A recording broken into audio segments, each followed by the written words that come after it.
All right, chat. We got one more song, and we're gonna go live and live, everybody. One more song. Definitely didn't accidentally mute the song. Here we go.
Hello, everybody. Hello, everybody. It's so good to see you guys. Oh, it's so good. It is so good to see each and every one of you. But you know what? Let's let the song finish out. Yes, everybody. Welcome back to the Oplock, your one-stop shop for everything commentary, news, and goings-on the internet. I'm your host, FalGEXE, coming at you live from the Oplock Studios, your one-stop shop for everything commentary, news, and research on the internet. Falgi, you look like you wouldn't leave my door after telling you I'm Jewish. What does that mean? Bubonic tonic, what the fuck does that mean? What in God's name are you saying? Falgi rockin' that Lonely Island drip. No, this is not a turtleneck. This is a shirt. My hair is a little wet. I put some product in it just to rejuvenate my curls, and I realized that, like, it's not conforming to its usual shape of side part. So you're getting, like, extra Italian Falgi today. It's very bizarre. It's very weird. I don't know why it's doing that, but you know what? We live in a universe where I can do whatever I want. But yes, chat, it is me, it is you, it is everywhere and anywhere I would love to be. Tell us the good word, Falgi, what I would love to tell you the good word in the gabba-da-ghoul. Yes, chat, I have had a very interesting day. An interesting day of just sleeping in. Usually I don't usually sleep in on a Wednesday? Yeah, this is Wednesday. I haven't slept in recently on a Wednesday in a little bit, but today was one of those days where, like, I just couldn't wake up. I found myself, like, impossible. Probably because I had a lot of work to do yesterday, and I've been busy throughout the week. Obviously, this is, like, back of the house stuff, but not necessarily back of the house stuff. It's just, like, important stuff. Like public service announcements, obviously. Streams won't be lesser. That's definitely not what's gonna happen. It's just like with my school stuff restarting. We won't be breaking. I don't know if we're gonna be breaking as much stuff as much as I would like to. Obviously, school comes first, and it should. In my life and in everybody else's lives, I've been very fortunate to have a channel that's been very, very, very, very supportive. Oh God, again, Lost Coyote. Mr. Bretts. Thank you. Metal Man, thank you with the 5. Oh my God, chat. FCK stream caught up with you. No. Actually, that didn't really bother me that much. After the first day, I was pretty good. I had no concerns about the FCK stream after that. I was pretty okay with it. I don't know. Like FCK stream, I was just my voice was tired. Um, like my other stuff, like life stuff is just like how it is. School can't come first for me. I work on a college campus. Bubonic tonic, God bless you. Um, but yeah, no, it was just like a lot of work. It's a very busy season. The summer is always very busy, and yada yada yada, blah blah blah. Not gonna bore you with work stuff, but yeah, its streams won't be taking a back seat. I will still try to put in at least 3 to 4 streams every single week. I will definitely try. You just might not. It might not go as long, or there might be just stretches of time where you may not see me necessarily. I won't be as active in the Discord. That's why we have all the other mods. The ops, Cloudy specifically, is always active in the Discord. I still will be in there answering questions, interacting with the community like I always have. It's just like, hey, I'm gonna be busy. I'm gonna be really fucking exhausted. Energy drinks are going to like carry me through the day. I wish the dog could take over. I always wish the dog could take over. She's right here. She is obviously the dog is specifically the dog was specifically already waiting for you guys. She's already in the back wait. Crash with the $5 dollar. My brother and sister-in-laws are both teachers. God bless. Their stories are the greatest form of birth control, right behind giving a fake name to her.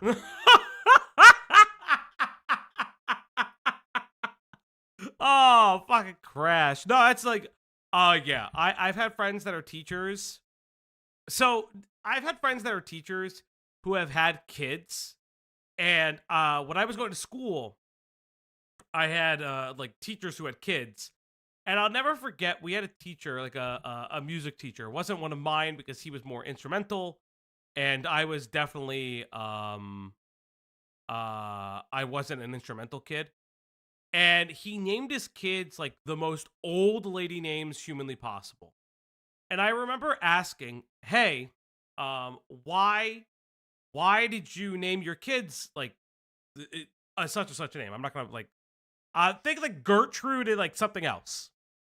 And he goes to me and he says, because I'll never have students with my kids' names. And I was like, that's sad. That's maybe one of the saddest things I've ever heard in my entire life. One of them, I think, was Ethel. I think the other one was Mew, but it was like M-I-U. Like, it was like one of those things where it's like, it was like a family name, but obviously the idea of the Pokemon existing is incredibly funny to me. Incredibly just like one of the funniest things. So, yeah. Ooh. Ears ringing because it's change in air pressure. It's also incredibly stormy today. She's been out and about and then doesn't like being out. So this is what Leia will do. Leia will want to walk for hours. Hours and hours and hours. And then it rains. And then she's very picky about it. She will either want to go out in the rain. Show the picture I sent. Yes, honey. Yes, this is Leia with her favorite pizza toy. There she is. Oh, shit. I can't show it because it's not on screen, motherfuckers. Ha! I'll show it after. Like, she'll either want to stay out for all the time or she just doesn't want to be out there. It's very, very interesting. I love her to death. Don't get me wrong. But she is like, she's such a finicky dog. She has such a personality on her. It's like one of the funniest things that I've ever seen in my entire life. It's just very, very interesting. She doesn't necessarily hate the water. She does have a raincoat. No booties. I don't really see the need for booties. Because specifically, this is just my personal opinion. You get booties for dogs who have real hair so it doesn't get their stuff like tangled up.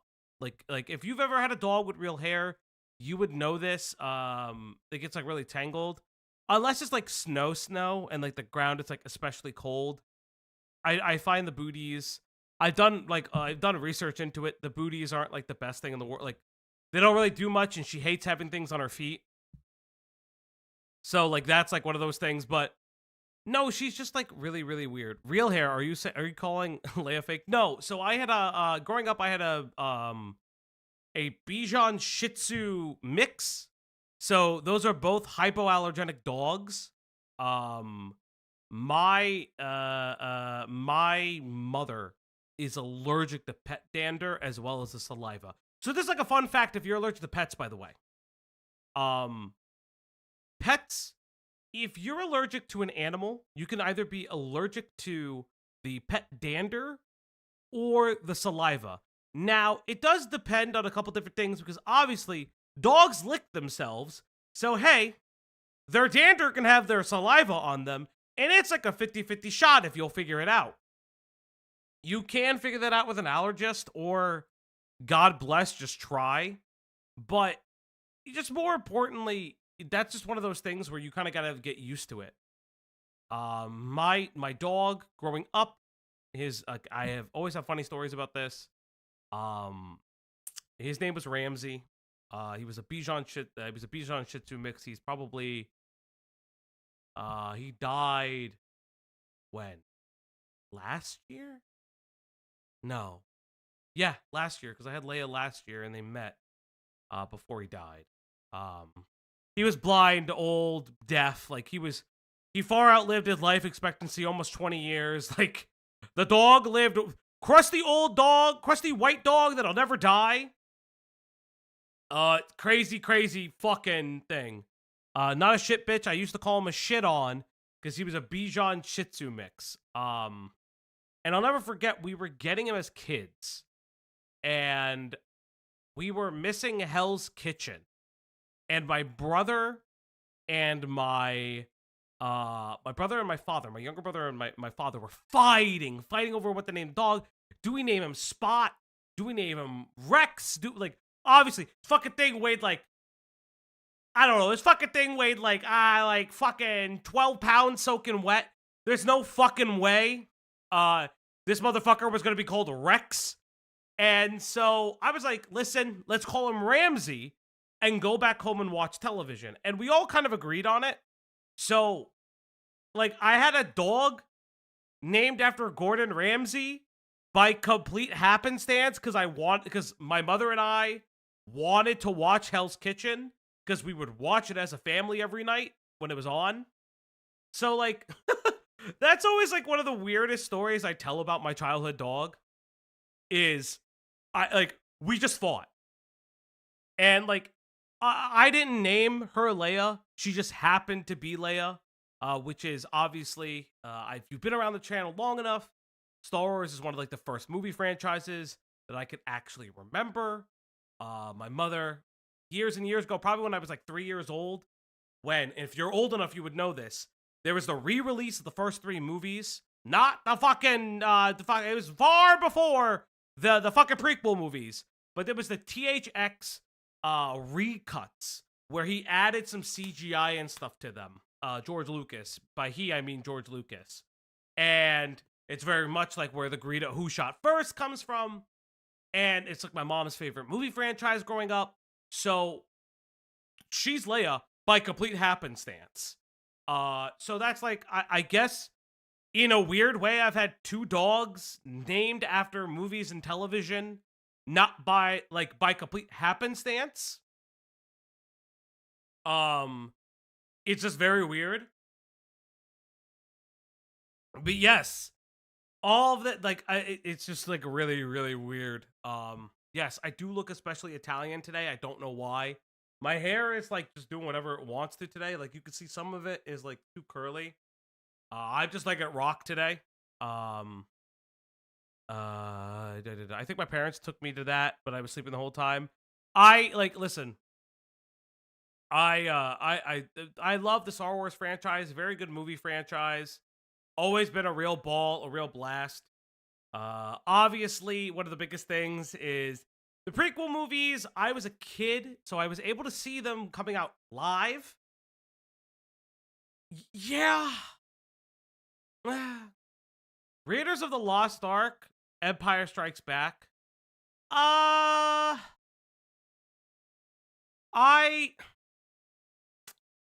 don't think you can compare the two when they are vastly different movies.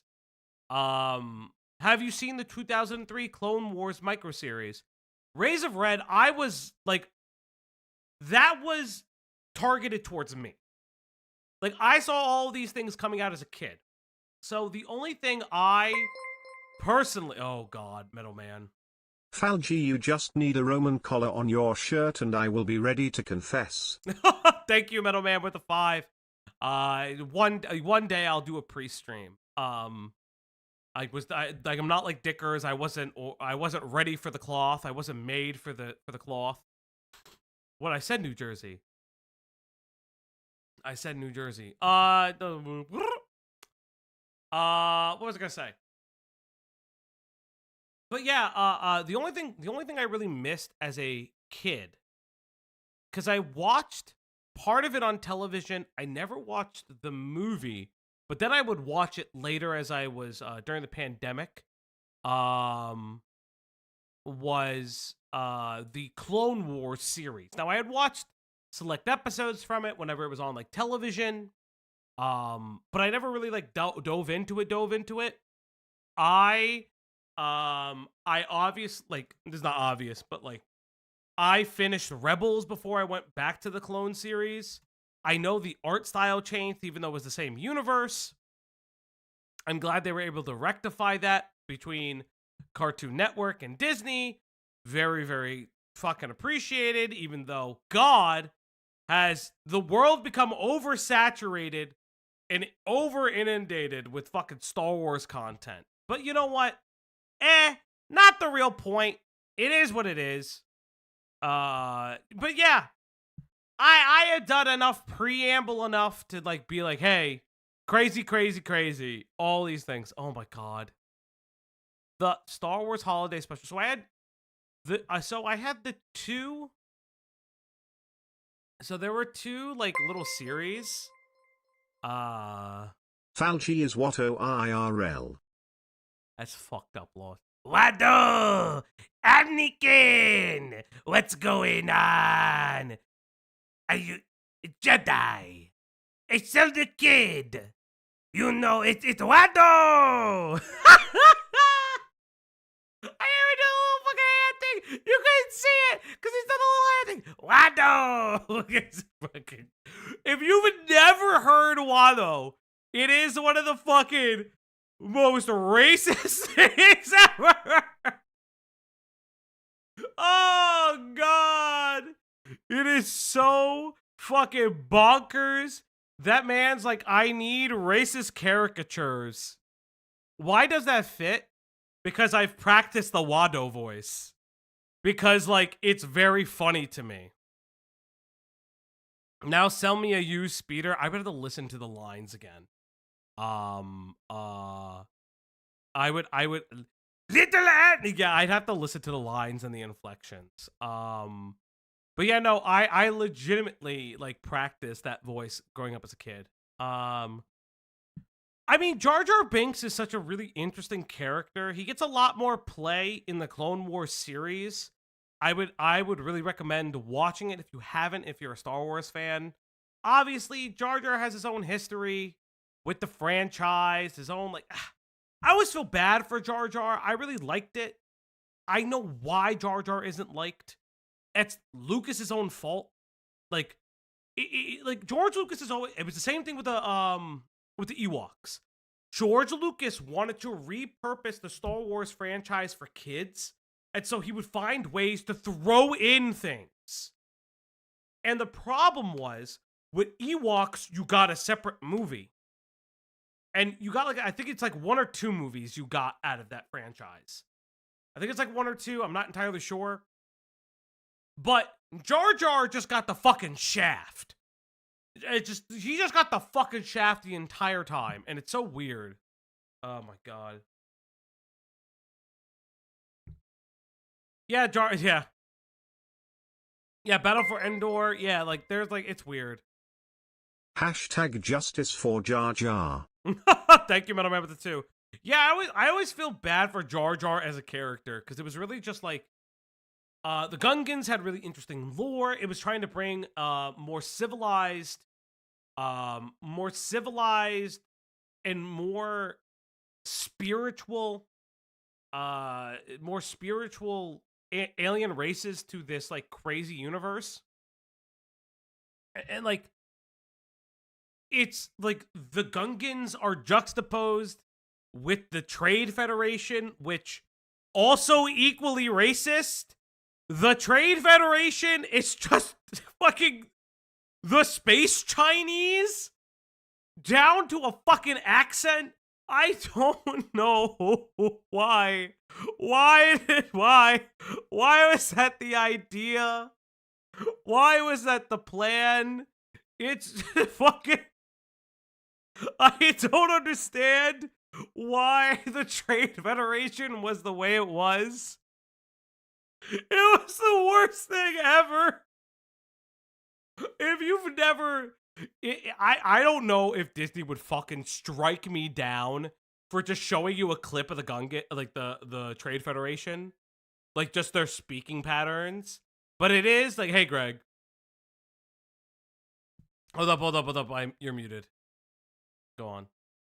I'm in the middle of something, but George Lucas had Neimoidians be racist. In The Acolyte, they are not racist. Yes, I did see that they changed it.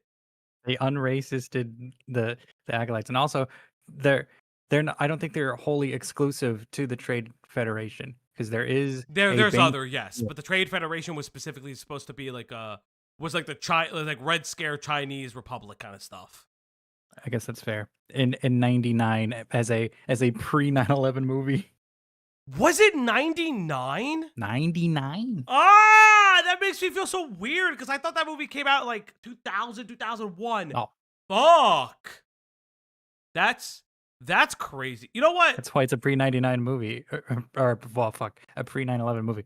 That's so weird. I'm going to the main title screen for a second. I'm gonna go to the screen because I want to see if I can yes, here's your picture of Leia that Cloudy wanted me to show you. Here's your beautiful picture of Leia. Mm-hmm. I love you guys. Are you gonna stay for a little bit, or do you want me to share screen, or are you gonna leave? No, I'll hop out and then I will hop back in later. I'm just in the middle of one thing. It's okay. But I'll be in chat. But I'll be back. Yeah, that's a good transition coming from our friend on the other side, Ash, aka EriksBlue. But yes, here you go. This is the puppy. Yeah, let's. Do you think that Disney would strike me down if I show people with the fuck? Come on! I just want to show them what the Trade Federation people sounded like. Go ahead. Go find. What's his name? Newt Gunray. Trade Federation. Newt Gunray. You want Newt Gunray? Let's see. Just type in. Okay. Gunray. Star Wars, but it's only the Trade Federation. We're just gonna show like a select scene from this. You will see how fucking insane this is. Ambassadors for the Supreme Chancellor wish to board immediately. Yes, of course. As you know, our blockade is perfectly legal. It's so fucking bad! It's so bad! Why would you do that? Oh, no! Pre 9/11 racism. Oh, boy. Grandpa really sound like that. Because I made Star Wars. I can do whatever I want. It's so fucking China detected. It's so fucked up. It's so bad. I'm just gonna play a little bit more, man. And we'd be happy to receive ambassadors. I can't. Stop playing more. Listen, If Disney wants to strike this part of the program, I can easily cut it out. Don't play the movie. Listen, I can just cut it out. You people are no fun. You guys lost all the fun. Listen, EHD has ruined all of you. Just because Ethan Klein is threatening to ruin React content forever, and Willie Mack is crazy, and Hassan Destiny, and everyone's bad, and potentially Destiny messaged the 17-year-old. God only knows anymore, chat. God only knows. But listen, if Disney's demonic.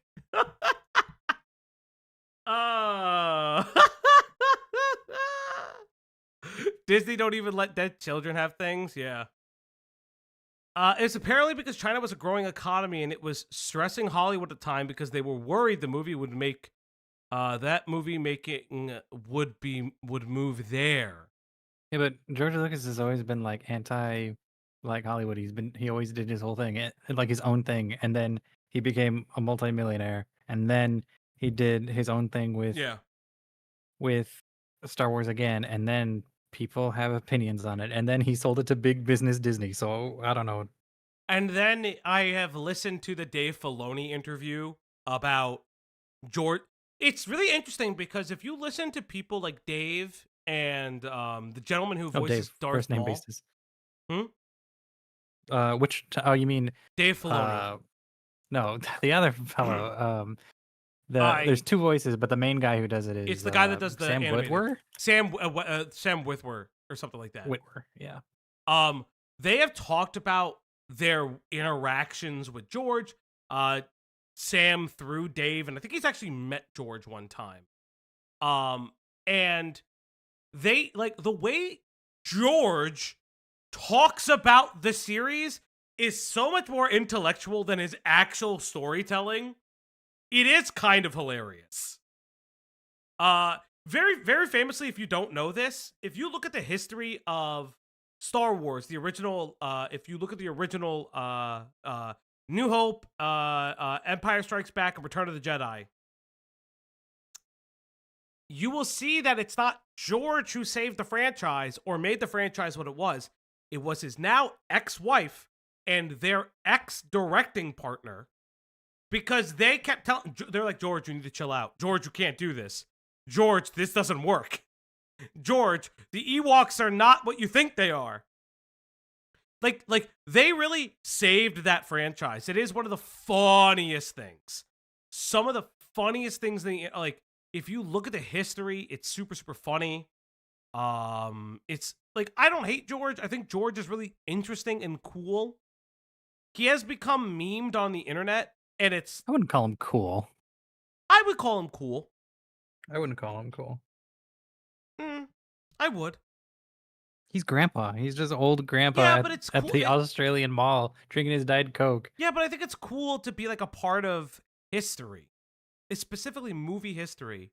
I think it's really cool to be a part of that. And it's like, I don't know. For me, I think that's interesting.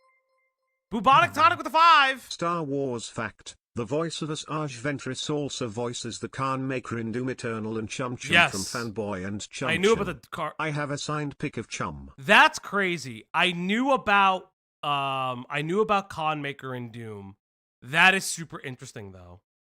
Hot take, General Grievous is way less cool in the actual movie than he is in the microseries. Yes, Rays of Red. There's a reason why he lives far past his years.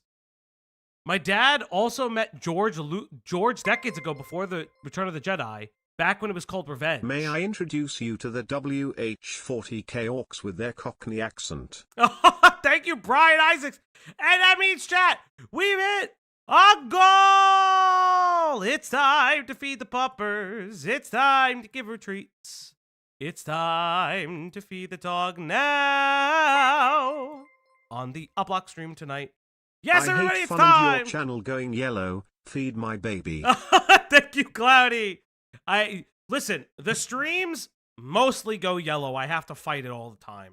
It's what you have to worry about is the stream goes red. The stream goes red, I have to figure out what the fuck is wrong immediately. If a stream is ever down, it's because it went red. Yes. Or I have to fix it like right away. Here you go, Yeah. girl. Yeah. Go. There you go. So there's actually so there's 3 things. So this is like a little behind the scenes if you ever want to get into YouTube. There's 3 states other than green that you have to be aware of. The first one is green with 2 lines, and that means rev share. That means you've used content that the person is not copyright striking you for, but will share revenue off the video. Which is fair, and I completely understand it. But it's for like it's like Typically music. the smallest amount to like the full extent. So like if it gets Well, cut, yeah. cut by like music, it will Yeah. and you use like 20 seconds of a clip, it'll still snag you Yes. for Yes. having to share with them. It's fucking bullshit. It is incredible bullshit. I get it why when I use a full song, it's perfectly fine. But like Yes. it's happened to me multiple times inside of a video, and I have to physically turn off the monetization. Or sometimes I'll just leave it on. I hate when it's in the middle of a video and the video fucks it. There's the other one. There is the green. There's like there's 3.5. You have the green $, which is totally fine. But what happens is it's a non-licensing agreement. That's usually the YouTube music. So you get like it's non-licensing, so it's free to use. It's not gonna go anything. It doesn't affect it. Then you get a yellow. The yellow essentially means that you get limited you get limited ads. It's typically for cursing and stuff or risque topics. We've been getting better ever since they changed some of the language stuff on YouTube, which is very nice. I am very appreciative of that. It helps me personally. And then finally, you get your red, which is ineligible as well as barred from other countries. It happens every single time with a music stream. The karaoke streams, even if I make the karaoke streams no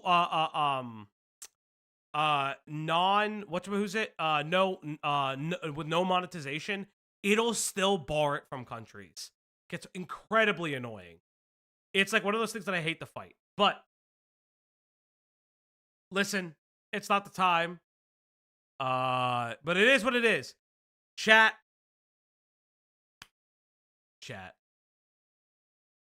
I'll be back. Tell them what it is. I'll be back. I think it's time. I'll be back. And then you tell me what it is, because I don't know what this stream's at. But I'll be back. What happened? This video just died? The video didn't die. Hold up. I have the video. Give me a second, chat. No. Don't Google search, for the love of Christ. Don't do that. You just go to the screen. All right, chat. Let's talk about this video. Okay, bye. Bye-bye. So, big shout outs to Ash. Ash showed me this video, and I was like, listen, we need to talk about it. We need to talk about this video. This is incredibly fascinating to me. I really want to talk about it. I know nothing of this video, but this is from a creator called Donna IRL. They're a YouTube creator. Let's see. I'm just gonna pull up their channel real quick. Seemingly, okay, so they're formerly known as Psych IRL. Theories are my own and sources are down in the description. So, from what I can tell, this is like a BreadTube adjacent channel. Which is, there's nothing wrong with it. There's nothing wrong with BreadTube adjacent channels. Listen, I don't personally like BreadTube. If you like BreadTube, that's completely fine. I think some parts of BreadTube are interesting and provocative, while other parts are kind of just fucking lame and always falls into the same rut of Ethan is on Destiny, which is annoying. But this channel came back after almost a year, I guess, of not posting. And it's come back with a really interesting video about MrBeast. I haven't watched it personally because I wanted to leave it like raw. But obviously, we've been following MrBeast's coverage for a period of time ever since the channel started. Now, we weren't around for the leaks of the Ava Chris Tyson stuff. I don't even think the channel had started yet. And if it did, like, I wasn't touching that stuff yet. Because obviously I didn't know how to at the time. Like, I wasn't as confident as I was with the programming and stuff like that now as today. But from what I've heard, this video is really not good from what I keep hearing. As the title suggests, I think this creator believes that commentary refuses to touch MrBeast. Now, weirdly enough, I don't think if people know this, but like, hey, our friends over at Cope and Seethe released the log specifically about Ava Chris Tyson. I don't know. So there was a fucking, I don't know, 6 to 8 month time span where MrBeast content was all the rage. If I go to more, listen, here's a perfect example, right? Let me go to More Pegasus. Let's go to More Pegasus, right? Hold up. If I go to More Pegasus and I put MrBeast, the MrBeast saga. Okay, we got it. There are at least 24 videos in this fucking set, right?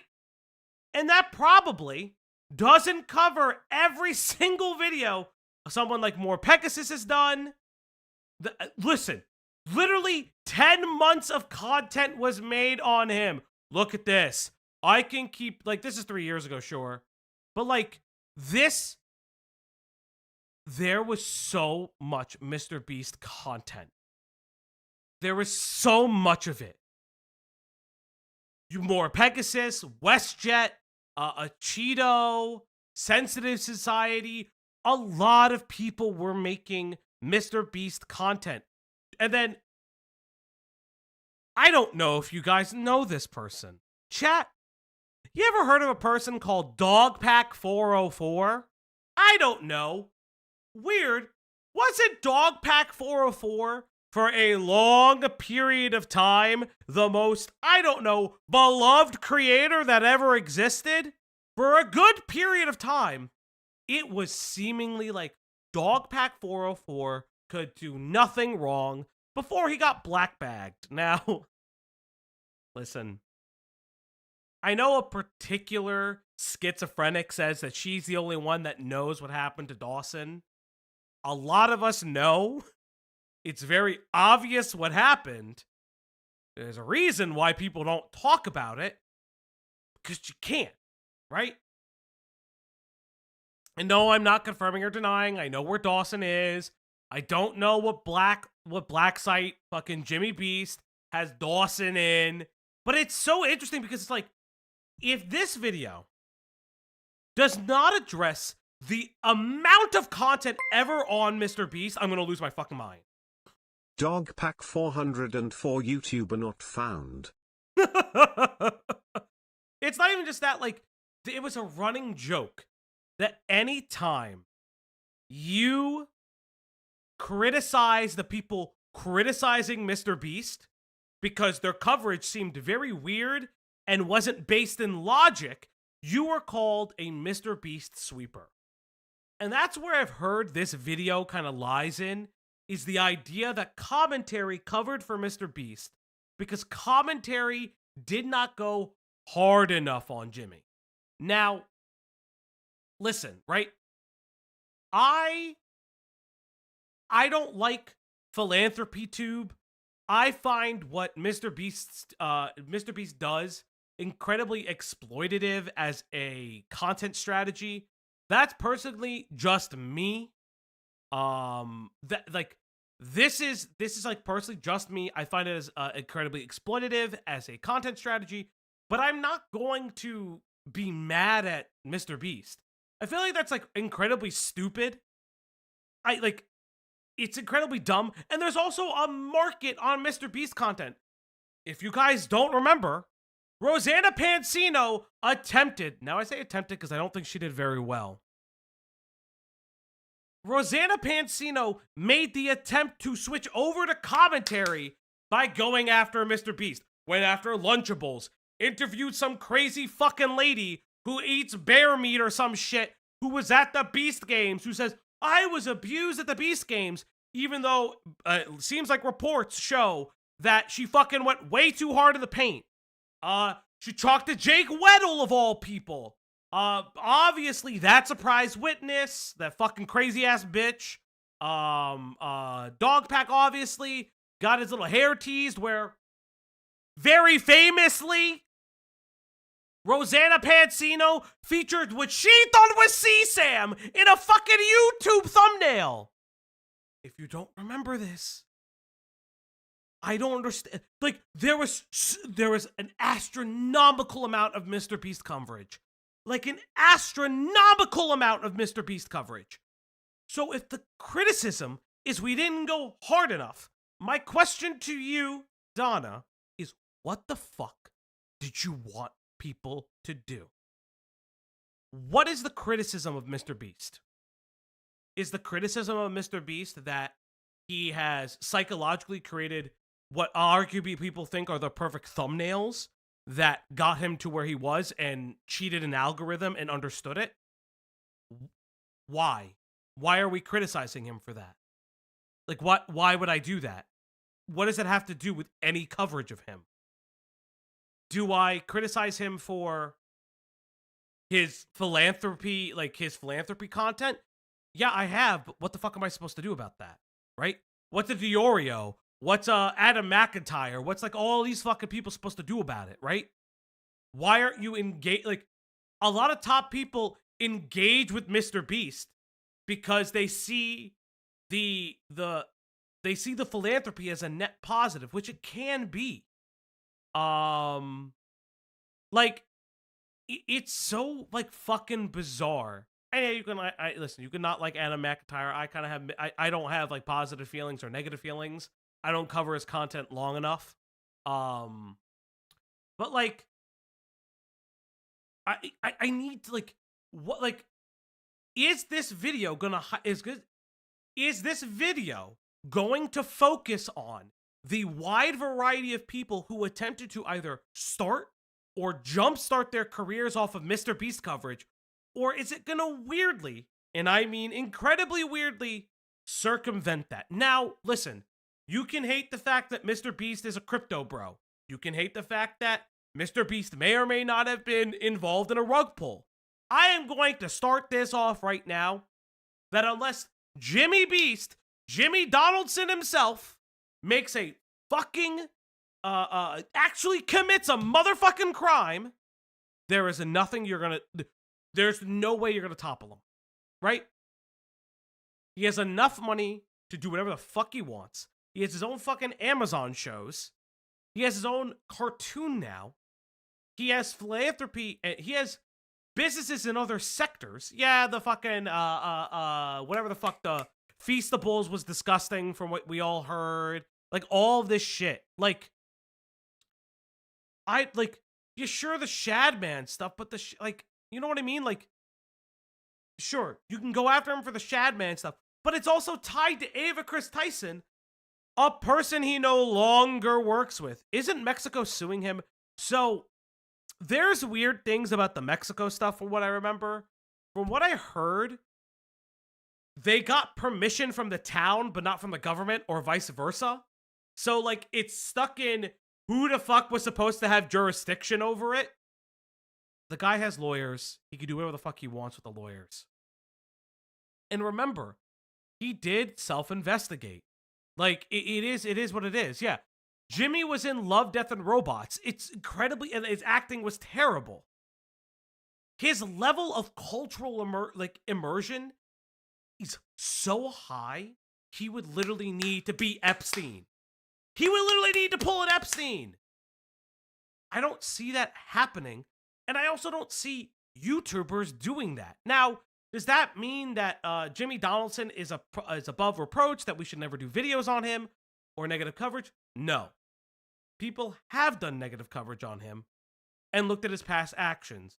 The lottery scam is a little bit weird thing. Like, the Soggy cereal video, you can have criticisms over the fact that he flew Soggy over to meet with just the correct employees to, you know, rat on Dog Pack. I think that that's a fair criticism. I think it's also a fair criticism that if you look at his specific interview with Oompaville, you can kind of trace back that Oompaville is a part of a talent agency that it seems like Jimmy owns a vested interest in. That's fucking weird. That's incredibly weird. And I would say that that is warrant of actual criticism. But what the fuck? Like, what are we supposed to do about that? He is allowed to do that. You don't have to like it. But, like, other than that, I don't understand what the, what the critique is. So we're going to go into Donna's video. Again, I want to highlight that. Like, these are all the things that I and myself, I haven't watched the video yet, but, like, if I was making a critique of Jimmy Donaldson, those would be the videos I would make. I mean, those would be the critiques I would levy. Because there's such a wide range of things to, like, touch upon him. But it's like, I don't know. It's so, like, weird. Like, it's so bizarre. But yeah, we'll just go to it. And chat, remember, this dog requires treats. She's all the way in the corner for a reason. Your likes, subscriptions, and tips are vastly appreciated. You keep the op block moving. Remember to like the video, all that doobly-doo shit. Let's get into this. MrBeast is kind of hard to criticize. Yeah, they're great. My teeth fall out. Stop. Oh, my boy, peaceable, bro. Get out of here. You of all people. Don't say some dumb shit like that. Those cookies are trash as And I'm one of those channels that's supposed to do that. A commentary channel. Sorry, no, I do video essays. Excuse me, documentaries. No. I mean drama videos. I'm sure you get the genre of videos I make. Okay. Okay, so... Okay. This is... And I highly recommend Cultural and Nihilism and the Rise of the Grifter by Jeanette Moore. Razor Red, if you are in the Discord, put in the Discord. I really need to start reading a little bit more books. Or even just, like, audiobooks. Yeah, even The Right Opinion did a video on MrBeast. I'm pretty sure Jay Aubrey did one when it came to Ava Chris Tyson. What was it? I think it's Rob's Media also did one recently, or someone else did that. Like, ay. And listen, this is well edited, but I'm already, like, confused what the fuck this is. Yeah, if you want to put that Cultural Nihilism book, or if it's like a series, in the Discord, please, for like the love of God. You may think this is great for MrBeast. He gets to escape a... Oh, it's a video? Yeah, plug the video in the Discord. I'm, like, actually vastly interested. Yeah, if you know a book that talks about stuff like this, I'd love to just listen to it. Accountability. But actually, it makes things worse. Like, way worse, and reveals the problem with softball commentary channels. This unraveling is very apparent. Softball commentary channels. Oh, this bitch is she's gonna lose me. She's gonna lose me. I can feel it. I like the editing so far, but she's gonna lose me. Already, she's alienating a sector of an audience. I'm gonna give her grace. I should not be mean. I promised myself that I would be less incendiary. Let's go on. In the scandal that hit the largest YouTuber on the platform, MrBeast. What about one-ball commentary channels? That's actually right, Pimenta. I am the one-balled commentary channel, baby! Hey guys, it's Donna. Yes, bold theory. All right. Knock number one. I'm already annoyed by something. Chat, do you know what already annoyed me?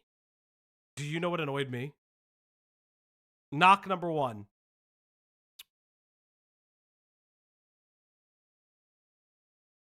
I'm curious if you guys already saw. The audio mixing is like okay. Not too bad. It's not even the lighting.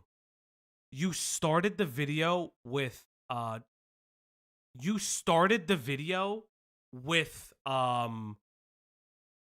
fuck me.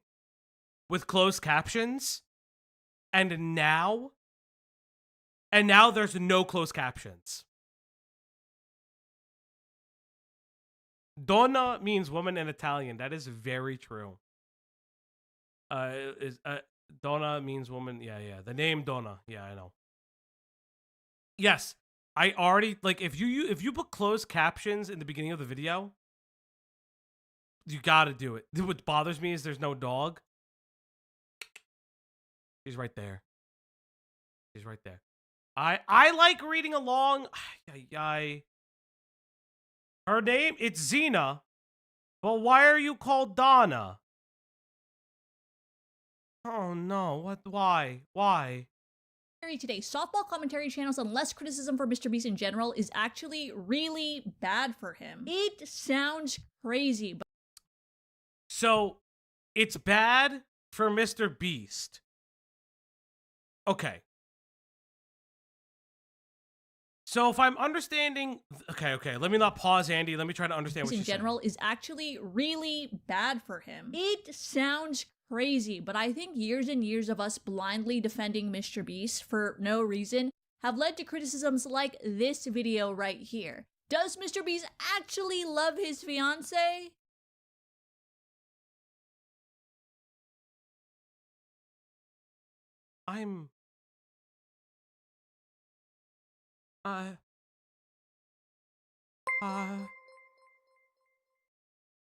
How's my favorite paid opposition? Those government checks hitting good, right? Thanks, Axis. Thank you.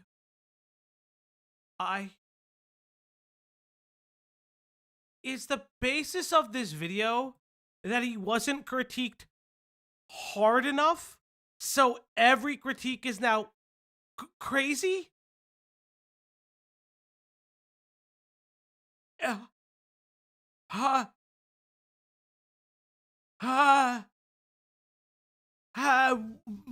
What? Okay. This is crazy. This is insane. This is a terrible thesis statement. Okay. So from what I understand, let's look. Yeah. So apparently, she includes sources in her documents, right? So what are her sources, right? So she references the Oompaville, a Reddit mod response about MrBeast, and then a Google Docie. So this is Quinn Emanuel. Oh, okay. So this is... I remember this. I don't understand what... Okay. So this is all the old stuff. So, no, there's no Google Docie time. I know specifically what it is. So that Google Doc came out with this interview from what I remember. Did it? Yeah. So this Google Doc came out with this interview. What this Google Doc was presenting the information that his legal team, in conjunction with his own team, highlighted the instances where they used VFX and other things like that. I don't give a fuck that he used VFX. Like, who actually gave a fuck? So if the thesis statement is because MrBeast wasn't doing anything wrong and commentary wasn't hating on him or criticizing him and nitpicking him, now it's creating weird nitpicks. Like, does he love his girlfriend? Like he used AI to determine what his future children were gonna look like, or the making fun of the black Jimmy Beast memes and how he engaged in it, and people didn't give a shit except people who are fucking fixated on race politics, typically white people. Okay, we're here. We're here. Oh, okay, we're here. And to prove my theory, let's look at the story that started it all. It's an old story, so I'll go over it as fast as I can. Ava Chris Tyson, a famous trans YouTuber known for being part of the MrBeast ensemble, became the center of controversy when videos uploaded in June alleged that she had inappropriate conversations with a 13-year-old. Chris Tyson started an online... Oh my god! This is one of the worst fucking videos that has ever existed.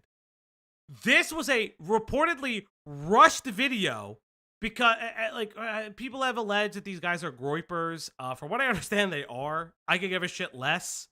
They rushed this video because there was an EDP 446 video coming out that has never materialized. I think they just rushed the video out because they wanted to. But like, this is such a crazy, like, okay, so we're going back to this. And this is a really important part of this. If she doesn't highlight that the reason there was a lot of pushback against the Ava stuff until a lot more of it came out, like from Beckett and other people, was because this video was made by what a lot of people considered were groypers. For those who don't know, groypers, like ultra white, like far right-wing politics, yada, yada, yada, yada, yada, yada, blah, blah, blah. So a lot of people thought that this was the far right and Nazism, or whatever the hell you want to talk about it, attacking a trans woman based on her identity and not for her actual actions. I didn't know that there was a sequel to EDP 445. I never fucking remember his name because I don't really care about EDP. Friendship with this guy when he was only 13 years old. Now, the problem with that is Chris Tyson was born in July of 1996. Lava GS was born on November 12th, 2003. The problem with that is that there's a 7-year age gap. No, the problem is that he's talking to a fucking minor and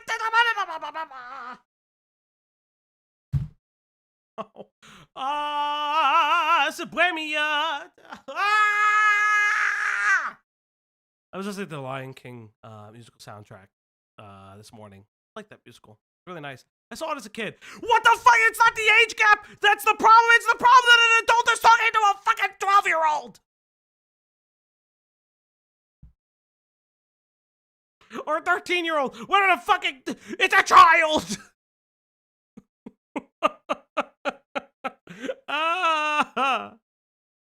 Why introduce her as a trans YouTuber during an unrelated topic? I thought she was woke. It's not unrelated. The trans, this is actually important.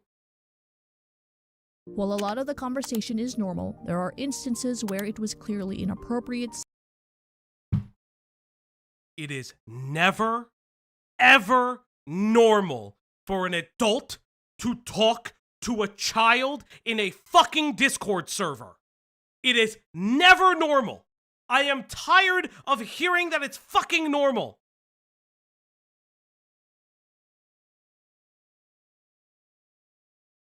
Such as this. Or this example where Tyson jokes about giving Lava nudes for subscribing to his Patreon. Many conversations were public, but there were some that were private. What went on those private conversations, we don't know. You have no business chatting with a 13-year-old that's not your child. Thank you, seemingly incredibly drunk lawyer man. That fucking slur was, that slur was, holy shit. My man, I sounded like he was having a stroke live. You missed that she didn't point out the problem with those videos. Yes, I was just about to say, so what was the problem there? Because those were not softballs. They were accusing Ava Chris Tyson as a predator. You just don't. I mean, whatever his intentions were, I think we can all agree that adults shouldn't be talking like this when it comes to minors. No adult should talk to a minor if they do not have a familial relationship or a teaching relationship, especially those of an audience. Oh, there's no reason. There's no reason. There is no fucking reason. Why? Why are we doing this? The guy's a real, I know the guy's a real lawyer. I've seen him on YouTube a couple times. Like, that's so insane. She just misgendered Ava. That's why she isn't criticizing the cloud she just cited. I mean, it could be for a myriad of reasons. She could have fucked up in her scripting. She could have fucked up her scripting. I don't even give a shit if she misgendered them or I literally don't give a shit. Like, because the whole point is being missed that a person of general authority and in a more powerful position was talking to a minor. I don't understand why we're missing this. And again, it's still weird. Don't get me wrong, and I know people do this, but like, yeah, where there's smoke, there's fire, sure. Hold up, actually. Again, it literally could be a mistake. I'm very curious if she continues with it.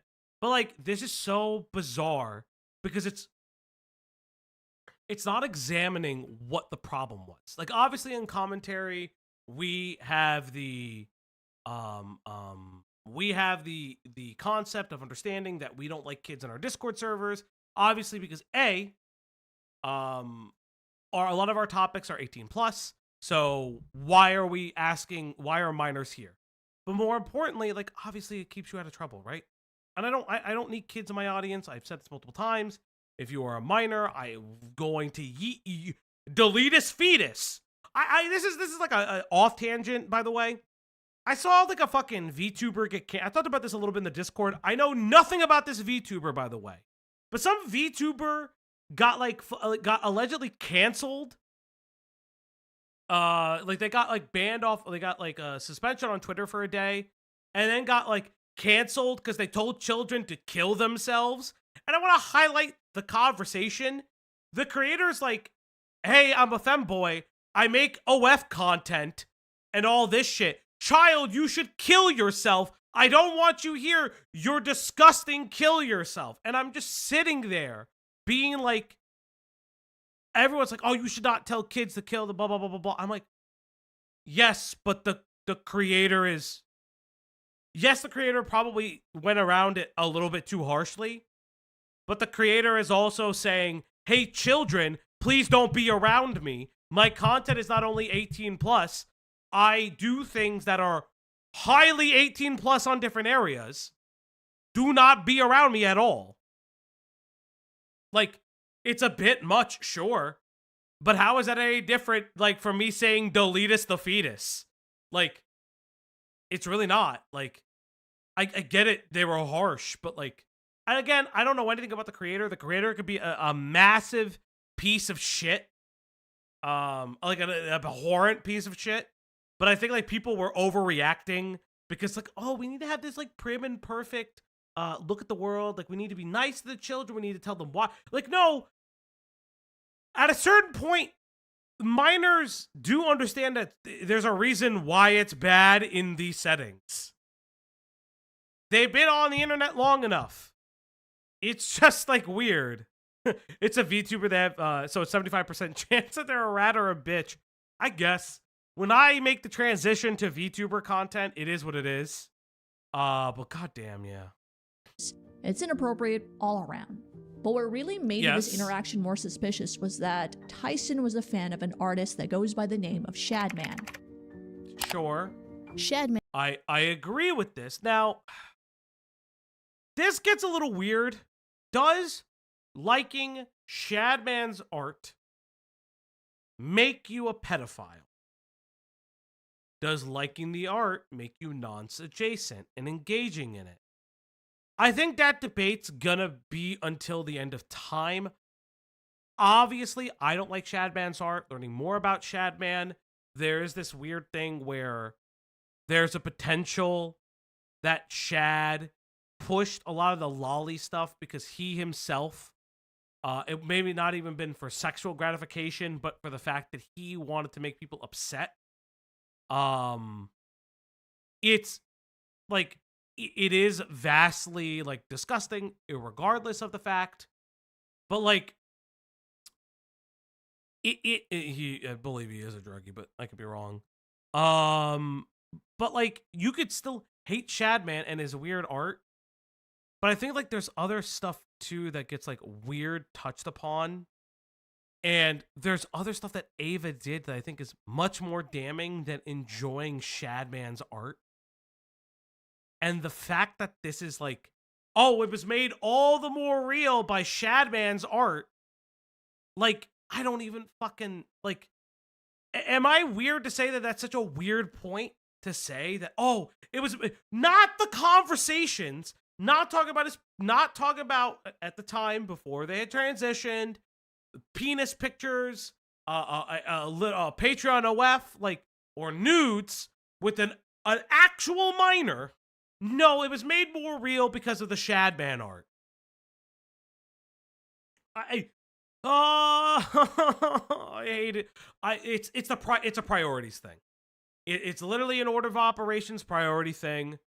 It's just I just hate that, like, this is the structure of the video. I get why it's like this. I just get annoyed. Man is a Swiss artist who was kicked out of his university for his artwork that law enforcement called highly illegal. I forgot we were talking about Dr. Chris Respect. That potato, thank you. That is... Yeah, it's certainly a red flag. It doesn't make you a nonce. It's certainly a red flag. I agree with all of this. It's just like... I don't know, man. Like, I didn't... Like, you can't... In my opinion, you can't come away from those messages and, like, think that this just confirms it more. You know what I mean? I don't know, maybe that's like weird of me to say. Illegal. He is also known for something called, which is a form of Japanese animation that is sexually explicit and uses underage cartoon characters. To my surprise, the controversial artist was actually very prominent with many internet people, yes, with other creators interacting with him, including Ava. Well, you could argue that some of these YouTubers didn't know the full extent of Shadman's art. I wish I could say the same for Tyson. This is very His admiration for the artist goes beyond public interaction. He's on record actually purchasing a piece from him. They only bring up Shadman to bring up the poster, which is how the conversation started to begin with MrBeast to begin with. Yes. Yes. Displaying it in his home. I wish it was the other way around, though. I believe it would have been a lot more powerful when it was the other way around. Because that's why the Shadman conversation starts. But I think the stuff in the stuff in the Discord is much more damning. I don't think you need I don't think you need to stick to the timeline when you're talking about this kind of stuff. Especially because more leaked out of it because of Beckett. Given this context and further damning tweets like this, yes, it is reasonable to be concerned about not only Tyson's inappropriate messages to Lava, but the fact that they're one of the main characters of a massive channel dedicated to kids. Yes. While there isn't any recent evidence to support Ava still partakes in this behavior, it's really difficult to argue that allegedly being into was just a phase. And right there, you have your standard story a drama channel will make a video about. Pretty cut and dry. And we did make videos about it, but you weren't too happy about a lot of the videos we made. Viewers started accusing the biggest names in commentary of going too soft on Jimmy, some going as far as accusing them of being paid off. L in chat. MrBeast paid you off! Yeah, no, he did. Oompaville was absolutely flamed for his opinion. In my most recent video, I got a little bit of pushback. Then there's H3H3, whose viewers seem to accuse them of going easy on Ava because she's trans, while also being lenient with Jimmy. Okay. Is this highlighting the timeline? Because there was a timeline issue. I agree that people were going light on her. I really agree with that. But like, there were timeline issues, and commentary was covering the story Like, the story was being covered because there wasn't enough information out there. You don't, like, okay.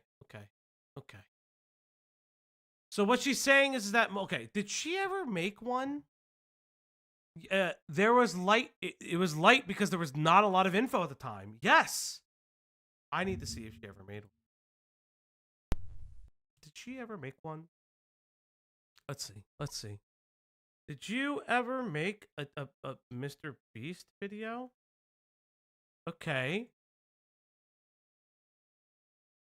MrBeast genre feels stale and boring. Okay, why didn't you make one? Okay, why didn't you make a video on all of this? Sunny V2 would cover it constantly. Like, why didn't you make a video on it then? You say we like you made a video, but you didn't. She has two MrBeast videos, right? But did she ever cover okay, here's one MrBeast video 2 years ago. But did she ever cover the other stuff? Okay, yeah, influencer, manufacturing influence, but it's never about this topic. So when she says, we made one, you didn't make one, the genre did. And the genre milked it for content. Okay. Yeah, Sunny V2, I mean, obviously, more Pegasus, Sunny V2, WestJet's coverage, none of that was good, but it was, they were constantly making videos. Like, people wouldn't shut up about it. How are we playing with kids' gloves at that point? Okay. Playing with kids' gloves is literally just stopping and just doing it and going and going and going. At a certain point, everyone was fully aware that MrBeast was doing an internal investigation. And while that's going on, everybody is still covering Dogpack's videos. Okay. I'm going to still give it a shot. I'm going to still give it a chance. Love how I set that embed up so it shows you looking sexy. Lava said to Chris. And he said, thanks, Lava, love ya. I mean... Even Ethan Klein's arch nemesis Keemstar is facing similar allegations. Hey, look at the Beckett mention. Are you gonna, like, I don't know, mention... Are you not gonna... I'm sorry. Why are you using a tweet? Why are you using a tweet so far into the timeline?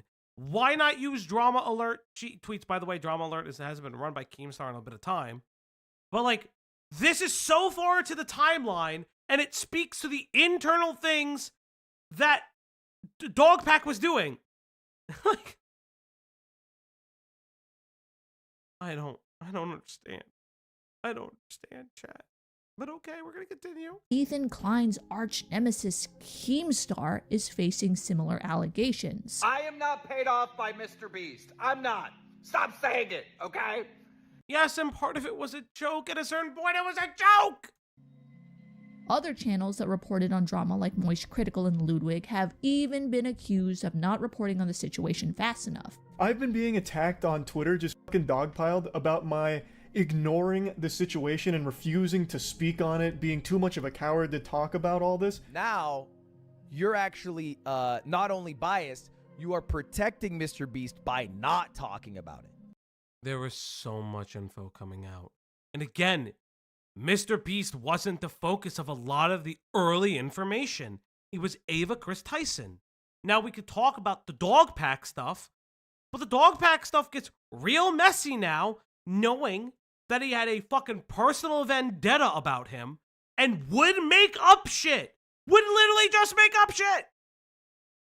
Listen, you can not like Ludwig. I don't like, I'll be honest, Ludwig's own, like, refusal to take more responsibility regarding the Birio shit is kind of insane to me. But, like, this is not... I would like a timeline of events because it feels like the timeline is off right now. The refusal to cover it is actually a protection. It makes people were covering. People were covering it poorly. Makes you part of the problem. Moist Critical will do serious videos every once in a while. He stopped, from what I remember correctly, it was the Sneeko debate that he stopped. Because the Sneeko stuff really, like, he thought he was talking to him privately. He never knew that he was going to be publicly recorded, yada, yada, yada. And so, like, that kind of just burned him on that type of content, which I don't fault him for. That was never why he made that style of content. Like, Jesus Christ. The drama screwed up Ludwig forever. Now he has to try and address ever drama with every person he knows, and he sucks ass at it. Yeah, he sucks at covering dramas on people that he knows. I also don't think Ludwig was ever good at covering drama. Like, he just wasn't.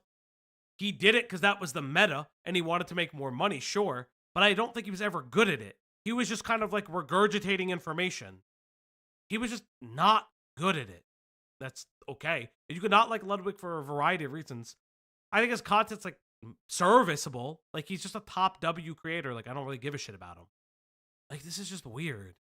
Well, some of these channels this is what happened. This is fair. Prove their future reporting. It's very apparent that the viewers think commentary is going way too easy on MrBeast. Two of these people are not the faces of commentary. Maybe just listen. You can make an argument maybe for Moist Critical.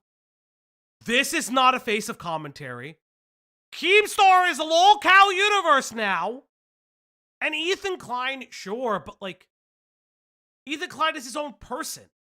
Like, we are 5 minutes in and you're completely like, you are not looking at the current faces of commentary. Like, this is this is not even a nonsense argument. It's like only looking at the people at the top and not the slop tubers, which again, we are one, but sure. Yeah, that's what like Speed Racer said. Like, he ditched the controversy, like he ditched this coverage after the Sneeko stuff because the Sneeko convo was really souring because he thought he was doing the right thing and it was fucked. Again, like, oh my God, I don't understand this video. I know it might come across as I'm taking MrBeast's side a lot in this when I'm not. I'm just saying what I'm seeing. Who is this person? Who are you? Who the fuck are you? I don't know who this person is. Who are you? Who are you? I don't even know who you are. I don't even know.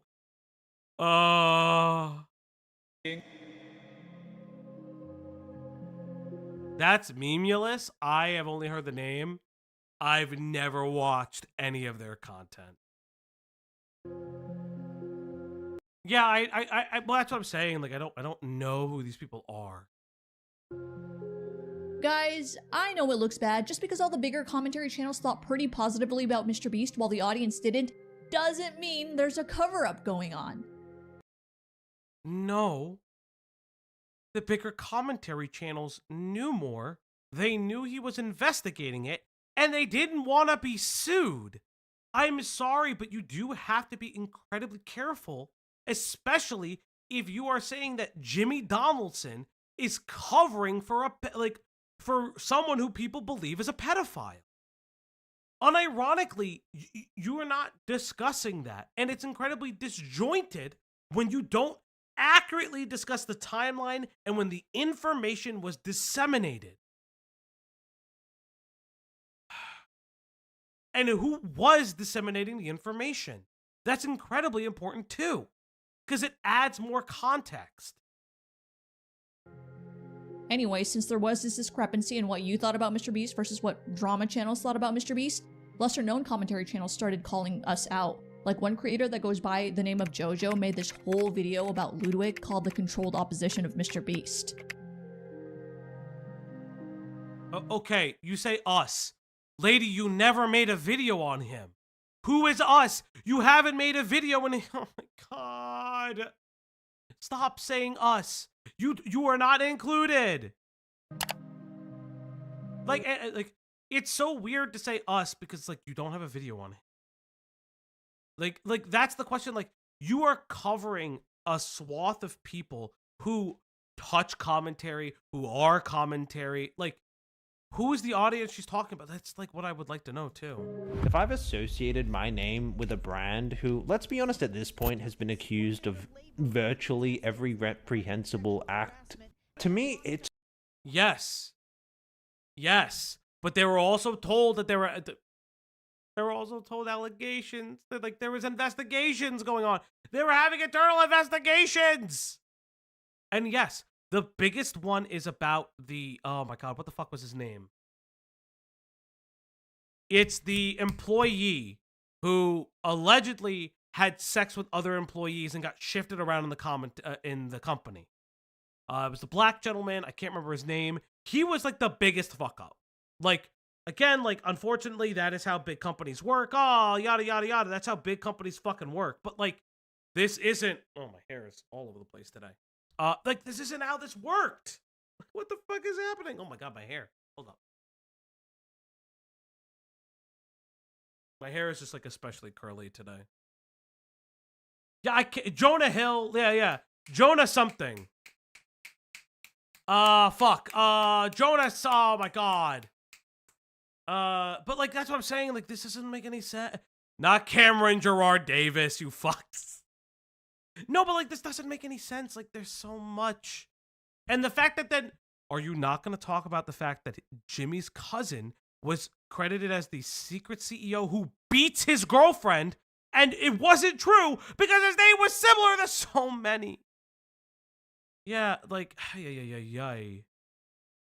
It's just obvious that I would... Hey, Tyrone, what's up?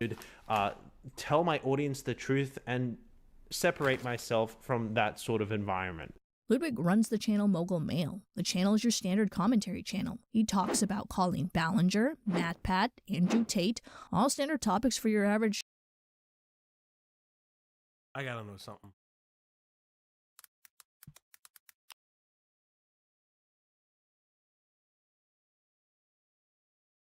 Let's look. Huh. I wonder why a lot of it stopped. And then he made a video about talking about MrBeast. LaKoya Hill. Thank you, Speed Racer. That's who it was. LaKoya Hill was the, he was a manager there. He was hired. It was alleged that he sexually assaulted or used his power and authority to have sex with other employees in the space. His specifically his secretary. But the stories get a little weird, and it's like retellings of retellings of retellings. Like, it goes very, very bizarre.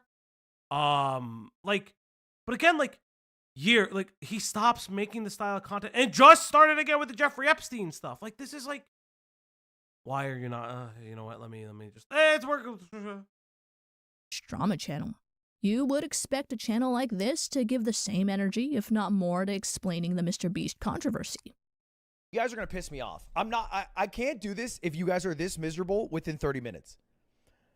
If I can't even go through 10 minutes of context without you guys throwing a little hissy fit,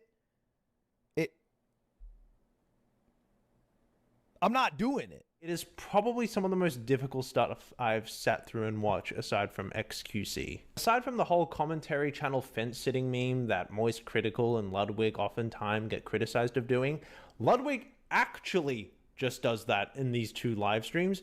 And if he doesn't... Yes, and that is actually... You can criticize him for that. I do think that there is a time where you can remove yourself from stories. That's fair. That's absolutely fair. Like, I think Ludwig covering MrBeast was an incorrect move because of the fact that he could not remove himself from understanding who Jimmy Donaldson was. You can openly say, I have a bias in my coverage, and I don't think that I am the most reputable to be covering this story. Not everyone has to cover everything. But, like, okay, I agree with this point, but this is not your point. This is someone else's video who made this point before you. He makes some of the strangest, most bizarre, borderline sociopathic takes. What? Borderline sociopathic? Huh? Okay. Motherfucker just lost me there. What? Huh? Oh, this video's ass. Oh, this video's ass. You actually don't have to take JoJo's word for it. All you have to do is look at the re-uploaded version of the stream, and all the comments are so negative. Okay. They're negative comments because they're a re-upload, because he did fuck up. He shouldn't have covered the story. But you're calling him sociopathic? Do you people understand what sociopathy is? Aren't you a psychology channel? Shouldn't you challenge that? Like, shouldn't you challenge that? Because it's not sociopathic. What? Yikes. You know what? You caught us. Too many of the comments were all negative across so many commentary channels that I can't deny it. We did go easy on MrBeast. But so what? The consequences can't be that bad, can they? There are some pretty obvious consequences that occur when commentary is a little too soft on who they criticize. The first is, you're not going to get the truth or complete picture. We didn't have the truth. It's not psychopathic, it's sociopathy. It's a complex thing. I don't have the time to explain it.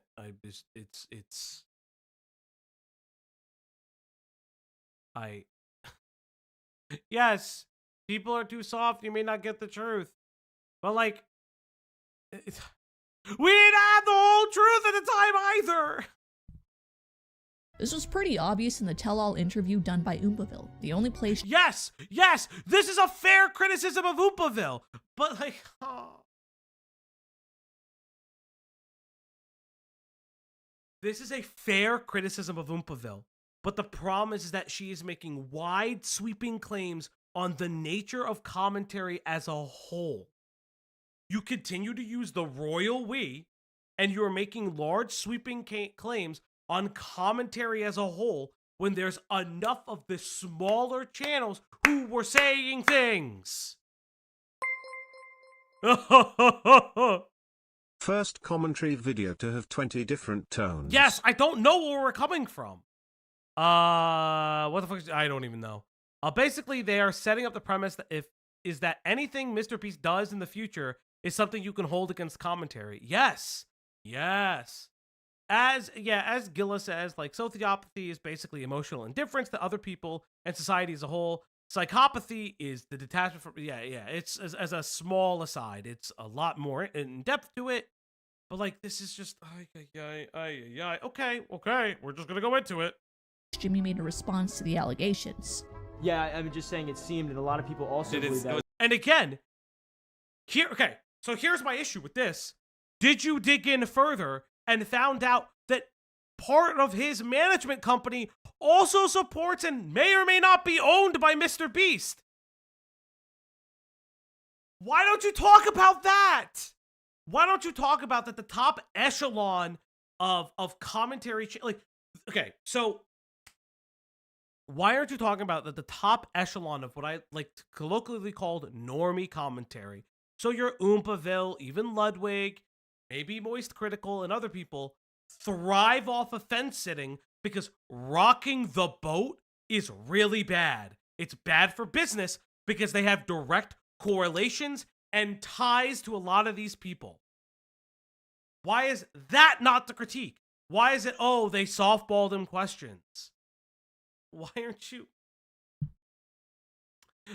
you investigating their ties to him?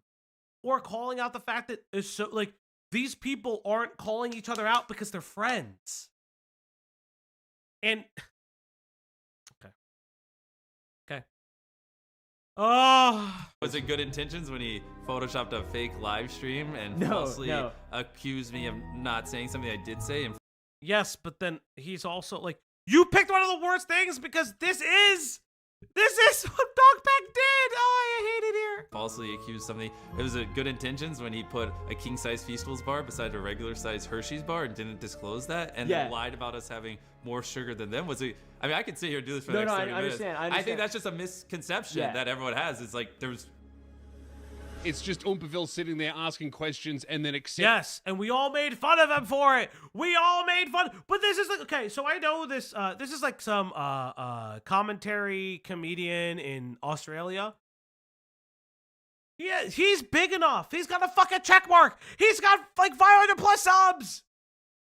Is this not a big enough channel? Yeah.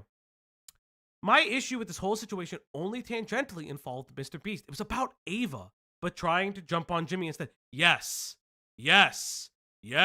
MrBeast failed in different ways, but like, I don't understand. Yeah, this is a big enough channel, and he called him out for it.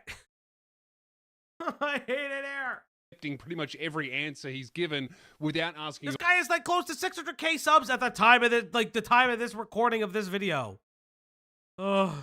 A follow-up, and all of us, we covered the fuck off. We covered the Oompaville shit. We all said that it was a terrible interview. Everybody said this. Universally, it was called a bad and it was panned. And I think that this thing that he's filmed was. And not only that, Ludwig was universally panned for his dog pack interview, which then I believe Oompaville got one too, and he was also universally panned for that. I'm mad, chat. I am frustrated. This video is losing the plot already. After the interview, when MrBeast left, and he just kind of sat there going, I kind of just blew that, didn't I? I just let him do a PR stunt. First of all, let's get this out of the way. Oompa did well for the time he was given. He covered a No, he didn't. No, he did not. Oh my God. I don't know what the fuck this video is. What is this video? He didn't do well. He legitimately didn't do well. He didn't challenge anything. What are you saying? This bitch is insane. Oh my God. Well, stop giving Oompaville an out. Your critique cannot be everyone lowballed him. Lowballed MrBeast. While actually... I'm gonna lose my voice. I'm gonna lose my voice. One of these days I need to fix the microphone because I yell too much. Holy fuck me. What do the comments look like? Okay, hold up. Journalism requires a degree for some reason. Yeah, sure. Sadly, I feel like it's sadly gonna take someone ceasing to exist as a result.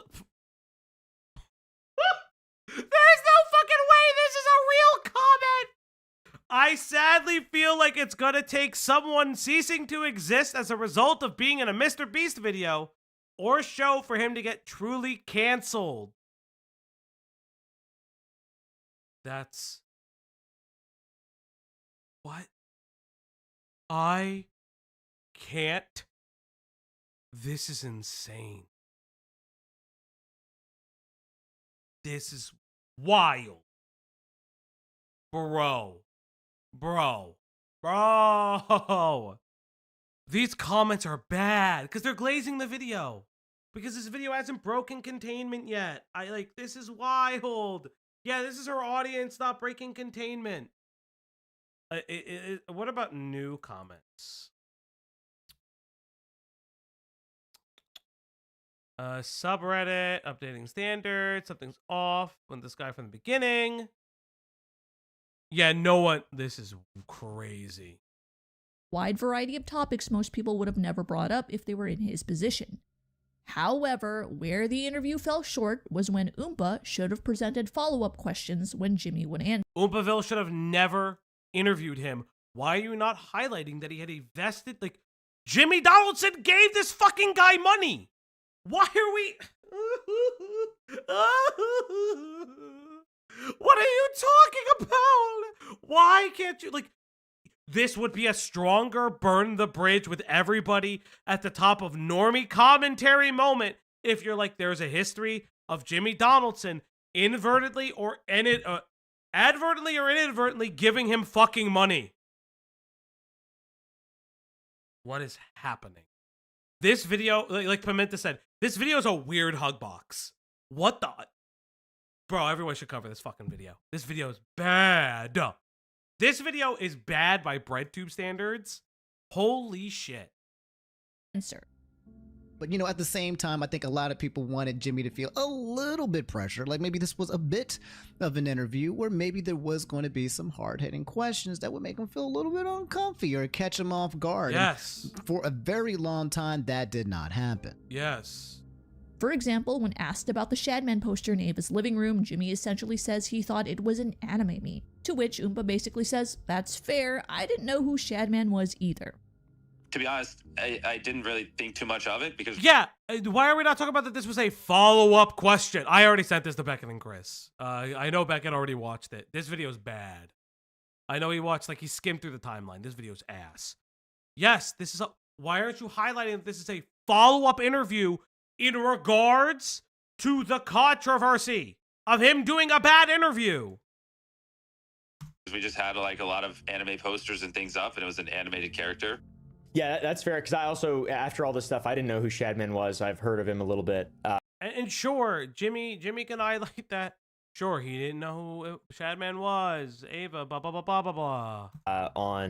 Why is the poster blurred? Was it actually pornographic? So from what I understand, it's not necessarily pornographic. It is still a lolly image. So probably to be on the safe side, everyone has blurred it. I see no issue with blurring it. On Twitter, but I didn't know. Total ignorance there. So, okay, and that's just one that's important. You know, people, because that's up. That guy is disgusting. And, you know, people do care. It's like you've got... It was fetish art, yeah, from what I understand. Art, and you were saying you didn't know. That's If Kyle again, abhorrent, literally abhorrent, invited me over to hang out, and he had that picture on his wall, we're gonna talk about it. And I really thought he was gonna go off and use that point to launch into a discussion into some of the screenshots in the chat, but he didn't. Why would he do that?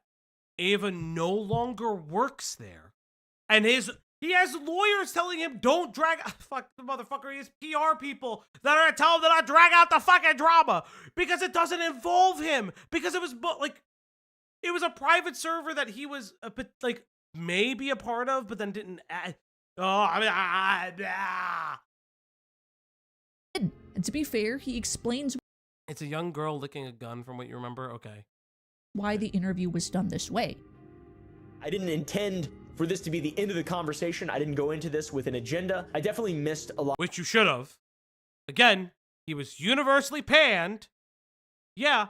Did you see Keemstar spoke about it, right? The image or just in general? Because again, if this doesn't talk about Keemstar's history with Chad and the cover and the way people covered Keemstar, specifically that surprise witness, this is an incomplete video. Also, is there proof that Jimmy knew about Ava chat or something? So, from what I remember, and I would have to ask Beckett about this. I don't know if he's around. From what I remember, Jimmy, because it was in Rosanna's video, Jimmy potentially was in and around the chats when it needed to be cleaned up, but he never interacted with anything. It's very confusing, but like there's nothing on the surface that says that Jimmy interacted. But Falgi, I haven't checked my own biases and just want Jimmy dead, so I'm gonna read everything least charitable. Listen, you can not like Jimmy Beast. I have made it very clear what I don't like about him. But again, my question is, what were people supposed to do? A lot of questions, and I definitely didn't push back enough. So I totally get most, like 99.9% of the criticisms. But it still doesn't change the fact that viewers felt some of the questions were a little too soft. And as a result... Yes. And I wonder if somebody's lawyer said you can't ask certain questions. We are left with something that doesn't paint the full picture. an obvious consequence of doing a softball interview. If it were just one comment. Okay, I agree with that. I actually agree with that point. Okay, I agree with that. I can get behind that now. We're kind of coming back to the thesis of the video. Commentary channel that did this, fine. But because the viewers felt a lot of the big ones were going way too soft, I don't blame. Nobody else got an interview with him except Oompaville. And like if you... Okay. People for thinking there was a cover-up going on. Now you would think this is awesome for MrBeast. No criticism. I can get away with murder. No, he actually received a lot of criticism. A lot of it, actually. Just none of it was his. Nothing stuck to him because he didn't send the images. Obviously, this isn't what happened. This story got huge because going too soft on MrBeast actually does not do him any favors. Ironically, if you try to hide information, in this case soften criticism. Oh no. Okay, I'll let it be. I will let her continue. You actually make things way worse. Okay, I can agree. Now, if your name is MrBeast, you're probably very appalled by my video right now. Donna, what do you mean? No, I'm not. My name is not MrBeast, and I am still appalled by your video because you have, in my opinion, you have interesting critiques. I actually like your critiques. The problem is that you've set them up incredibly poorly. Going too easy on me makes things worse. That makes no sense. No criticism should equal no hate. Wrong. No criticism doesn't equal no hate. No criticism equals suspicious. Yes. Because let's face the facts, we are harder on people like Logan Paul or James Charles, but all of a sudden this time MrBeast gets the benefit of. Because what the fuck? Because they're the ones who committed the acts. James Charles is probably like a fucking nonce. And what is happening? This isn't Dogpack with a mask. Because at least Dogpack would have the balls to say something fucking worthwhile. Yes, why didn't she mention the soggy cereal, which you could have legit critiques for soggy? I can fix her. Of course you could, Meta Man. Thank you for the 2. But like, you could have legit critiques for soggy, because I think that there are valid critiques about him getting flown all the way to meet the specified MrBeast branded employees that just all knew something about Dogpack, as well as getting the internal firing notice. Oh no. This lady sounds like she would defend James Summerton. But like, this is just weird. Like, Logan Paul, crypto rug pulled, went to the suicide forest, did all of these things. I can make her worse. Yes, you could. And like, he made all of these actions. What is Jimmy responsible for? Being a bad boss? Maybe. Being too trusting of his friends? Maybe. He got rid of Ava immediately. Like, I don't understand because some of the critiques levied at him were, oh, his candy bar. Oh, fucking VFX on his videos. No one cared about that. No one cared in commentary because that's... Why aren't you talking about the fact that multiple people lied? Where is it? I know that there's a section in this that highlights Dogpack's like coverage, right? There's gotta be, right? Soggy cereal. Oh, hey, look, Chud Logic is here. Dogpack. Oh, we're gonna get into that.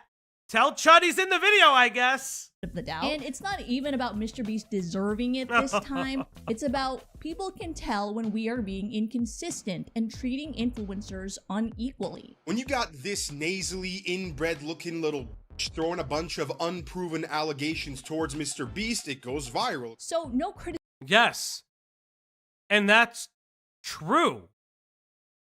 I am so confused. What the fuck are you saying? That's actually true, though. He did do that. That video was filled with unverifiable information.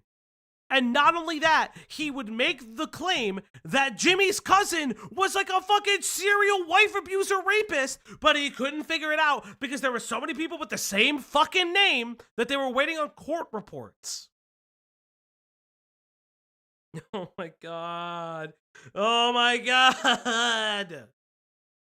Criticism doesn't equal less hate. It equals what the f is going on This right video now? is wild. Why does this Boring guy get and special wild. treatment when others aren't treated like that? And so when the biggest commentary channels went easier on MrBeast, and that isn't from my perspective, by the way, that's according to you guys, when they went easier on MrBeast, they effectively pushed their viewers to look for answers somewhere else. This is great for smaller. Oh, I'm so tired of this. But MrBeast info was worse. But wait. Here's like stuff. So this is the MrBeast main stuff. This is the stuff that allegedly Rosanna and what's his face passed off to the FBI. None of this that we know is true or not. We don't know. Like, yeah, he only needed to wait a week to like talk about it. Speed Racer is absolutely correct. There are a disgusting amount of holes in this video. The tone is everywhere. It sounds like she's trying to assign some kind of blame to Jimmy and commentary, but it's not manifesting. I agree. Yes. MrBeast might be a pedophile too. Like, what the fuck? NBC News is like, oh my god. Commentary channels who present well thought out ideas. But good information wasn't the only thing that was amplified because of watered down dog pack opinion. videos that are now been privated. Remember this? The viewers' thirst for answers propelled videos that were essentially defamation, such as this video with the following thumbnail. Most of the comments know that this creator was acting in bad faith, but in an era of headline readers, a video with that kind of thumbnail and that many views is never a good thing. Then you have creators such as MorePegasus who absolutely milk the entire situation. It's not bad that he has 100 videos about MrBeast or that his thumbnails are terrible. The major issue is how he reports allegations that are lies. For example, MorePegasus inserts a segment that accuses Feastables of using slave labor. YouTuber Honesty made yet another allegation against MrBeast, Provenly saying untrue. he's potentially using child labor or slave labor for his child. But now she's defending MrBeast. I am so confused. I am fucking lost in this video. Chocolate, which is incredibly concerning. If there were enough evidence to prove the chocolate is sourced unethically, every commentary channel should be talking about it. However, this accusation is solely based on the labels slave labor free and child labor free disappearing from their website. That main page item that said we're slave free, that was removed. In addition, in the frequently asked questions section, that stuff about being child labor free and slave labor free, that stuff also disappeared. What? That's the evidence that makes you think MrBeast is purposely using child labor? It's concerning, but it's not enough to accuse someone of purposely using slave labor for their It's on the labels, right? Like the Tony Chocolonely, it's on the label. Okay. chocolates. Additionally, an old press release explains the missing labels. Feastables partnered with Tony's Chocolonely, which uses the term exploitation-free instead of slave. Okay. That's fine. This was covered. So, you're complaining when people are too conservative. How old is this video? It literally just came out today. This video came out today. Like, I'm guessing I was about to say this, Rose. She's trying to say that because the big channels were conservative in their coverage, that the smaller channels would make wild claims.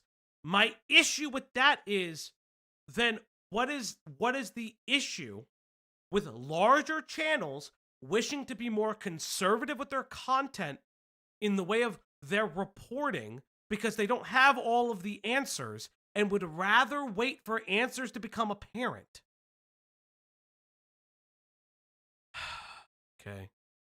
free because they believe it encompasses more of the work they do.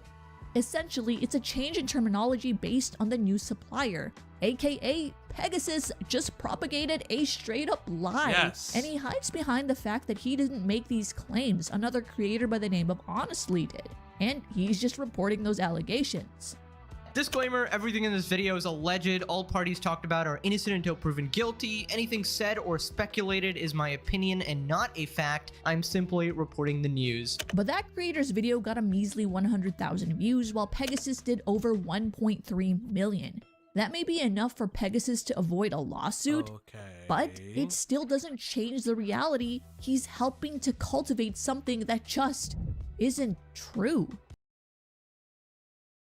So the argument is, so if I'm understanding the crux of her argument is that the bigger channels were conservative or flat out didn't cover parts of the story, and it allowed smaller channels to create lies and propagate them as truths. Okay. But that brings into question why. You have to then bring into question why larger channels would have fence at, which, yeah, people fence it. I don't really hate on people that fence it too much. I can understand why it's the way it is, but like, this is such a weird statement, especially if she brings Chud into this, who I think was pretty fair with his coverage. But we'll get there. And a number of his comments show how people blindly believe him. Another allegation blindly believed was one by Dogpack404. And while he brought up a number of issues that MrBeast should have been criticized for, mainstream commentary's watered-down opinions propelled more things viewers should totally be against. What are you talking about? ZM Punk, thank you for the $9.99, guys. Thank you, chat. We are one more away for the goal. What the fuck? No, they didn't water it down. It got worse over time. Because people would pick the story up, and the more the story got picked up, the more the issues with Dogpack became apparent. What are you saying? Okay. Why are you blaming commentary for Dogpack existing? Like the way it's framed is that Dogpack exists because commentary didn't get wasn't hard enough. But that doesn't make any sense.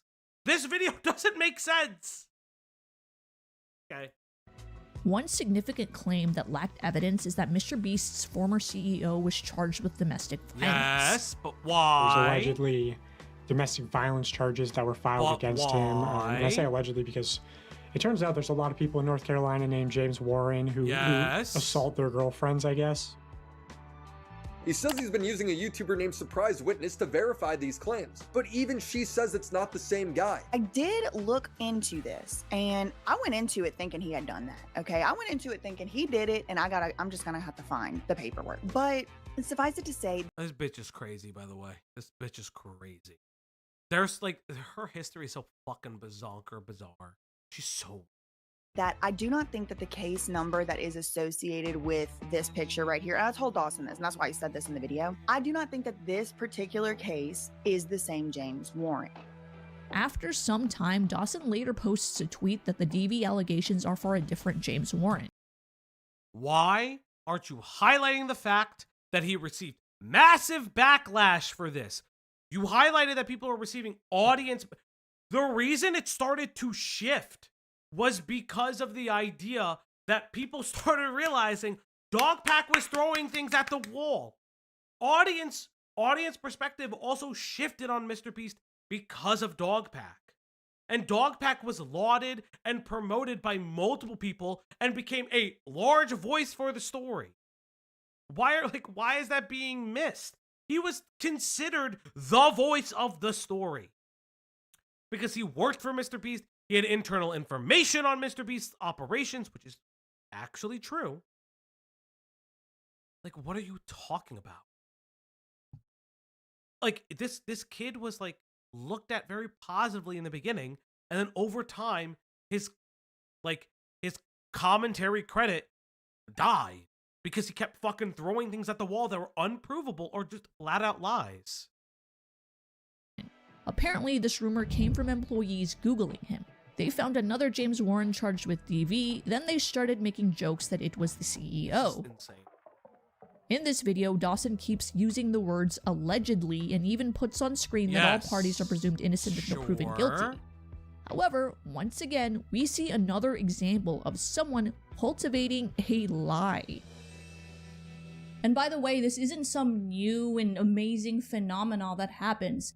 Mainstream media has been accused of doing the exact same thing. They're perceived as bias. So why does the softball nature of commentary matter? You haven't explained why commentary being softball matters. That doesn't make any sense. You need to explain why this ties into your overall video. And as a result, younger generations, millennials, Gen Z... Lady, I can't read that! Okay, the filter is poor. Pew Research Center, September 2017. Okay, oh, fuck me. Overall, over half of the U.S. admits, 54%, that they at least get news from social media, up slightly compared to the last few years. Again, I would like to see the age demographics of this. Like it goes up. Again, I would like to see age demos. It'd be very nice. Z, maybe even Gen X, have been pushed to look for their news somewhere else. So I guess this is like age demos by, okay, no, this is just percentage between, this is just percentage between the people that they looked at. So this is just the years. So Facebook increased, YouTube increased, Instagram increased, TikTok increased, Twitter actually went down.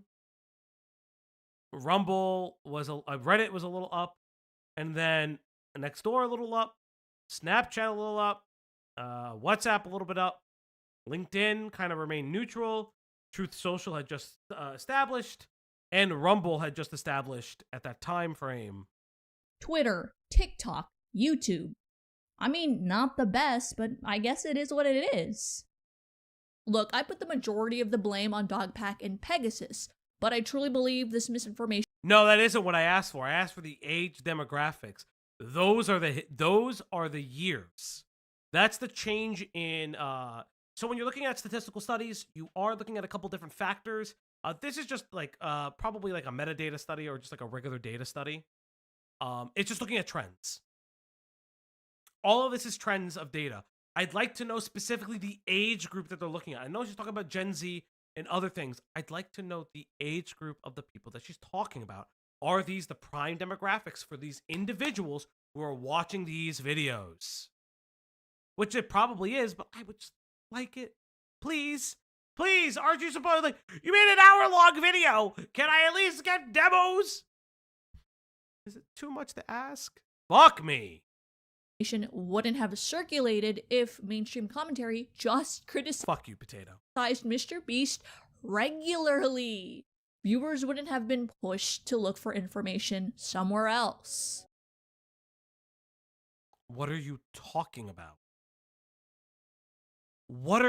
He was criticized regularly. Yes, the interview with Oompaville is after all of the shit that you just covered. Using the Oompaville interview as evidence of softballing, when that comes after every allegation by Dawson that was levied at him, all of those videos, and then the backlash regarding that, is an insane, stupid thing to do. She is not only messing up the timeline, she just is disregarding it. And commentary are not the fucking news. News outlets also reported the story. Holy shit. Fuck me. This is a textbook example of the Streisand effect. When a network of arguably the most trusted or followed commentary channels presents information in a diluted fashion, audiences don't just lose interest. They don't become satisfied with an answer just because someone with a lot of followers says so. Their curiosity instead intensifies, and they will— That's not the Streisand effect. That's not the Streisand effect. The Streisand effect is when you talk about something more and more that is seemingly a nothing burger, it gets propagated more and more. It's why sometimes ignoring something is the— I am losing. That's not the Streisand effect at all. That's an incorrect phrase. That's ay. God, my hair is all over the place today. Child, are you okay? You are hey, look at it. She's crying, chat. She's upset. She probably wants to go out. I think that's what it is. So here's what I'm gonna do. I'm gonna go on the BRB screen. You kind of got it wrong, Balgi. The Streisand effect is when you try and hide something that brings more attention to it. Yes, that's true. That's true. Thank you, Gilla. Yes. But you try to hide something. But she's saying that like people were downplaying it. No one was downplaying the allegations. All right, chat. Your child wants to go out. So here's what's going to happen. I'm going to take her out real quick. Video game. Game Jazz. All right, chat. I'm going to take her out real quick.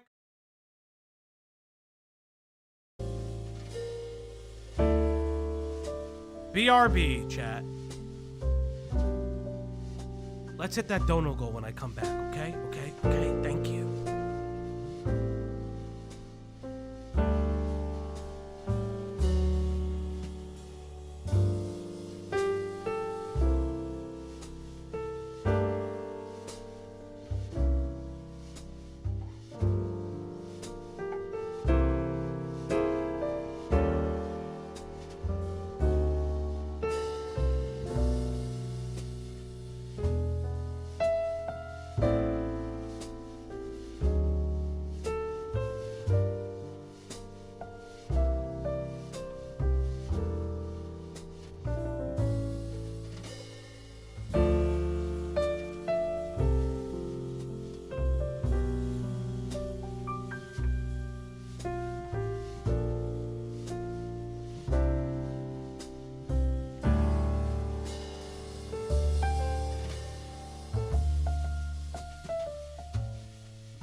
I'm back. I just went out for a little bit. She just had to pee. I'm back. Oh, God, we're only 18 minutes into this fucking video. Oh, God, no. Oh, I gotta speed the video up just a little bit, because holy fuck, we're only 18 minutes into this fucking video. Oh, God, chat. Let's hit those dodo goals tonight. I believe in you, chat. I always believe in you. You are the chat. I believe in the chat. Let's hit those goals for tonight. Thank you, thank you, thank you. This dog cannot go hungry. And there's 75 of you. Only 25 likes on the stream. Let's get those up. I know it's like a shorter, smaller stream. Usually we do bigger topics, but yada, yada, yada.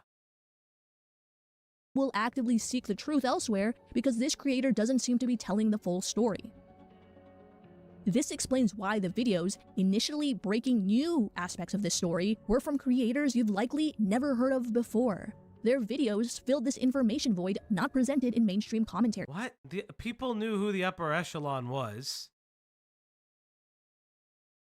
And the lawsuit against MrBeast and Amazon is brand new! What are you saying? I think it was new at the time. What are you talking about? Covered, like, are you using examples of new info?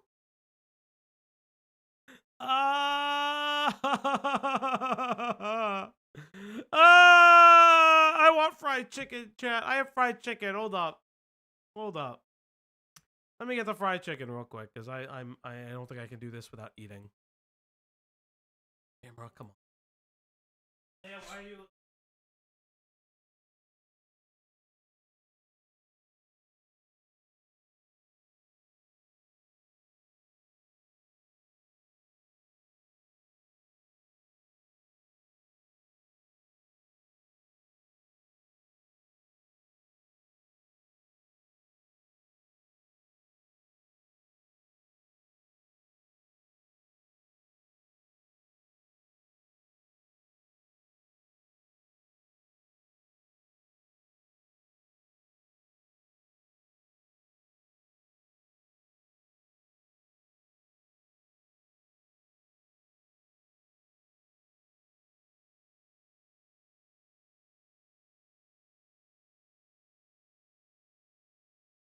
Chat, I'm very annoyed.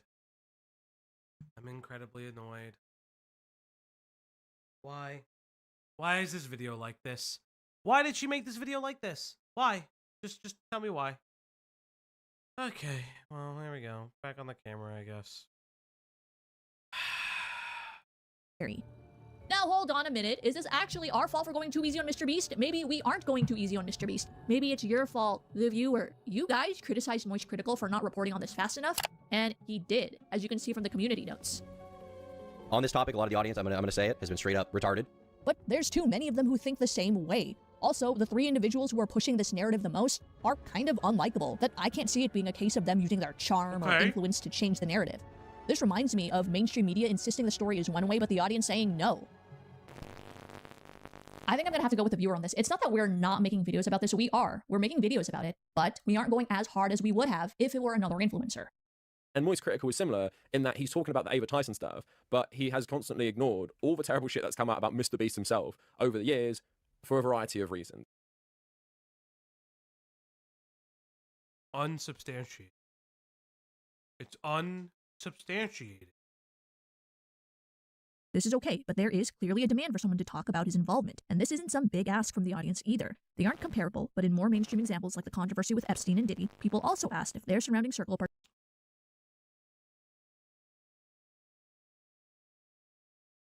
Well, that's nice. I'm glad we're here. You know, what an insane turn of events. What an insane turn of events. partook in this behavior as well. Therefore, it isn't a big reach to ask if Jimmy knew this was happening, since him and Tyson have been friends for a very long time. We'll be famous from stupid stuff. My dad will be less proud of me. Charlie not focusing on Jimmy's role is fine, technically. But there is a clear demand from viewers to discuss how involved he was. Well, you're going to talk about every other trending situation, Dr. Disrespect, Sneeko, anything that goes viral goes on your main channel. Chris, the associate of the biggest YouTube channel in the world, you do a 4-minute clip on your second channel. He usually fulfills this demand, but this time he didn't. In fact, hardly anyone did. And there were a lot of these situations where it was fine technically, but the viewers could tell that drama channels were giving MrBeast and company more leeway than usual. Again, why does he get special treatment when others don't? Like when Ludwig made a response to JoJo's video. After the well-deserved criticism, Ludwig promptly made a response video addressing his embarrassing coverage of the MrBeast situation. And just like that, JoJo deleted his video critiquing Ludwig. Okay. Because JoJo felt like he responded to the criticism well. Okay? Main criticism was how Ludwig wasn't actually addressing or talking about the situation. But since he has, we got an interview frankly, with the guy. there's just no reason for me to leave the video up. This act in itself isn't wrong. It's actually pretty refreshing to see two people address a problem behind the scenes and resolve their issues. Despite this, it still does not change the broader perception shared by viewers that MrBeast gets special treatment. Additionally, JoJo didn't say anything wrong, and Ludwig admits this in his response. So for him to delete that video seems kind of overboard.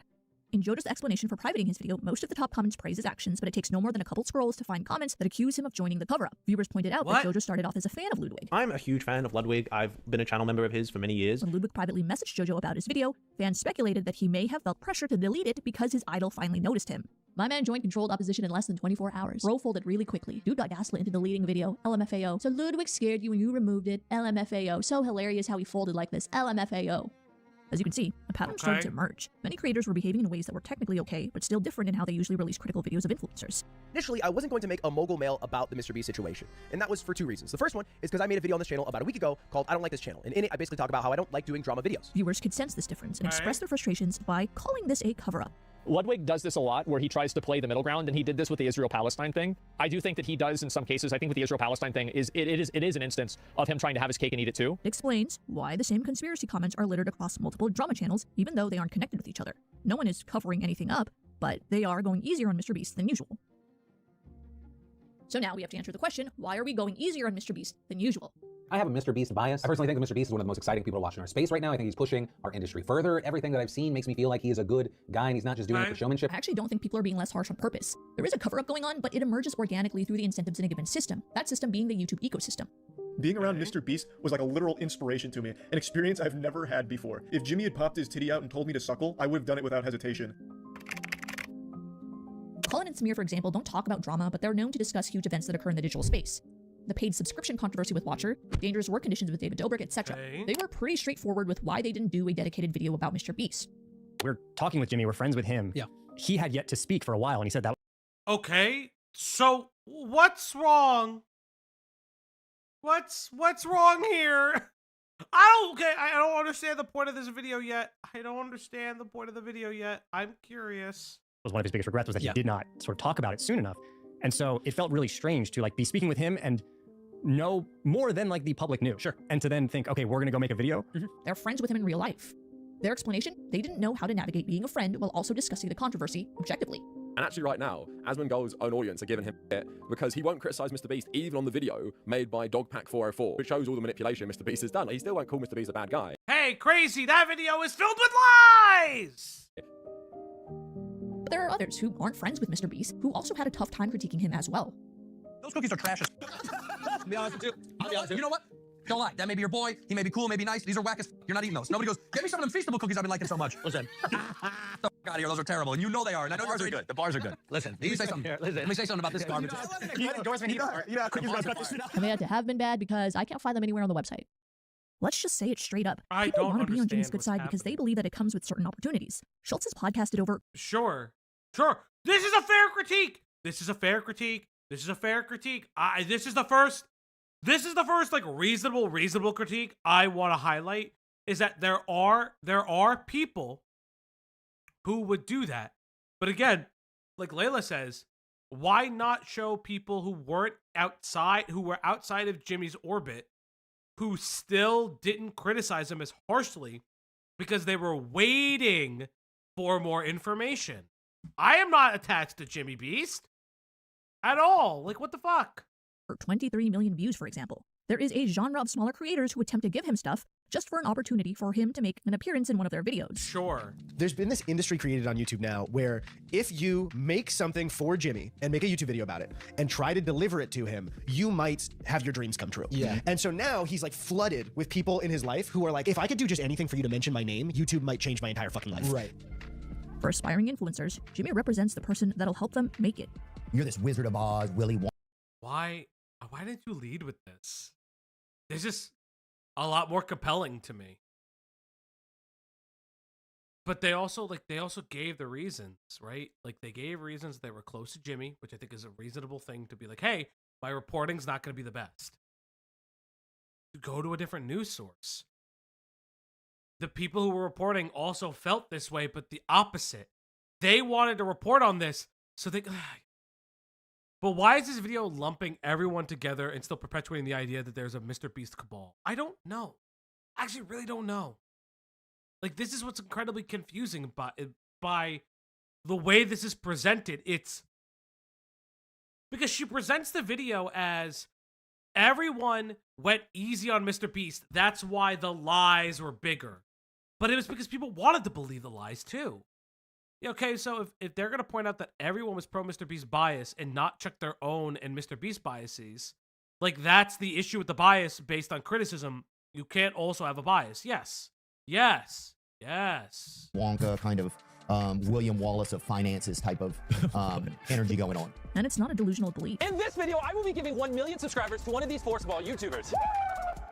People who've successfully gotten on his good side have benefited massively. I got a text from the Beast team, and he was like, can you fly out today? I absolutely 100% think that there's a reason why a lot of these content creators are not speaking out on MrBeast and are being silent. When MrBeast calls, you pick up. There are a lot of big content creators who could benefit from MrBeast services, whether it's maybe access to his editors, his resources, maybe they could be in one of his videos, maybe they could get him on for an interview, which will get them views on their channels. There's a lot of benefits to being on the good side of MrBeast. And so you are seeing a lot of people who are just absolutely refusing to even speak.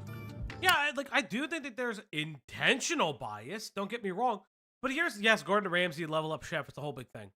But then why wouldn't you highlight the fact that like someone like Rosanna feels like she got burned by Beast and all of her stuff is deeply personal, like Dogpack, like Jake Weddle. All of their stuff is deeply personal because they felt like the Jimmy Beast bus did not arrive for them. Like, I don't understand the point because like a lot of the people that she just showed were not commentary channels. Like, there's a lot of people that weren't just commentary channels. Like, what is happening? Let's look at the video from Soggy Cereal, for instance. The video was branded as the video that would debunk a lot of the MrBeast allegations. This video won't just be about this alleged fraudulent and manipulative, it'll also be about this confirmed fraudulent and manipulative. Which is true. Dogpack 404, also known as Dawson French. Upon first upload, it was widely well received, but as the video got pushed to more people, many quickly began to point out biases. So he does claim to be unbiased, and he says that he's trying to critique fairly, but the video does kind of skew leaning towards MrBeast. Soggy was given access to information many comment. Yes, and this is a fair critique. Potato, I think Axis is secretly Mr. Abby's chat. You've hit another goal. It's time to feed the poppers. It's time to feed her treats. It's time to feed the dog now. On the Uplock stream tonight. Yes, everybody, it's time to feed that dog. Go get it, chat. And yes, chat, you know what time it is. If you also want to feed that dog, we hit those dodo goals, we get another treat. Can you guys give this dog another treat? It's up to you. Will she go hungry tonight, chat? Well, that's your responsibility.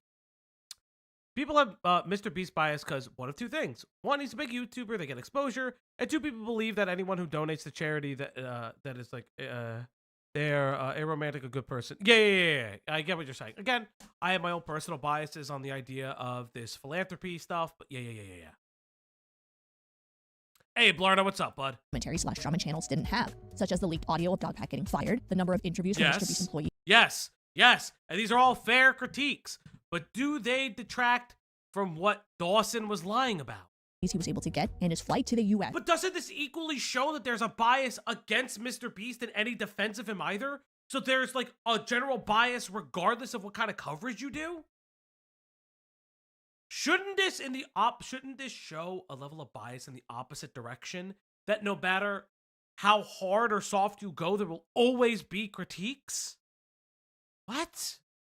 Was paid for. You obviously flew to America, right? Yeah. Did you cover Hey, this it's whilst you John Logic, everybody! What did Mr. Beast in any way pay? Someone for the kind of friend of the show with John Logic. I'm gonna be honest on that. So I offered to do interviews to Dustin since it was last moment and very expensive. Dustin, as far as I know, paid for those, and not on a MrBeast card, because when I got at like the hotel, which they said that it was on the card of like literally his name. That is a massive bias and compromises your integrity by leaving that out of the video. And if you Which is fair. It's a bias. However, the information provided outside of that does prove that Dogpack lied. And there's other evidence that prove that Dogpack lied. I don't know. Weirdly enough, there's a channel called Cope and Seat that also had access to some of that information without MrBeast's help. I wonder, were they biased? My question to you is: the philanthropy being exploitive a bad thing if the charity wouldn't have gotten otherwise for a video? I mean, it is inherently exploitative. Whether or not you are able to morally justify how that is completely up to you. I see a point of it. I understand it. Is it still exploitative for the sake of getting money? Yeah, you should still do philanthropy for philanthropy's sake. But like, it's a societal issue, not a Beast issue. Like Razor Red just said. you think you couldn't fit it in, it was a 1.5-hour video. Soggy is adamant that no one paid him, and when accused of being bribed, adamantly denies being paid money. Obviously, this is technically true, but not entirely truthful. He received an exclusive scoop, and as a result, his video did do millions of views. He was okay, but then by that metric, yes, but by that metric, I'm going to speak as myself, am more biased to Saberspark because I interviewed him. And yes, I did interview him. But here's like a crazy thing that like you'd have to realize. Like, here's like a crazy thing. I'm also more biased to the evidence and the truth of a story. Because, I hate to say it, Emily has by all means seemingly lied about a lot of their interactions. Like, and I use that as an example because I was involved in the creation and breaking of that story through my own ability to connect with these people. Like, I don't understand what her point is. Like, another perfect example, I'm more biased to Tina. I talked to Tina, right? And then she shares the audio, and I'm like, yeah, this audio is fucking, like, objectively the audio is bad. Like, what are you saying? I'm not sure if this is, I'm not sure how, if this is the point, but it sounds like she's saying that channels should have more, kowtow to their audience because they didn't get what they wanted. Yes. It feels that, like, it feels like the way that what she's saying is that because people softballed or, like, curtailed some of their coverage on MrBeast because they didn't jump the gun. The kowtow. I've never seen the word before, sorry. That because they didn't change their coverage. It's so fucking weird. Bossums, I am lonely. You want to know the only thing that fixes the loneliness? Your money. Oh, I'll go to hell for that one. Jesus Christ. paid money for doing this, but he certainly got money for doing this. For a channel this size, there's no doubt this was a huge opportunity, and the views are a testament to that. It's a little frustrating because I really liked Soggy's video. It was well thought out, highly produced, and you could tell he put effort into it. I also think Dogpack deserves so much criticism, and Soggy did a good job of pointing some of those things out. But because of this element here, it's really hard not to question how much he was influenced, even if subconsciously.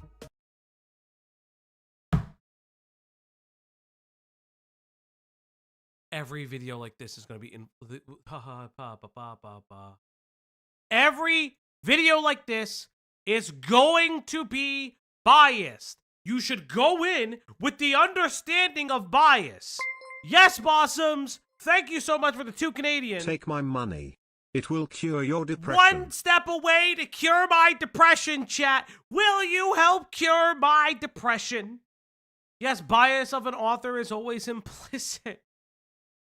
Like this idea that no biased coverage exists. Well, Walter, gone are the days of Walter fucking Concrete. Like, ay. Jesus Christ.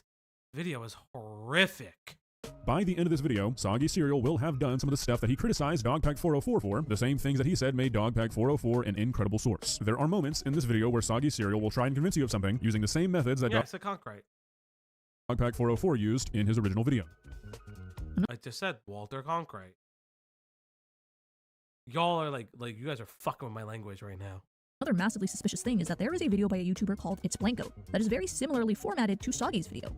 So I did the next best thing by interviewing a bunch of the employees, ex-employees, ex-contestants, and some others. This drama channel also flew to MrBeast headquarters and got direct information from employees and former contestants.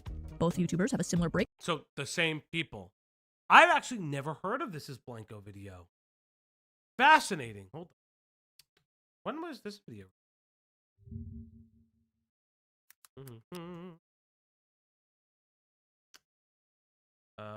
Let's see. Soggy Cereal released when? So Soggy Cereal's video released when? Okay, so 9 months ago, and then It's Blanco. That's 9 months ago.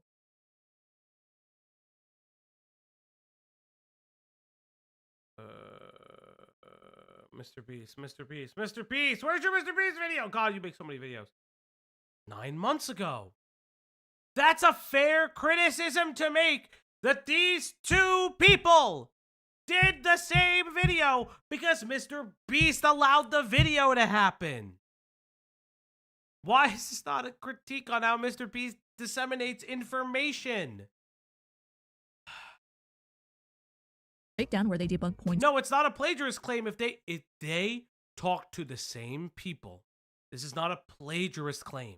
What this is highlighting, this is a better critique of MrBeast in the way that he hoarded his information and only gave it to people that he felt like were going to be the most charitable to him. This is a great critique leveraged in videos about, oh my God. Like, this is a great critique in this video. I never even knew about this video existing. This is super interesting. Why is this not the status of the information? Like, why is the drip feed of information not part of the critique? This would be a greater point to argue about. What the fuck? Like, this is interesting.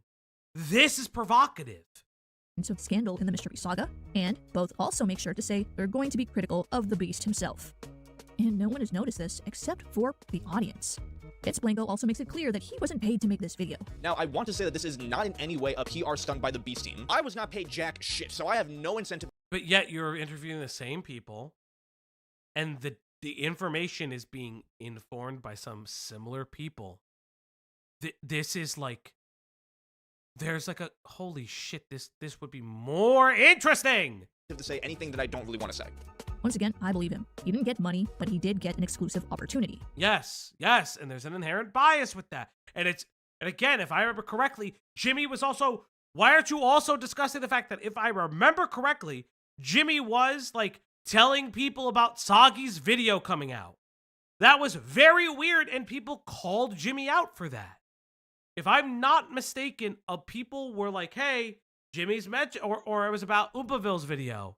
And he was like, promoting the video behind the scenes. Very fucking weird. And people called him out for that. What? Please tell me she includes that. Both parties, the commentary channel and the Beast team, did nothing wrong in itself with this exchange.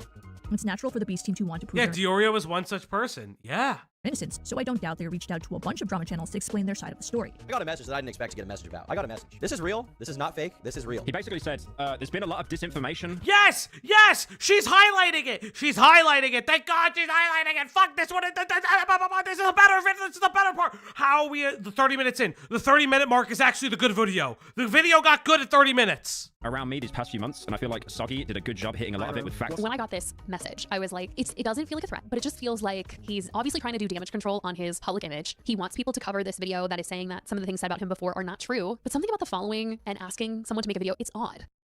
I think the same people probably reached out to Soggy and EriksBlue, which is why their videos are so similarly formatted. I mean, someone over there had to give the okay. Yes! Yes! Come on, you could bring it home, bring it home! To fly to Beast headquarters, right? Same pattern. This is technically okay. There is nothing wrong with accepting and doing this interview. Where the exchange fell short, in my opinion, is all in the commentary channels. Both took the employees' words at face value. You know, the people who are, of course, going to be biased for MrBeast because their livelihood depends on it. You can't just say, okay, I believe you.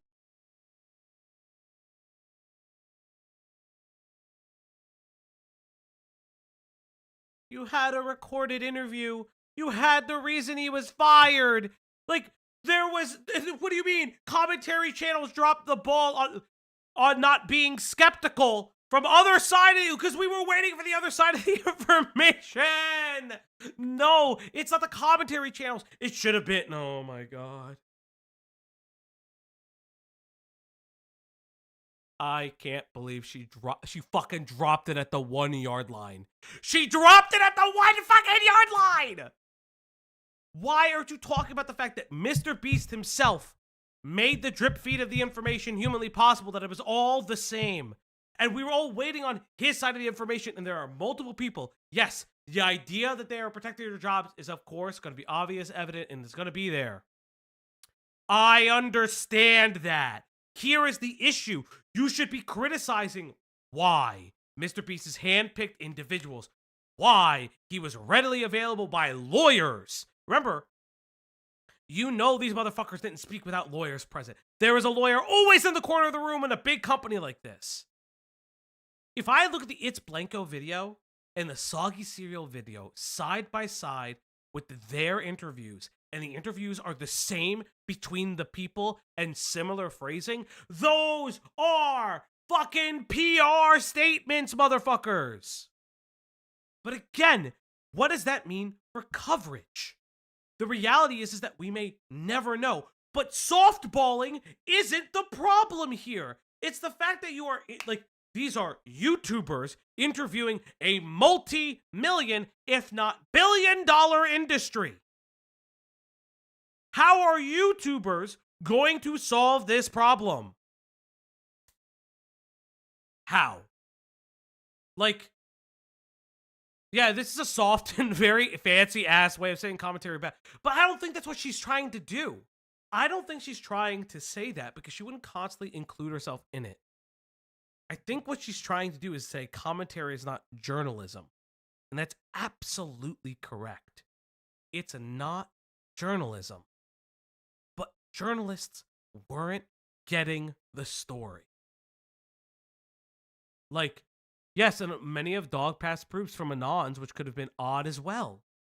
In contrast, it's Dogpack did the same thing where people's anonymity, and eventually, I believe, like the recording of the former Beast employee that never wanted to be made public was made public. Talking about how shit he felt the company was. Like, the reason, okay, so the inherent inability to highlight what Dogpack did ineffectually and incorrectly and unethically, if we're going to go that far, it doesn't set up why MrBeast did it in the way that he was supposed to do it. Hello, Greg. Hi, what is this? This is an ass video. Okay. I feel like this person. So we got to a point where I agreed with her in the video. For the, like, a real, like, agreed. She talks about. So I never knew this. There was another commentary channel by the name of EriksBlue that literally almost shot for shot, in quotations, because that's like it's hyperbole, made the same video as Soggy Cereal about Dogpack. Because he was also given the same level of access to the same employees that Soggy Cereal was given against Dogpack. But her criticism is that it's commentary's fault, not MrBeast and lawyers. And what the fuck is commentary supposed to do? Because we all softballed them allegedly. Softball Dogpack or MrBeast? MrBeast. He doesn't interact with anybody in commentary. Well, he does, but it's the biggest names because they're all the one. because she starts making the reasonable argument that, yes, going up against MrBeast does close doors. But then she doesn't, like, also mention the fact that people reasonably are not running with every claim because not every claim was substantiable or being able to be substantiated. And a lot of people from behind the scenes would have known that Dogpack had an internal investigation because that was also publicly known. So they didn't want to burn a bridge with, you can call this unethical, listen, it is what it is, but they wanted to hear the full story to see if it was serviceable to them.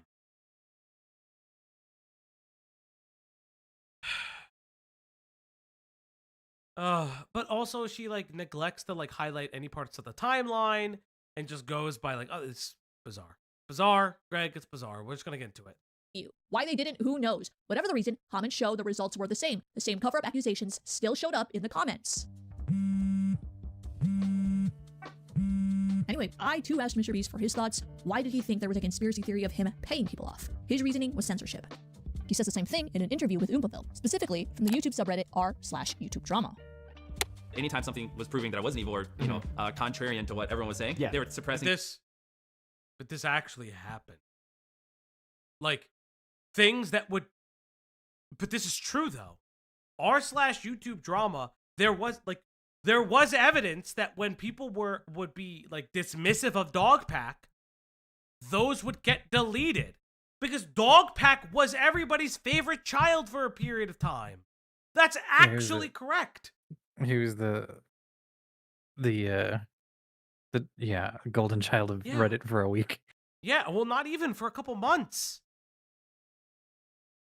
Yeah, like this is like that's actually true though. And again, you could say whatever you want, and I think that the Reddit was stupid about that. They should have left those up there. But like, that is what happened. I don't know. I don't fucking know, man. It or censoring it, not Right, to an extreme. so you're saying it's like a echo chamber, which I mean, Reddit r/YouTube drama is. Yeah, I know, but it's unfortunate when there's a post with 10,000 upvotes claiming something false about you, and then everyone, then a couple people are like, wait, that's not true. Here's proof, and then they delete it every time. So then everyone's like, okay, well then that must be true because they're also deleting the comments on that post that prove it's not. You know, again, I'm not trying to sound extreme, but it's just like, oh, you're censoring information.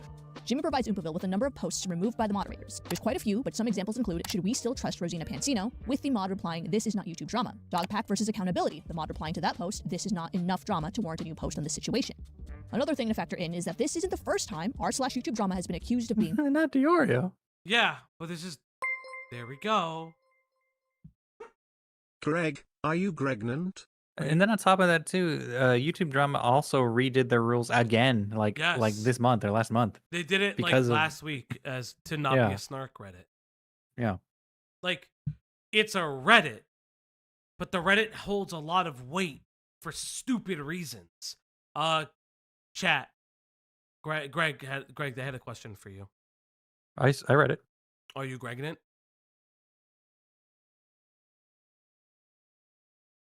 Wow, wow! Blossoms, thank you for the 2. I can't believe that, chat. I think that you should continue to ask Greg if he's Gregnant through donos. If we reach the goal, Greg has to answer the question if he's Gregnant. Bias. One of the moderators We reach the goal, he answers it. have since responded to Jimmy's allegations. It's a long post, so I'll link it down in the description, as well as Jimmy's allegations. To sum it all up, this particular moderator stands by removing those posts. They point out that posts were either removed for misinformation, they needed to be discussed in a mega thread, and another bunch removed because they were redundant. As you can see from the title of the video, I don't agree. The reason I don't think this is the case is him and his team have been accused of censorship too. And as you know, the story has got as big as it did, despite this attempted cover-up. Personally, in my opinion, it feels like they are blocking comments and not accepting certain things because there's very few comments that are critical. I find some, but the ones that I find are really vague. Some of the videos that seem to prove the allegations have been re-edited, such as this video called Tipping Pizza Delivery Guy $10,000. Its current length is at 10 minutes and 26 seconds. However, an archived snapshot in June shows its original length at 12 minutes and 48 seconds. A YouTuber by the name of Upper Echelon found a number of deleted segments in current MrBeast videos. He found that even the mere suggestion of criminal activity was deleted. They removed a roughly 30-second section where Jimmy says to the camera, probably shouldn't break the law because being in jail. Okay, yeah. But what does that prove, though? It doesn't, it proves that they wanted to clean up their image. But it doesn't prove that a crime was being committed. jail sucks, and then a section where Jimmy describes how he would hate to go to jail for a few years. Yeah, I get it. A PR team went sweeping through the videos. What does that have to do with the allegations, though? Child, what are you doing? A log of messages from one of MrBeast's crew members have also disappeared from their main platform, GitHub. Why would censorship work here and not there? His theory just does not make any sense. Okay, so don't get me wrong, my point isn't to jump on the... But okay, so the issue with that is I agreed that the censorship was taking place, but she didn't point. But didn't she just point out the channel had misinfo? Yeah, there's a lot of like misinfo stuff that I'm so confused by.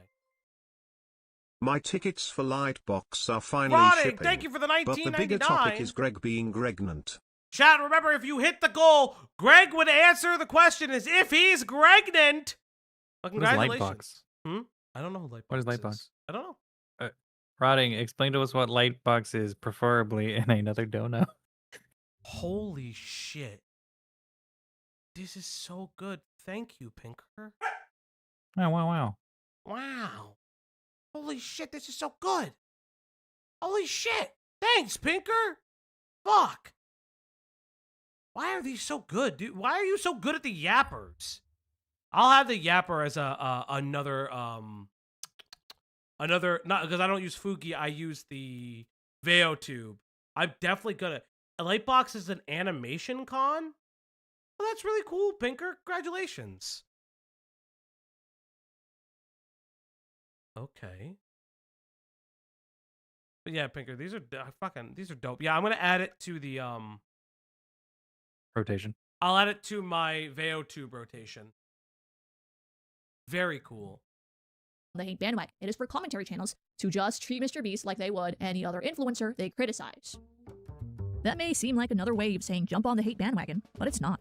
Remember when Oompaville just accepted Jimmy's answer to the question of whether or not he knew of Chris's affinity towards Shadman's art? We used to have a bunch of anime posters and things like that on our wall in the house, and one day Ava put up this because he didn't have proof otherwise. Yeah. poster And that Oompa was got a lot of shit for that interview because well, he didn't press him hard at all. She kind of missed that. She kind of forgot to say about that Oompa got so much shit that he had to do a redux. He just said that he got like shit for it.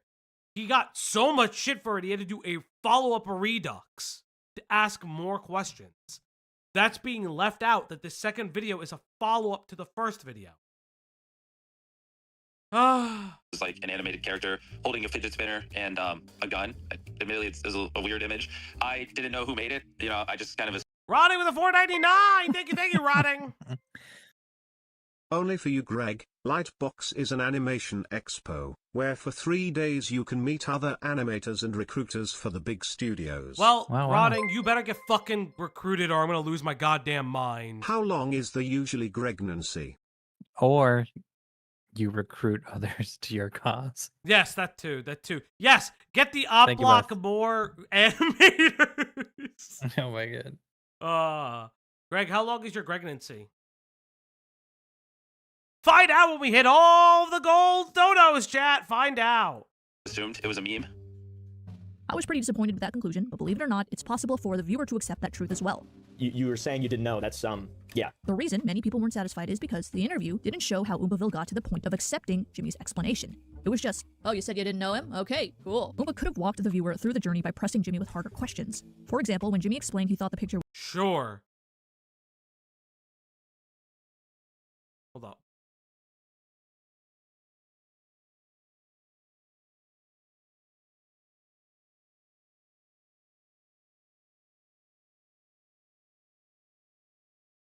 Okay. Chat. Somebody is screaming at somebody outside of my apartment. Nice. Jersey. I'm incredibly nosy. Did she mention how Oompaville has a connection to MrBeast through the candy company? No. The thing I mentioned it multiple times. The candy stuff, as well as the fact that there's ties with the media, with the talent agency that he's a part of. Right.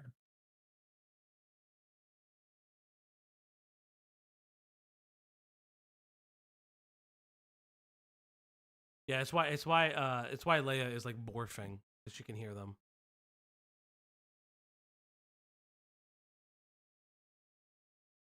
think he stopped talking so loud on the phone. I think he may have heard me.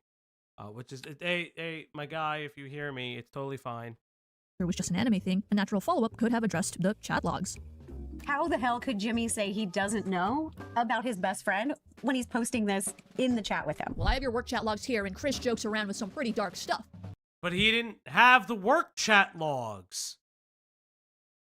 He didn't have the work chat logs, though. Wait, time out.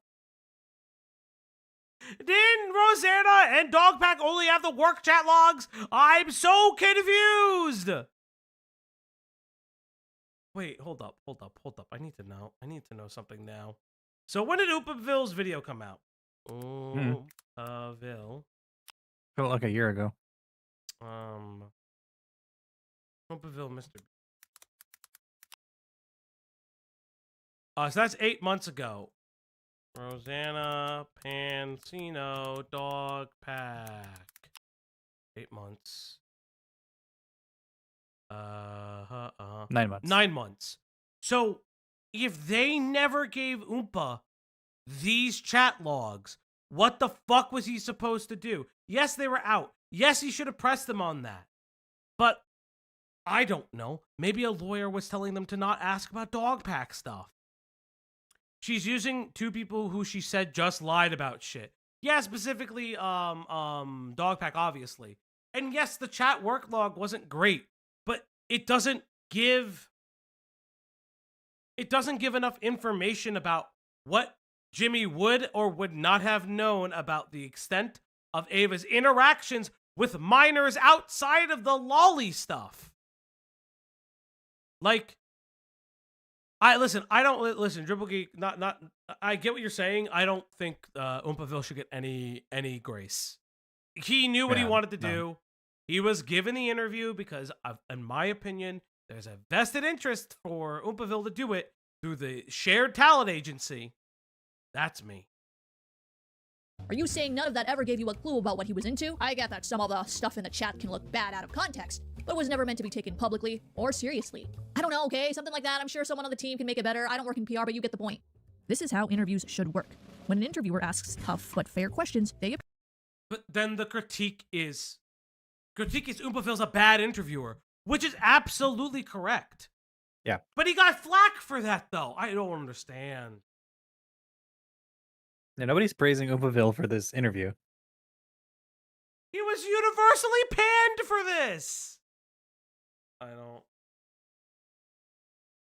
Wasn't it a new chat where all the degenerate stuff actually happened? Jimmy wasn't a part of. Yeah, there's like other parts too that like. From my understanding, if I'm wrong, it was a former work chat on Twitter that they converted, or no, it was a friend chat that they converted to a work chat. Converted to a work chat that stuff got deleted And then, out of. Yeah, and then when it was a work chat, they were like, "Hey, this is the friend chat." No talking about. Yeah. Or they swap one or the other. It might have been a friend chat turned into a work chat, like, and then they're like, "It's a work chat," so stop talking about. Again, like I forget. It's an expectation that Jimmy Donaldson read everything, and again, I still think that there's like reasonable scrutiny to both Jimmy and especially Oompaville for those kinds of interactions, as well as Oompaville's interview. But this is YouTube. Fucking YouTube. What are we saying? Appear thorough and credible while giving the interviewee a real chance to prove their innocence. I have received thousands of leaked messages from an official MrBeast work chat. These are all just their work chats from 2020 to about 2021 on Telegram. I verified the legitimacy Telegram, there you go. of these chats with multiple former employees, and let me tell you, they are absolutely insane. The great thing about this... They weren't really that insane. They weren't really... Like, were they weird? Yes. But insane? No. They were not. They were not insane. Not only that, my recollection, she didn't leak the whole thing. Right? Am I crazy? So, like, nobody could, like, look at them themselves? I mean, not through her. She just went through, or Dogpack. Because I remember they sent it to the FBI. Like, scenario is that we don't even have to imagine the audience's response. Rosanna Pansino actually posted the group okay, chat she did post it. I'm incorrect. Thank you. Nick leaked it all. Okay, thank you. on her Twitter. So many of the replies were very akin to, "Oh, this is just an average group chat." Oh my god, look how easy that was. So, if asking tough questions benefits the influencer and the But then, hold up. Wait, hold on. What's the point here? What's the point of asking the question if the audience has proven that it's a nothing burger? It was a You just answered the question. She releases the logs. The audience agrees that it's a nothing burger and doesn't go on with it. I don't understand the critique. What is the... She had a good point and she lost me again. She had a good point and she lost. She did it again. She did it again.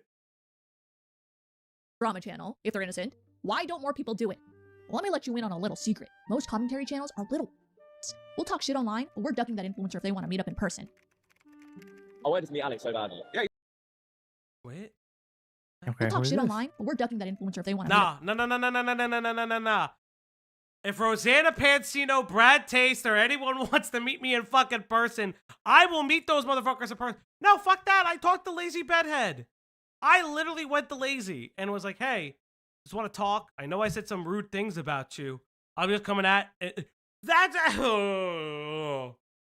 Okay. I never said rude things about Lazy. I never saw the video.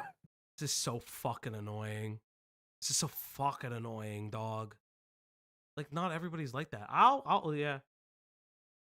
Oops, I did it again. I played with the script. I may believe this video was good.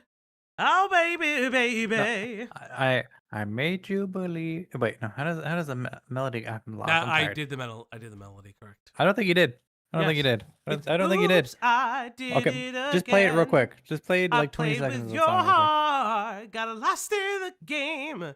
Oh, baby. Got lost in the game. I made you believe this video was good. Like That's not correct. You tried to force 12. I don't fucking care what I added. That means it's transformative. That means she can't see me. Oh my god. Or come at me with her 2 dance knives. Saying Greg is wrong when he never lies. Greg lies a lot. Meet up in person. I wanted to meet Alex so badly. Yeah, he's not here. I know. He's ill. No, he can't stand. Can't stand. That's it. Tonight. Well, I do feel like the MrBeast interview. Alex? Like I'm Alex? I'm Alex? Wait, which Alex are we talking about? Are we talking about I'm Alex? Who was that? Who are these people? Are they talking about I'm Alex? What is this? What is this in reference to? Can I get a reference video? No, he can't stand. Can't stand. That's it. Tonight. Well, I do feel like the MrBeast interview deserved criticism. Maybe I can't say I would have done any better. For most people, and that includes commentary channels, being confrontational is really difficult. Honey, I can't catch you up. I'm so sorry. This video's like absolutely all over the place. Like legitimately videos all over the place. MrBeast bad, but commentary evil. But also lazy. And maybe don't understand how things work. Difficult.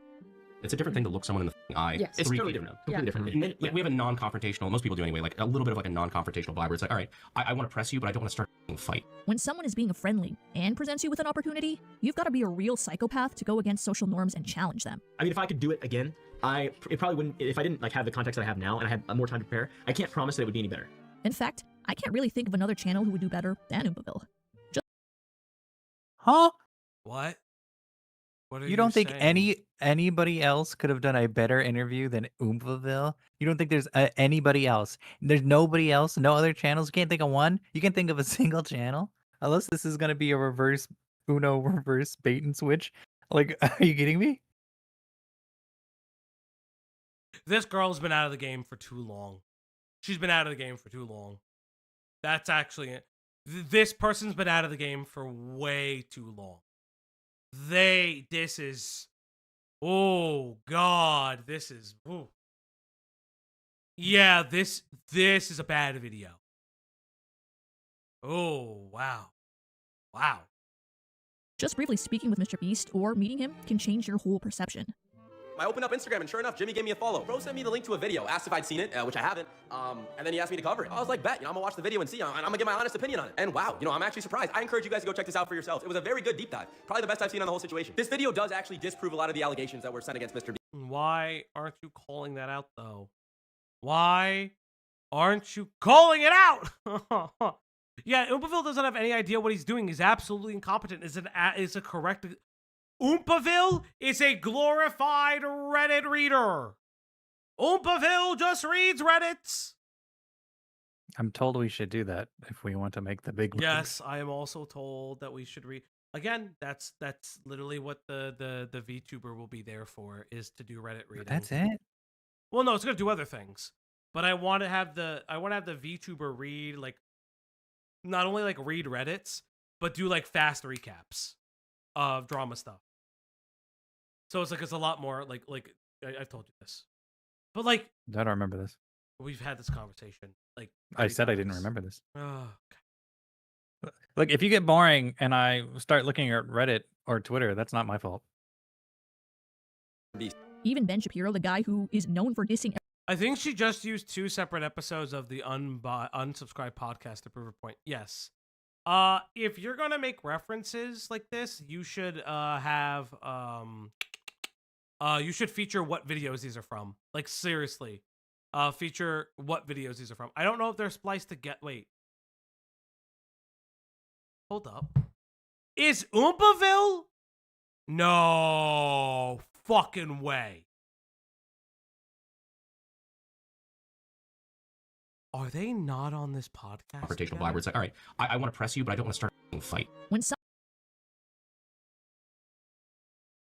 She did. Is Oompaville not on that episode? Because that's the I Praise the Shadows episode. She clip chimped. There's no fucking way. To prove her point, she spliced 2 episodes of the same podcast to look like they were from the same video. Well, let's see. No. I'd have to look. I have to look. What is it? Let's not just say Unsubscribe? that.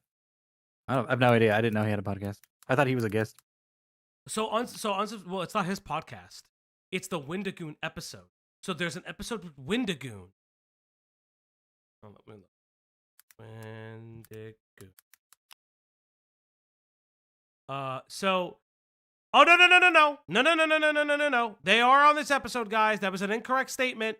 They are on the episode. It's a different episode because there's 3. You guys think it because there's 2 episodes from that month where he's on. It is they are there. They are there. Aren't you glad I'm here so that you don't I was gonna say check dumb anyway. shit? I was absolutely gonna check. Yeah, but you were going to check after you said it was a clip chimp? Wouldn't Well, you want I'm to have double checked checking. before read- shouting clip chimp? I checked it. Ivy is incorrect. We checked it. We rectified it. It is not a clip chimp, even though I still don't like it. Babe, read chat. Yes, I know. Some of the chat said no, yes, no. I don't know what the no means. It could just someone could just say no. someone is being friendly and Falgi, look at chat. I am looking at chat! presents you with an opportunity. When you guys just say no, I don't know what you're saying no to. You could say, no, this thing is incorrect. Chat, don't you fucking dare. You've got to be a real psychopath to go against social norms and challenge them. I mean, if I could do it again, it probably wouldn't. If I didn't have the context that I have now and I had more time to prepare, I can't promise that it would be any better. Again, not a clip chip, but still weird. In I fact- said I'm wrong 4 times. I was already saying, like, guys, you were at a delay. So, hi. Chat, I love you. You're at a delay. So if I say something, I can't, it is like 30 seconds to a minute delay. I can't change it. I love y'all, but I can't really think of another channel who would do better than Oompaville. Just briefly speaking with MrBeast or meeting him can change your whole perception. the videos don't talk shit though. I know. But it is important to not get things wrong. I don't want to call her a clip chimper. I don't want to say that she's having misinfo. I opened up Instagram and sure enough, Jimmy gave me a follow. Bro sent me the link to a video, asked if I'd seen it, which I haven't, and then he asked me to cover it. I was like, bet, I'm gonna watch the video and see, and I'm gonna get my honest opinion on it. And wow, I'm actually surprised. I encourage you guys to go check this out for yourselves. It was a very good deep dive. Probably the best I've seen on the whole situation. This video does actually disprove a lot of the allegations that were sent against MrBeast. Even Ben Shapiro, the guy who is known for dissing everyone and everything, can't Proof that you're at a delay. You're at a delay. You're actually at the no, you're not at the lowest delay because it's to help me to get any like slurs out. They see, but you're at the second lowest delay. To be fair. What? You said to get any slurs out? Yeah, like if somebody slurs, because fucking YouTube sucks at getting slurs out. It just does. I thought you meant out of you. Beast games. No, the chat. The chat! Even Ben Shapiro, the guy who is known for dissing everyone and everything, can't give an honest review of Beast Games, MrBeast's first reality show on Amazon Prime. Full disclosure, I know some of the people associated with making the show. For example, less than 5% of Ben Shapiro's review is his opinion about the show. Beast Games is, I will say, it's got like a 13% critics rating. It is highly watchable, like really watchable. It's kind of real-life Squid Games. I mean, it's not a great compliment, but that's all he says about it. He spends the rest of the video talking about capitalism and what he'd do if he were a contestant. Sure, Ben, capitalism is great, but what did you think of the Beast Games? You know, Where was Rose Malay?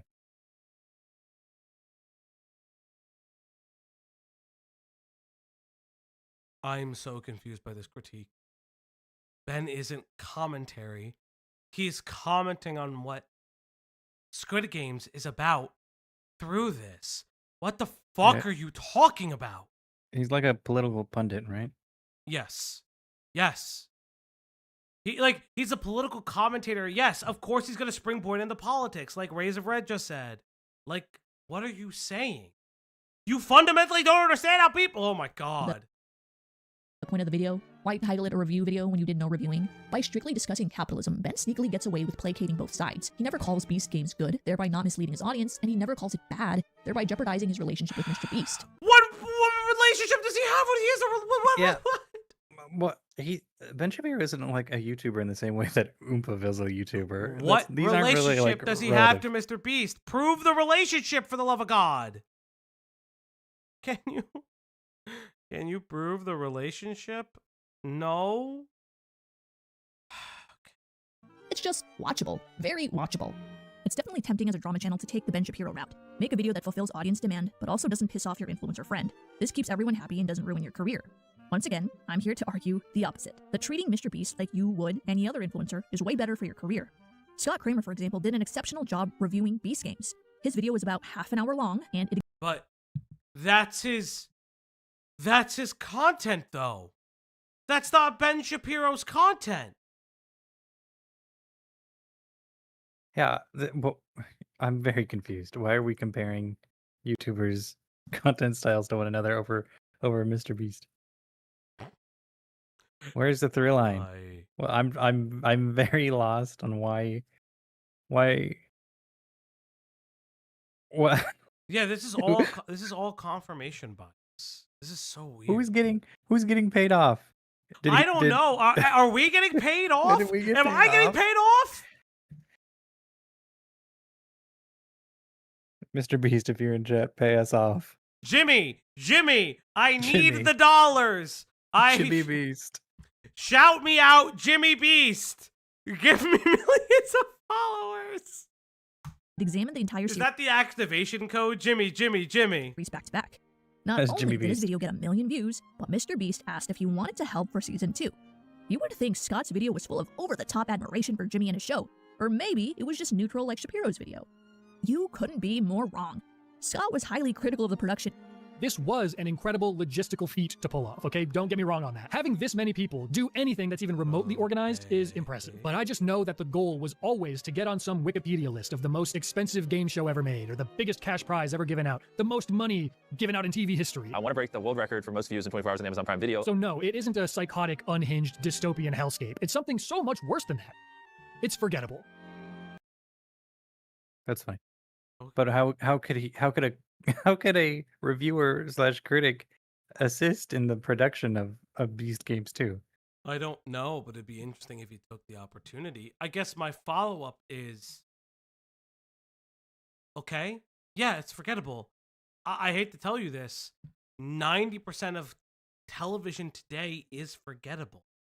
Like, it's just like an actual fact. A lot of these game shows are forgettable. Like, okay, I'm going to say a name for you guys. Do you motherfuckers remember Marie Kondo? Does anyone remember the pandemic and Marie Kondo telling you how to get rid of things in your home And that led to a wave of reality shows about like taking tiny living spaces and like building technology into them so they became more livable. Like, the fact that people are like, I've only heard the name. Yes, no, yes, no, yes, no. She's gone from the collective conscience. She's forgettable. All of these people are forgettable. I have no idea who that is.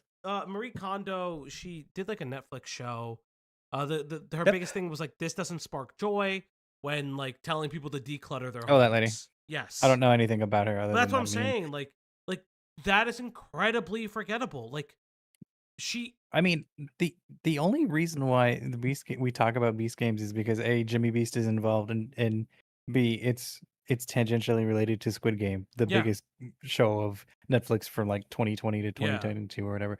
But like, a lot of people don't even know that Netflix also had their own live action Squid Game TV well, show. they do because people got injured during it. That was a whole big Yeah. thing. People people got injured. don't know that, is what I'm saying. Sure, I mean, people who would have followed it would have known, and people got injured during it because there was a lawsuit. Yep. But that's what I'm saying. You're agreeing with me. I'm saying people know it because it is Squid Game. Yes, And yes, that's yes, why yes. people know the Beast game, because it is a spoof or rip off of Squid Game. Hey, kick And ass! because Jimmy 8 Beast. months. Kicken_the_Swede became a member. Kicken_the_Swede celebrates 8 months of membership. Woke up and came here to Fauci screaming at me. Listen, I'm Disappointed face sorry. emoji. Listen, it's not kicking. It's not at you. It's just like everything that's going on. It's the world, really. Despite this, Scott isn't a hater either. He doesn't call the show a dystopian hellscape, or talks about past allegations. Well, what? Why would he? He's just critiquing the show.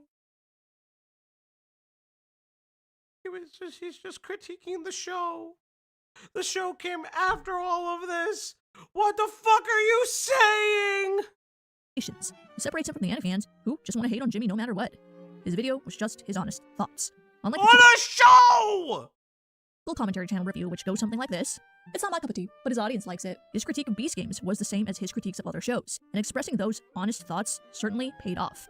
And it pays off.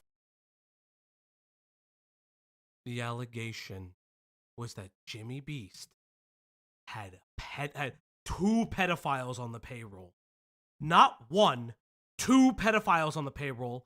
His cousin was the secret CEO and also a serial sexual abuser, and he was hiding, and I mean hiding, serial workplace harassment. And lying about charity, committing fraud. All of his videos were lies because they used VFX. Good morning, I guess. Sad face emoji. No, sad Kikan, face emoji. no! Sad face emoji. Crying face emoji. Again, my favorite Swede. Don't we have 2? Can you not? Should we not say that? And Zane. It's just like, Holy I don't- shit. Close call. I don't understand. I don't understand. I can't actually hate on Zane. Little behind the scenes lore. Zane is the one that helped me get the PC. So, and I'm like told that the PC is like the PC is very, very good and like too good for what the fuck we're doing here. Yes, it's too good for you. But I very appreciate it. I am going to learn how to edit.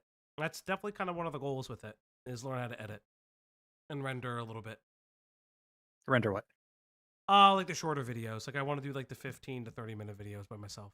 What do you mean by render? Like this computer could definitely not render videos.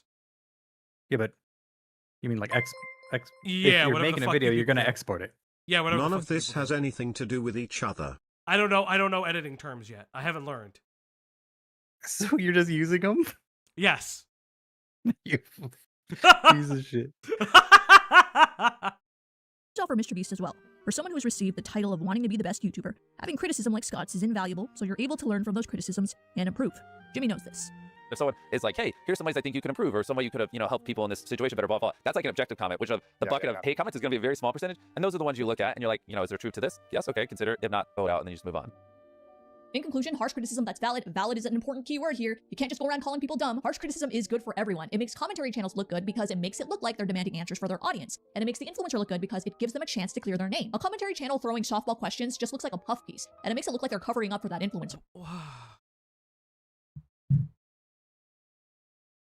Your only good example of MrBeast critique is a show review.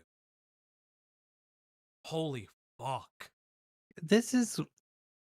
And not looking at the range of live stream coverage or Chud's other coverage. Like, this is wild. This implies like a poor review or interview is tantamount to sweeping, when a poor review or interview, the harshest thing people would say is that you're inadequate and, and that you shouldn't be doing this in the first place. That's the bigger L than saying you're sweeping for MrBeast. This is such a bad video because it's like, I don't know what logic is she's based in. Rays of Red, thank you. She should have just slammed her palms on the keyboard and let autocorrect do the rest. It'd be more coherent. Yeah, I don't understand what's she has she speaks like she has the IQ of 150. No, what's White Bowser's 110 or some shit? 110. No. This is so weird, man. Chat, we're only moments away and tips away from understanding if Greg is Gregnant. You know what to do, chat. You know what to do. If you're not innocent, though, there is a massive downside to harsh criticism. CoffeeZilla's video, for instance, alleges MrBeast has profited up to $23 million through insider trading and unethical crypto investments by using his influence. Yeah, and I remember covering it and been like, I can't, like, this is it, like, I remember, I don't remember if we covered it or we talked about CoffeeZilla's video, but I remember. I know we've talked about it. Yeah, I can't remember if it was a stream or I not. remember talking about CoffeeZilla's video, and I think if we did not cover it, and somebody can correct me if I'm wrong if we did, but I remember part of my issues with covering the video was Coffee is alleging that the person he's handed his crypto wallet to is doing rug pulls. Which then the obvious argument is, isn't crypto all rug pulls at this point? Like, which a lot of evidence is that it is. So it's also super underregulated, and that's what it's known for. Yes. And Jimmy Beast is a crypto hound that is a very well known thing. And he literally hired somebody to do that for him, so he could crypto other ways, but do like literally day trading on the crypto market. Yeah. His video claims that he gained early access and publicly promoted tokens while selling them for profit. The Beast team counters that funds were handled by a third party and Jimmy had nothing to do with it. But Coffee found substantial evidence that casts doubt on their claims. To this day, that argument remains untouched. No real clarification from the Beast team, other than the ending of the Oompaville interview, which has had... Because there's no evidence to the contrary. Like, sure, but there's no evidence to the contrary, so you can only understand, like crypto is sus by the nature of, in my opinion, crypto is sus by the very nature of its own existence. It is a market where if you're at the top and you know the right people, you will just fucking insider trading to the end of days. That is my personal opinion on it. It's just from the amount of rug pulls I have seen. However, Jimmy Beast could just say, well, I didn't do it, and show proof that they had a third party do it. And that's all you need to do. He could just be lying about how involved he is. It's almost like it's an accusation without proof. Heavy pushback. And guess what? Most people like CoffeeZilla's video. And if you think it was well received because he jumped on the hate I like CoffeeZilla's video too. I just don't like that specific part of it.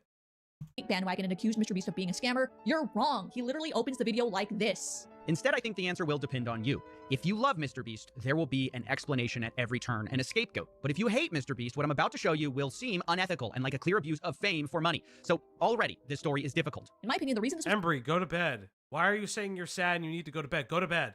Go to fuck to bed. Embry, go to fuck to bed right now. I don't want to see that shit. Don't do that. Go to sleep. No, go to fuck to sleep. Go to fuck to sleep right now. Good night, Embry. well received is because Coffee approached The the VOD Mr. will Beast video always like be he did there. in the other Do videos. not- Please do not fuck your sleep schedules up for us. Don't do that. he's made on other public figures. His branding is consistent. It's that simple. And there's definitely evidence of this inconsistency happening in real life. MrBeast himself, that there is a commentary channel that has a very different opinion in real life, but on camera, he or she delivers a different opinion. I guess I probably shouldn't say the name of the creators, but like one of them literally just said to me like, well, it's not really cool to like you or defend you right now, so I don't really care whether or not it's true, or I don't want to take the video down because then people are gonna think I'm controlled opposition. I was like, whoa. The last reason harsh criticism may not be ideal is honestly ego. He was directly tweeting about this crypto coin, kind of hyping it up on Twitter, and according to what CoffeeZilla says, at the exact same time, literally the same day, was selling that coin. So he was implying like, this is the next. I will do you guys a bedtime story stream when I get a better mic. I don't want to do it with this microphone. I don't like this mic. This mic's pretty good. It is. I just there's things that I really want to fix it. Cloudy, Like what? excuse me. Like what? It's just the sound quality, and I don't like I use like a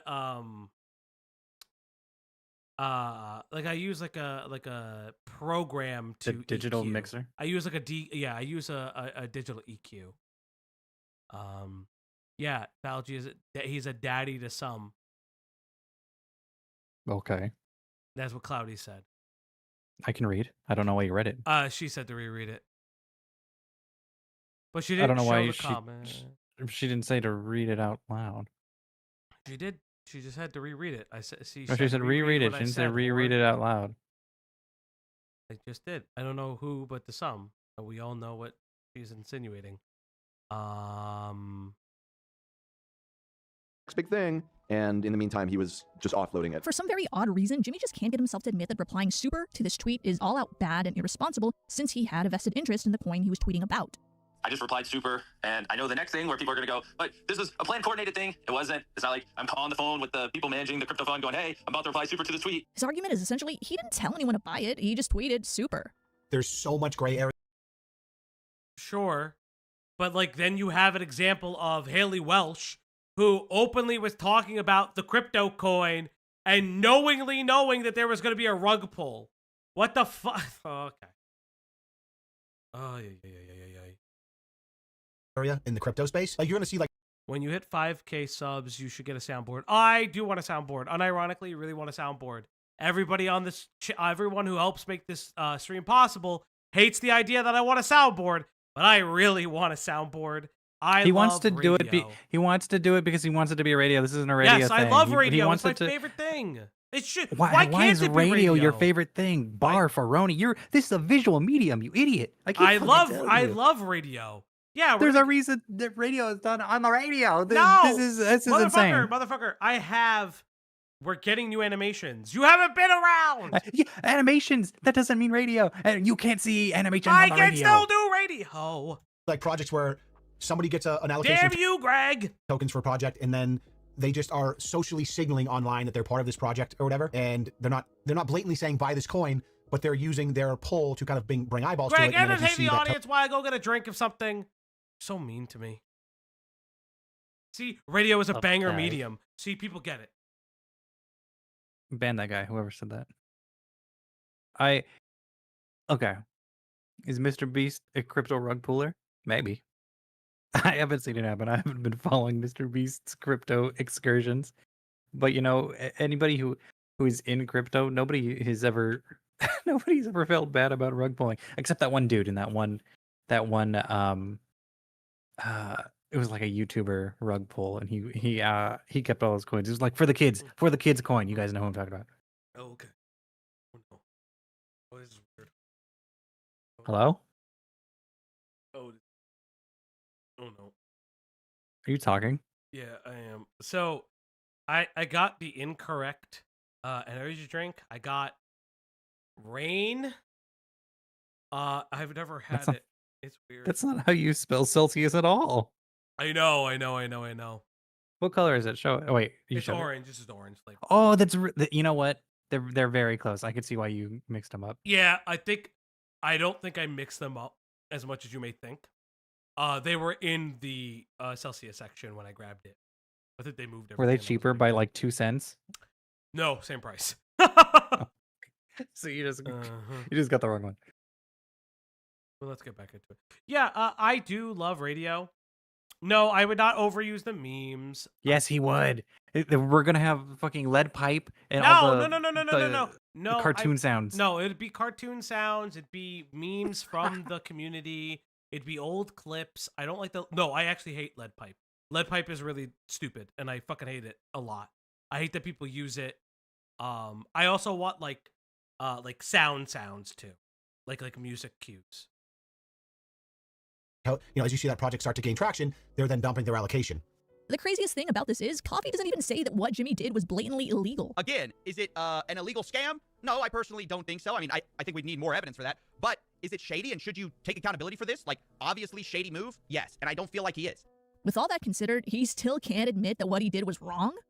It's because it's the crypto market. This is what the crypto That's market literally how does. every Yeah. crypto bro works. Like, I can't fathom people liking Jimmy Beast for any reason, but he's a crypto bro. Reddit's a broadcast still. Podcast is literally a portmanteau of iPod and broadcast. Also respect the pipe. He calls it a broadcast. This is still a stream. This is a broadcast. This is a stream. This is not a broadcast. Tusky became a member. Tusky celebrates 8 months of membership. Tusky, thank you for wow, 8 months. Wow. Why do Buddhist monks avoid sending Word docs? Why? Because they're supposed to avoid attachments. I would tell a joke about sodium, but nah. NA, but thank you, Tusky. Oh, God, guys. Thank you guys so much. Chat, remember, 6 more super chats, and Greg will answer the question if he is Gregnant. So what if you're a drama channel and everyone knows you and MrBeast are friends? You're going to be biased, and you're also going to be perceived as biased. How are you supposed to respond then? It's your job to report the news, but Jimmy is also your friend, so you're going to be biased no matter what. Ironically, the person that did this the best was Ludwig. Not at first, obviously, but later. After his poor examination of MrBeast's criticisms, Ludwig uploaded a follow-up video. Instead of being defensive, he immediately addresses what viewers are thinking. I'm biased because I know MrBeast, the person, and so MrBeast, as the owner of MrBeast, the company, the malfeasance he's done, how he's treated his employees poorly. I'm coming in with a POV of what I have seen. He additionally does. But parts of that were proven untrue later. What are you saying? Is it Ludwig or Ludwig? It's Ludwig. I don't know. Fucking care. It don't matter. It don't matter. This is such an exhausting point. Like, sure, it brings it back home. I get I get the drafting of a fucking inverted pyramid. It's always a diamond.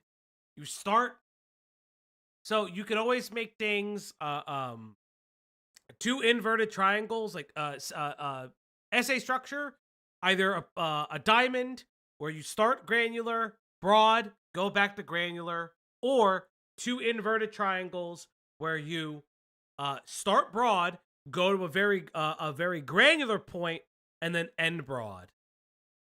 It's just okay. Sure. Doesn't try to defend his poor analysis of Dogpack's video. He takes the L and even shows how much his viewers disliked his livestream.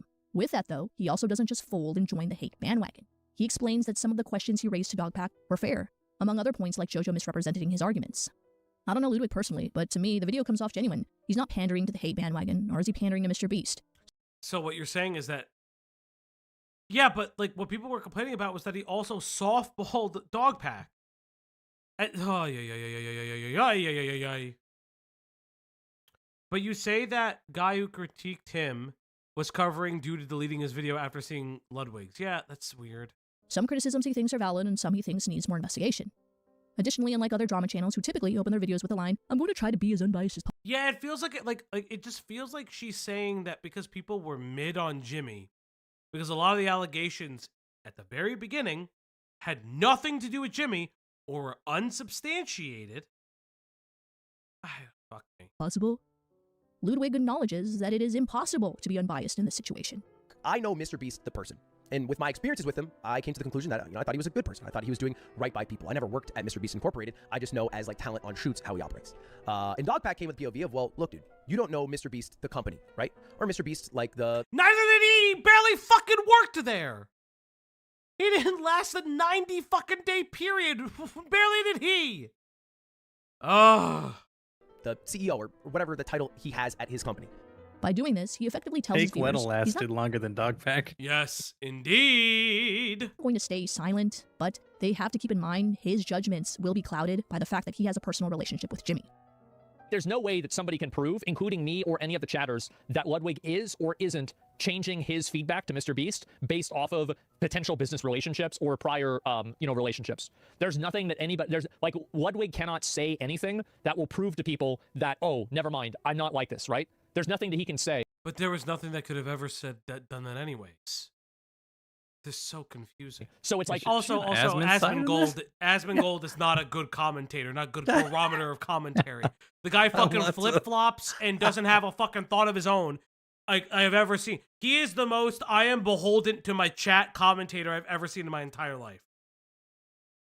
I don't have positive feelings about any of these people. Yeah. Any of these people. Coffee. Sure. Yeah, sure. I haven't watched any of his recent videos, and I know. Neither. I heard he recently got trolled in one. He reported something incorrectly. I don't know how true that is, though. I don't really care, though. If you acknowledge that nothing will change your opinion, then yeah, none of the major Twitch streamers are good commentators at all. Yeah, Asmongold is. I find that the reason why people love hearing from Asmongold is that Asmongold is a reflection of his chat. To the point where I don't think he has the thought of his own. I don't think he really has any thoughts of his own. Who cares? The opinion really, why even try?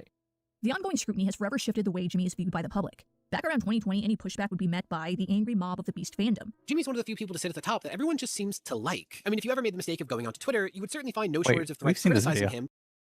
I do believe we did watch this video. We watched this video. Yes. But almost every single one ends up being ratioed by someone expressing support. Last month, MrBeast, in another move, funded the construction of 100 wells across 5 countries. Bill Mayer also bad. Clean drinking water. Yeah, there's also a terrible To 500,000 people. Good thing, right? No. So much, the wrath of mainstream news was no match for their intensity. Even when a few people questioned his philanthropic work, he is literally the Antichrist. It barely made a People have been doing this for a very long time. dent in how his core audience viewed him. Here, I got 2 words you should say to MrBeast. Thank you. Today, things have changed. Any rumor that can get a footing has the potential to gain traction. This change in perception bolstered by the fact that commentary went a little too soft on him, giving the illusion that there is a cover-up going on.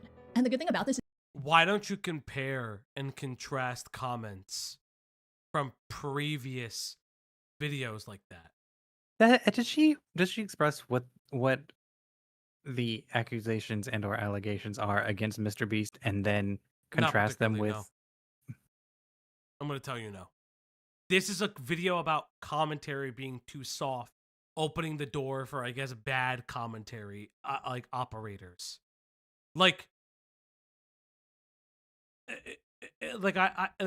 comments, that's not why the comments changed, A. And B, more importantly, why are you not comparing and contrasting?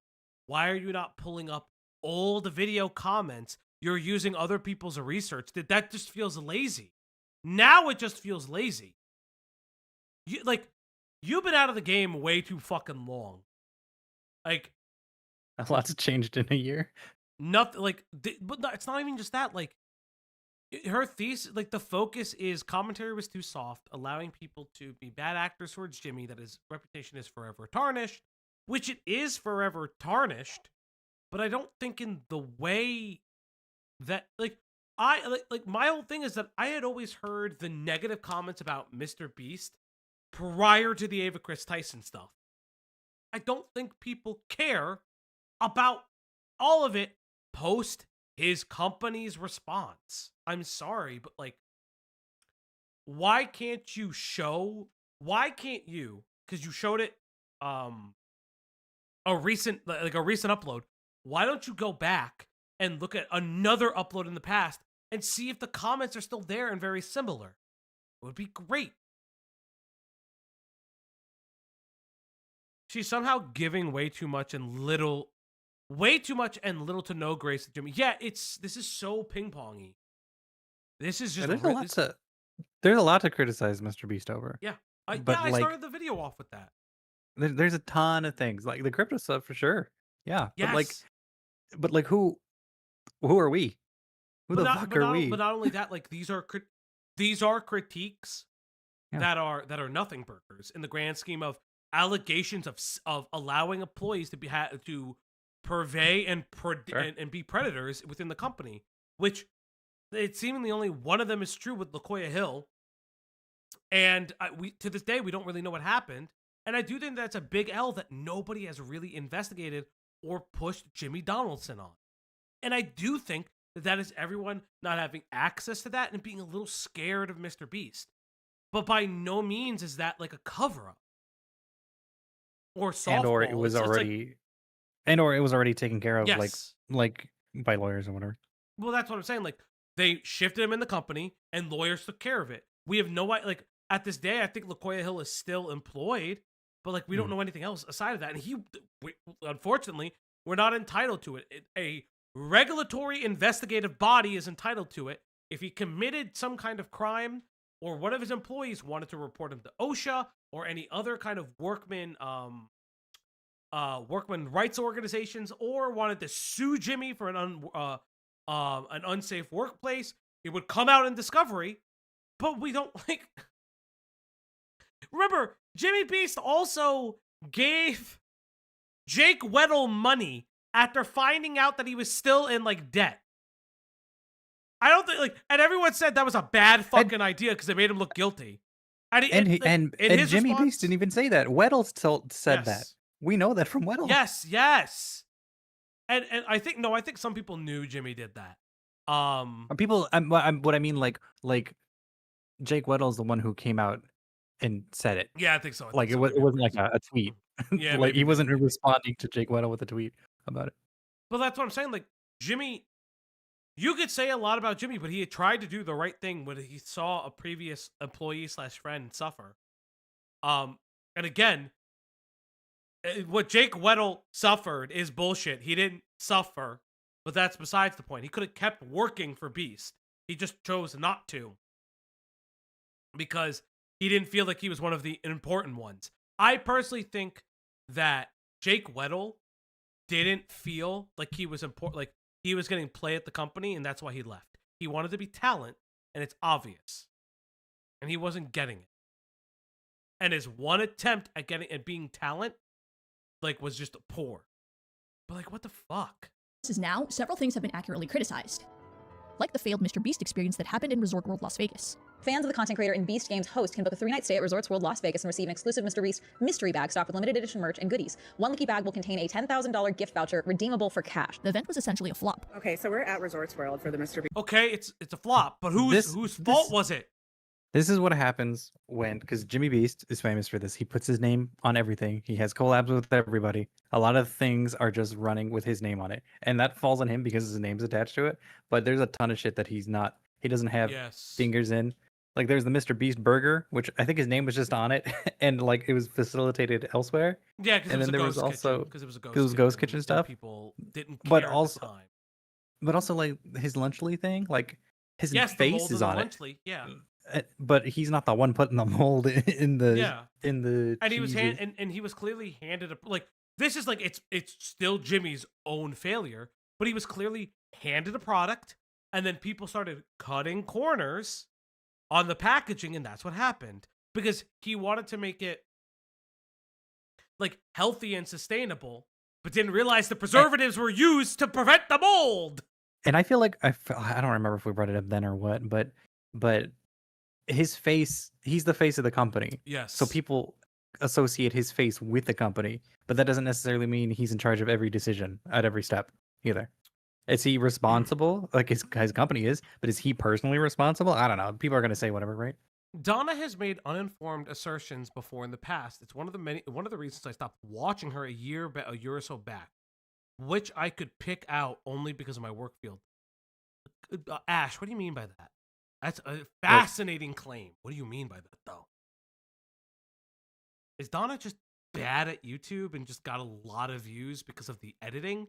Because that's what it feels like. It feels like she's a really good cinematographer, and people just like that. Like, I always hate this where it's I've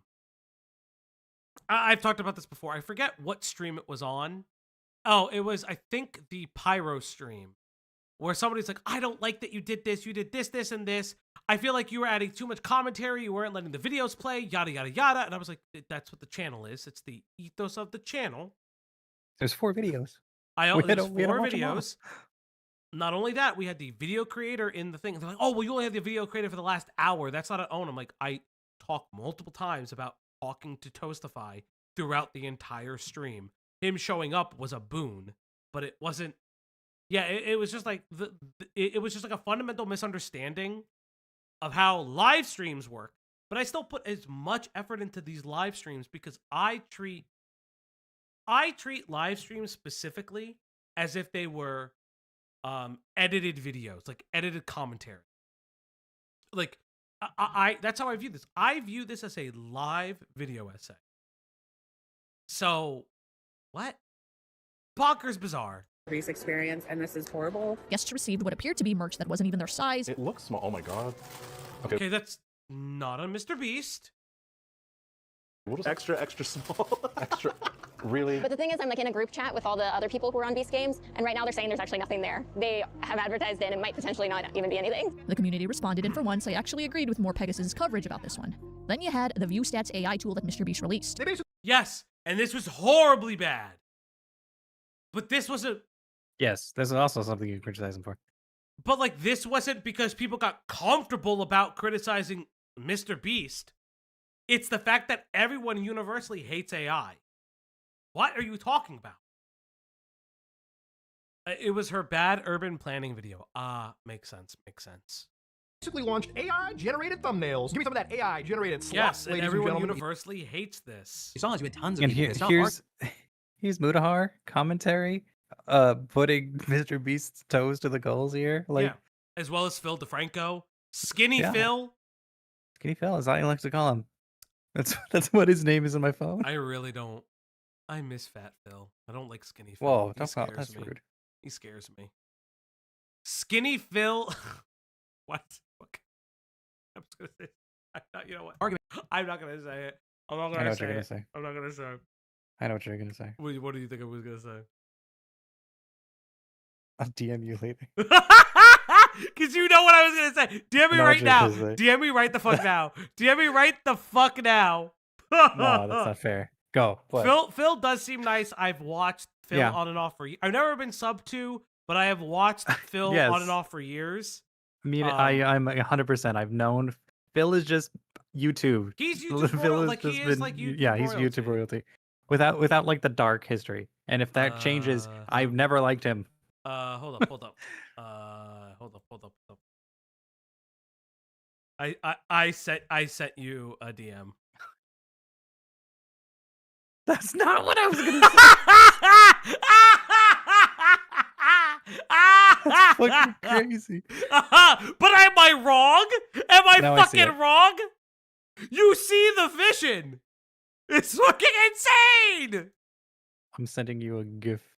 But you can't. No, I can't send you this GIF. I'll tell you later. And you know what? I'm gonna send you a GIF. I'm gonna send you a GIF just because it's funny. Hold up.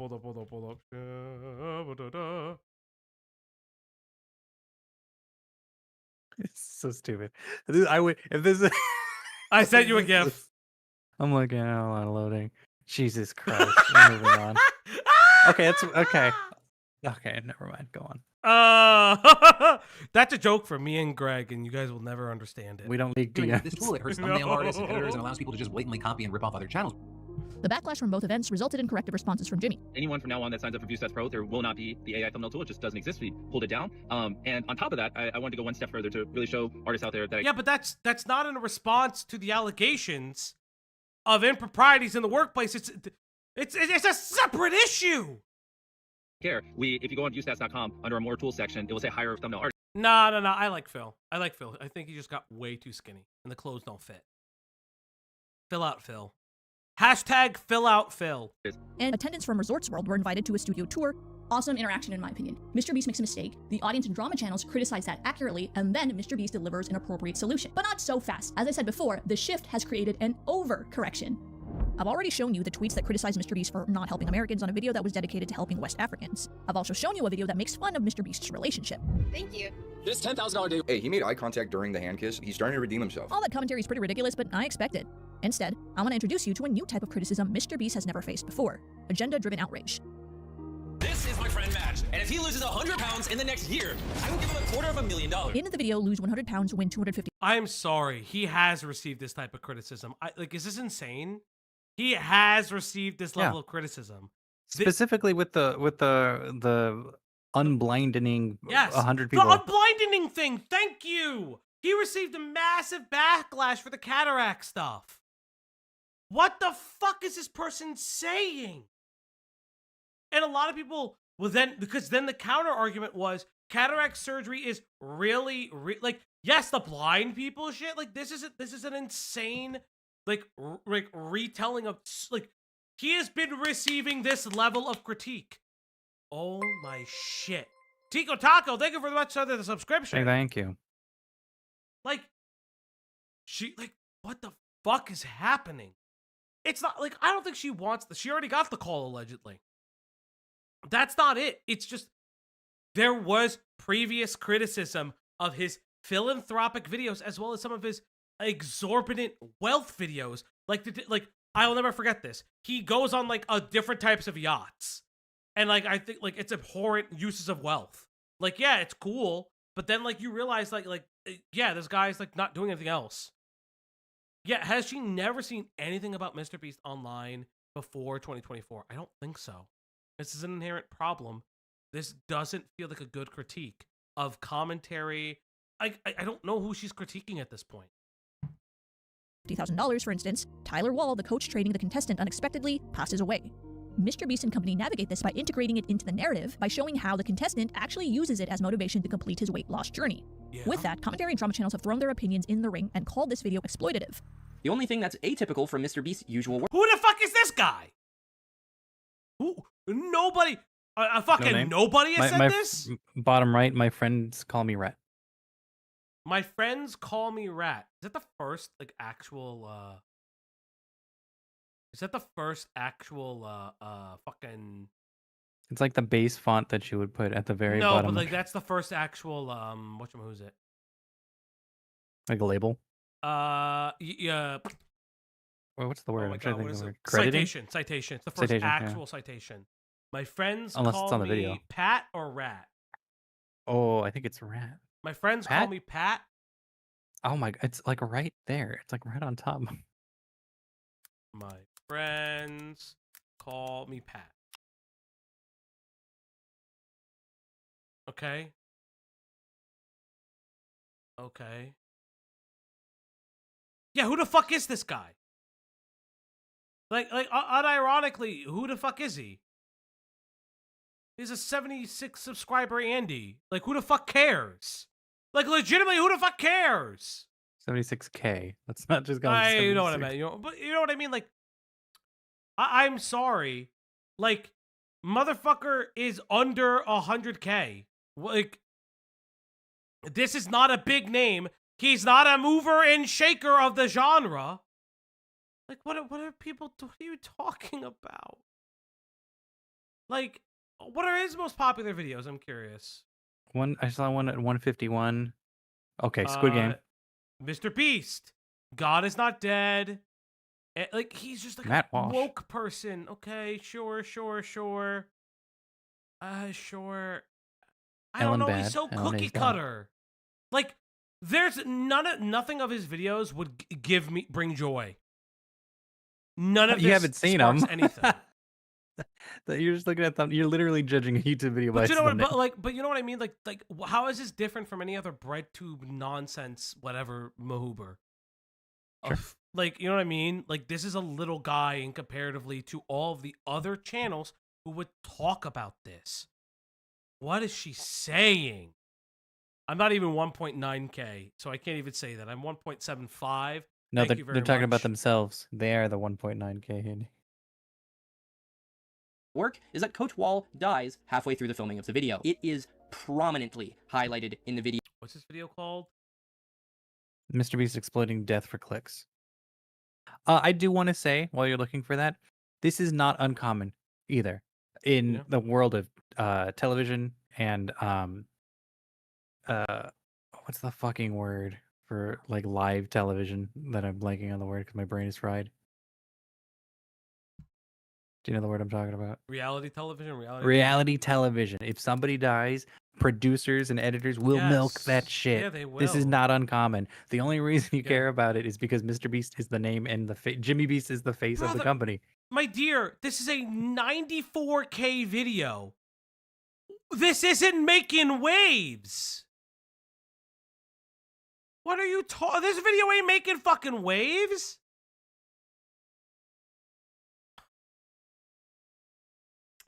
Did something? Yeah. So the trainer really did die. I know a lot of people on Twitter kept calling it exploitative. Like, sure, like, and it is. It is, but like, I don't know. Like, if the person who is doing the weight loss identifies this as a motivating factor for his weight loss, why do you stop the filming? What is the ethical? What is the decision to stop filming? If it was reality TV, like on TLC, nobody would give a shit. Yeah. It's the fact that it's on YouTube and it's Jimmy Beast. Yeah. Like, this is just, I don't know, man. Video in a way that I find both disgusting and highly exploitative. Try as I may, but I don't really agree. Nothing in the title hints at death or grieving or tragedy, so that wasn't used. Okay. So now. But this is a nobody. You are literally bigger than this person. You fucking eclipse this person. Why are you referencing a nobody? I'm a super nobody. Used for click. Fauci is really big broing channels larger than him and say, that's not what I'm saying. What I'm saying is that in the grand scheme of things, my friends call me Pat or whatever the fuck his name is not a big channel. He is not a commentary juggernaut. He's not an Adam McIntyre. He's not I had a dream I was swimming in carbonated water. Turns out it was a fantasy. Thank you, Star, for the $4.99. That's actually that was a good one. That was a good one. But like, I haven't heard that one. It's not an Adam McIntyre. It's not a Jay Aubrey. It's not a Right Opinion. It's not a Swell Entertainment Spill Sesh. Say D'Angelo. D'Angelo hasn't Wallace. done anything in a minute, but still a big name. Posting videos. He's not around, but he's still. Yeah. Well, that's still a big name. No, Midge. What I'm saying is those channels are much larger than this person, and like, it doesn't make any sense that she is referencing this small fry of commentary comparatively to much larger channels who have much greater groundswell and much more of a more important voice. The people that are going to make... Oh, go on. No, you first, because I'm reading Pimentas. The people that would need to make waves on a anti-MrBeast campaign would need to be... Well, I mean, they'd have to be many people, and they'd have to be like Rosanna Pansino's size. Yeah. Because Rosanna Pansino is the only like person of her size making anti-MrBeast content. And even she couldn't rebrand her channel effectively enough. She just couldn't. Like, if we go to that fucking Rodonculous podcast, right? I don't even know. I can't remember it. Podcast. If you just go to Rosanna Pansino, you can find similar channels or whatever. Yeah, Rodonculous. Ridiculous. Whatever. Like 80K, 113K, 109K, 95K. Adam McIntyre. Oh, there's Adam. Yeah, I know they went to VidCon. I saw them both there. 90K, yada yada yada. Like this. But like, if you look, would Jet Tila? Why is Jet Tila there? Who's Jet Tila? Oh, because they're friends. Because they're friends because of the fucking food channel. The food channel That's stuff. fucking crazy. And like, these are all her friends, right? Oh God, Ryan, you have such great hair. But like, these are all of her friends. Like, none of these people are really like. She's not breaking stories like she wanted to. Like, this is a 5-month-old thing on fucking AI cockroaches and like Octomom, and then everything else is predominantly just her friends. She just turned this into a celebrity podcast. Like every celebrity like her podcast lives and dies on the guests she gets. Remember, this was supposed to be her big break into commentary. This is it. It's just a regular fucking podcast of getting YouTube royalty and celebrities to just fucking get in.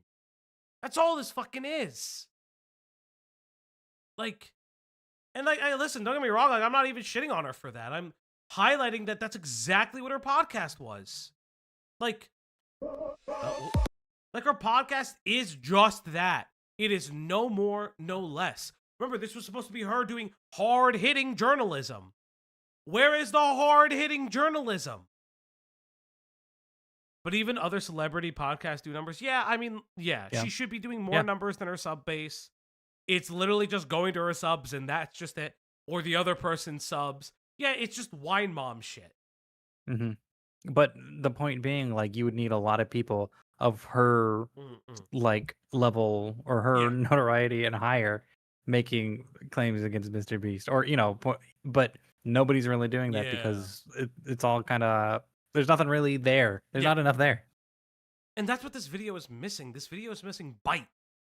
Like the few critiques that I actually agree with, she doesn't linger on. She doesn't like pull real world examples of. She doesn't keep chomping on the bit. Like, there are like legitimate critiques about the people who interviewed MrBeast.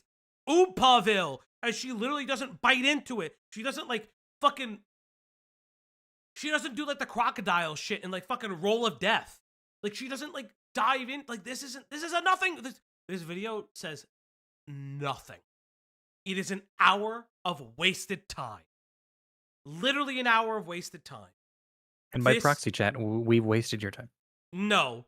5 more super chats and Greg reveals if he's Gregnant. And I reveal some stuff in the background that I'm going to be working on, by the way. Clicks. Similar to other tragedies and other shows, the video explains his passing in a fairly... I have stuff that I want to announce if we hit that final donut goal. Did you tell me this? No, it's personal stuff. ...full way. In fact, according to the description, Tyler Well's family felt that the video should be shared. Following this tragic news, we reached out to Coach Wells' family to determine whether the video should be shared. With grace and wisdom, they expressed that Tyler would have wanted his message of hope and positivity to continue reaching others, even in his absence. And to the contestant Madge, he's been very vocal in how positive his experience has been.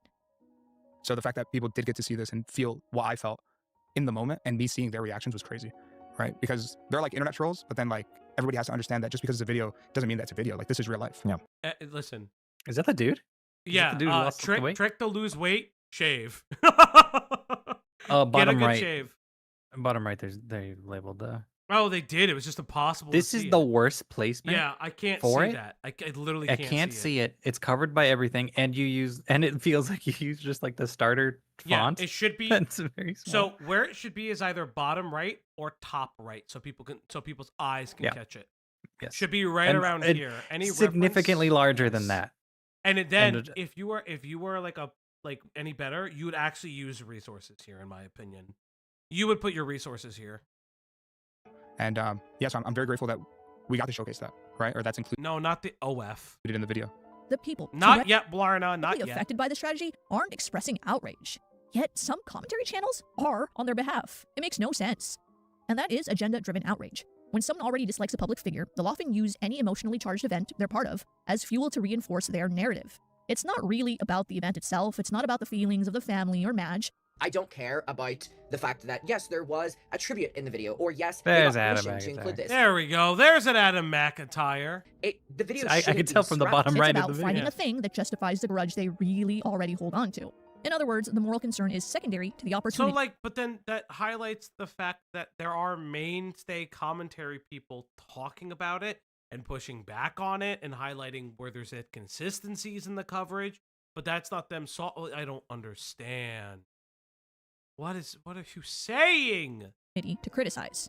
I would even go as far as saying they did. Listen, you could hate Adam. I understandably can understand why. It's because Adam was preaching the beauty of Snark Reddits until it fucking smacked him in the face. But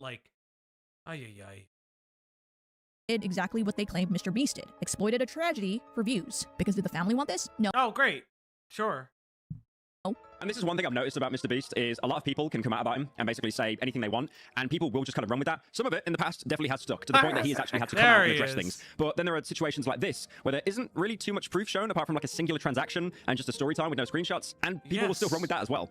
Even though I do not think viewers will ever view him the way they did back in 2020, I do think there is a path. Why don't you highlight lazy coverage? you mention lazy coverage very briefly with more Pegasus and West, like, but you don't highlight what bad coverage looks like. You don't identify and break down the issues with bad coverage. Redemption. Well, because a lot of the big allegations are against people who've worked with him and not Jimmy himself. I can't find anything tied to him other than, yes, you know, obviously Chris Tyson, right? Because that was his good friend, and he was. Wait, but didn't It's Akeem. It's Keem tucking in wings or Boog? No, it's Boogie. Is this Keem tucking in Boogie? I can tell the lock on live because of the bottom right. If you squint. Just yeah. I don't. That means that okay. Then that means there's nothing commentary creators can do when it comes to what their audience thinks. So why are we blaming them? Like, what are we blaming them for? Yeah, like this doesn't make any sense because what you're not presenting. Yeah, what is the point of the video now? Because you're showing people being like, hey, we aren't going to leverage harsh criticisms that are unsubstantiated against him. Why no people will call out MrBeast? Shows people calling out MrBeast. Yeah. Oh my god. It's so weird. If she knew what bad coverage is, this video wouldn't exist. But that's what I'm saying. Like, why aren't you highlighting what the bad coverage looked like?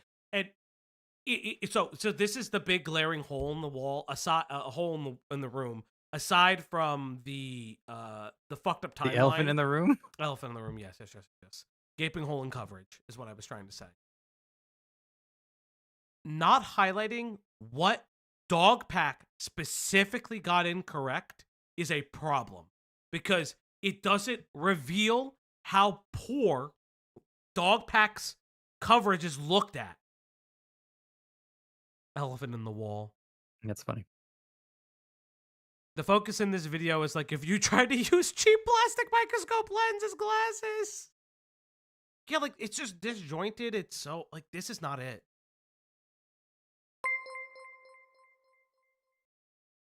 Can you heal my pelvic fracture? No, Kick Folded in, hands emoji. Kick in, I don't. The only cure is pelvic thrusts. Yeah, I was about fuck you. That was going to be my joke. I said I'd only make it worse. We should have said faster. I'd only make it worse, but you would at least enjoy it. It's like a weird. Disgusting. But if you remove Chris Tyson, it's like the company failed here and there. Yeah. Yes. You know, it's not MrBeast. It's not Jimmy himself that failed. Therefore, he has the opportunity to make a change, to implement a system that reduces the risk of hiring people who abuse others. Okay, he's doing that. And it seems as if he's done the steps to work towards that, but we'll never really know until years down the line. When audiences feel the truth is being withheld, they don't simply move on. They go looking for it elsewhere, often in places that don't uphold the same standards or accuracy or integrity. But that's not true! The Dogpack was still reporting! You were fucking... There's a Dogpack-shaped hole in your story! I'm gonna be nice and say it's been a year. You're shaking off the rust with this one. This is a bad video. I hope she is not this bad, like, overall. I hope she I hope it's not emblematic of her content overall. I hope that this video specifically is just like her shaking off the rust, because this is like, I don't understand what this video is trying to represent. It's not based in psychological principles. She got this. Oh, you missed it. I missed it. She improperly defined the Streisand effect. Oh no. And that's like a crux of this video. And she improperly defined the Streisand effect. I'll look it up after we finish it so you can hear it. Because I can't explain her. I cannot explain her definition. Integrity.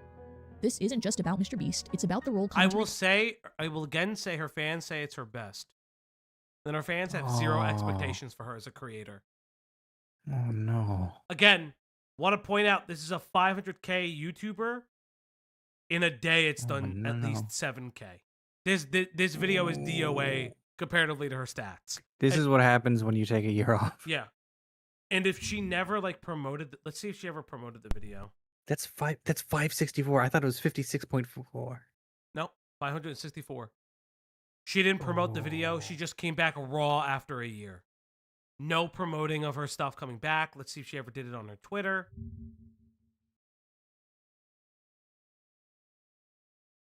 No. January. She's not on Twitter. Not on Twitter. Who's she followed by? Coffeezilla, Pinely, Tom. Oh God! No! Oh no! No! I'm gonna have to answer for this one later. Oh boy! Oh no! Not Poppy! Not my two best friends in the world! Not my no!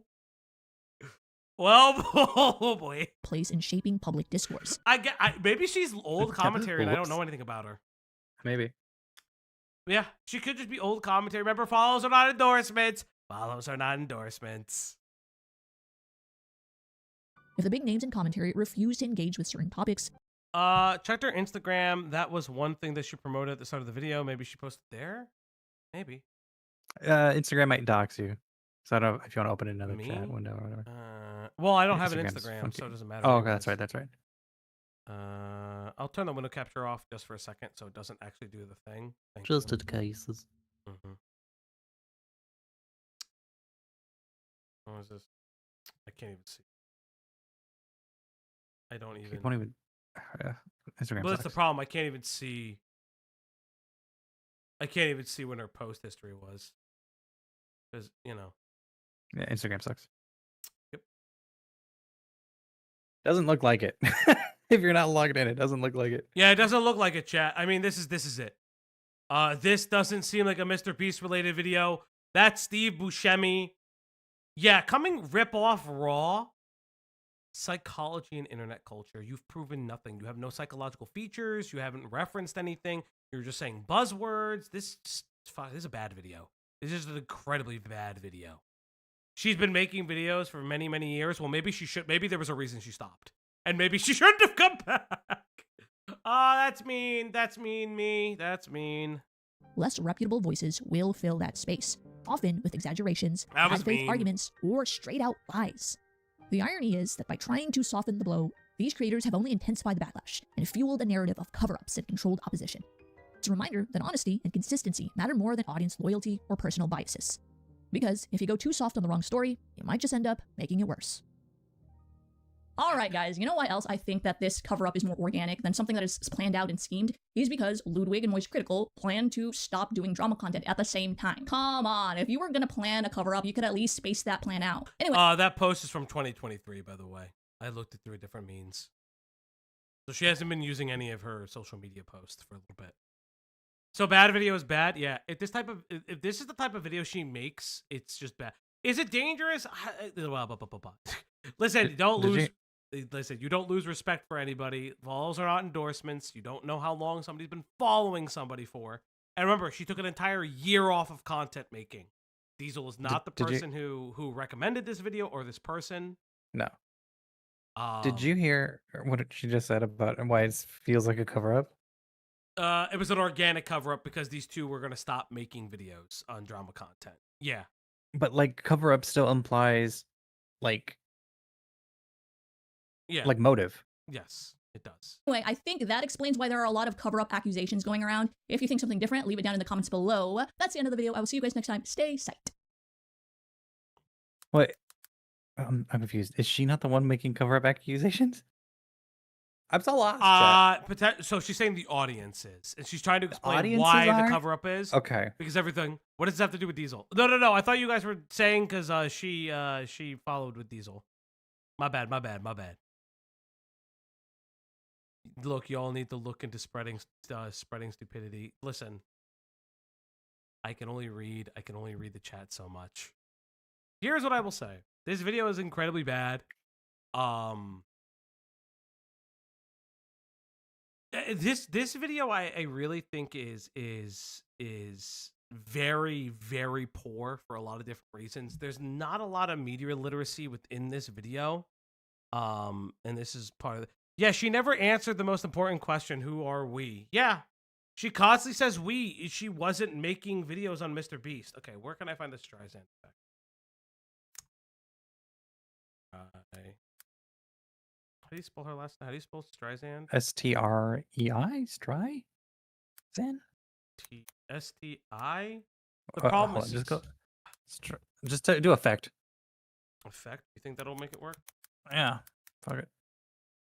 Effectively... Streisand effect. There we go.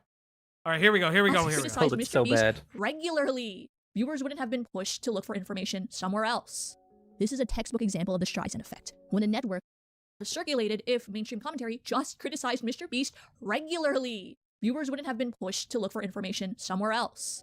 This is a textbook example of the Streisand effect. When a network of arguably the most trusted or followed commentary channels presents information in a diluted fashion, audiences don't just lose interest. They don't become satisfied with an answer just because someone with a lot of followers says so. Their curiosity instead. This is not the Streisand effect. That's not Not the the Streisand, Streisand effect. effect is little to no coverage of topic brings eyes to topic. That is not how that works. No, it's the opposite. It's talking about something more and being more into it brings a lot of eyes to something that nobody is talking about. Inadvertently brings more eyes to it, Yes. or to the It's opposite, the of what opposite it needed to. effect. Yeah, she completely misattributes. Like this is stupid. I don't think that this is actual like malicious stupidity, but this video is filled with a lot of inaccuracies and like this is in a small part what my issue with Vince Martin's video about Jar was. Neglecting parts of the timeline as well as not specifically clarifying certain things or getting things correct makes you seem ill-informed and have an inability to do anything correct. Isn't that what this video is going to do, ironic? Yeah, I think it's going to Streisand affect it a little bit if people get coverage over it. If people even look at it. Listen, we are not Mr. Beast defenders. We actually hate Mr. Beast. He has not signed our checks yet. Yeah. So we are still waiting. So until then, we are Mr. Beast haters till the day we die. But personally, I'd love to see a big Mr. Beast hit piece that isn't from Dogpack dog shit 404. Yeah. But like for some real reasons. Yeah. For I authentic would reasons. love like whatever yeah. internally what the company was doing to come out, but like Yeah. Rose is not going to do it. We're Because also her not shit privy. is all incredibly personal and circumstantial Yes. at best. Because a lot of the stuff that's come out of Beast games with people who've complained outside of mismanagement has been, you went too hard personally. That is a personal responsibility. Like The three people that were extra anti Mr. Beast, Weddle, Dogpack, and Rosanna are not talking about him. Weddle is trying to get his life figured out. Dogpack is fucking ghosted the internet, is gonzo forever. he's black-sided. And Rosanna has moved that on. guy is He's in a black black-sided? site. Let's be real. And Rosanna's failure to Rosanna's get into fine. commentary. She's still doing fine. Yeah. Living in Hawaii. Yeah. She just wanted to Going to rebrand her VidCon. channel. But if Yeah. if you go to Rosanna Pansino, I'm sure Rosanna Pansino. Like, here's her 1 million sub channel. Whoa! I don't care. This didn't restart any of her views. Her channel is still, in terms of her subscriber base, dead. Whoa. This is a failed channel. 4 days ago, One got 271K. 11 days ago, 378K. This, by all means, is a channel that is dying and not like she only uploading is that Chat GPT ones are the only ones that are getting views. Yeah. And even then. I think Jacksepticeye's explanation on why Mr. Beast changed YouTube for the worst is a good criticism. Yeah, sure. I would have to look haven't at seen it. Jack's video on it, but I'd be curious. Yeah, like these are all like these videos are not doing anything in the grand scheme of things for her. Like, it's making money. Go down one more. Yeah, go down one more. Sorry, I had row. to sneeze. But like here's an AI video that's 2.9. Yeah. Go down a little. I want to see how much the Mr. Beast one did. Where's the Mr. Beast one out? Oh, Right there. it was 1.2. Yeah, like these are all like this stuff made sense because they saw Lunchly. 1.6 for the other one. Yeah. Yeah, like this is what I'm saying. Like after all, like 7 months ago, she stopped doing all of the drama content because it didn't work. And the last time she did real drama content was the Tana Mojo stuff, where real Tana Mojo and I believe what's her face? Oh my god, what's her name? Frenemies. Trisha Paytas. Trisha Paytas. Yeah, all that. She got a lot of shit for that because she was being like a fucking two-faced bitch. And we covered that specifically. And you want to know something? She hasn't done drama content since then. Where's her drama tea and cookies channel? We talked about that. The podcast is just a celebrity podcast again. It's just a YouTube celebrity podcast. It's almost like the only person that covering MrBeast did well for their channel is Dogpack, and he's gone. Yeah, he died. And he's gone.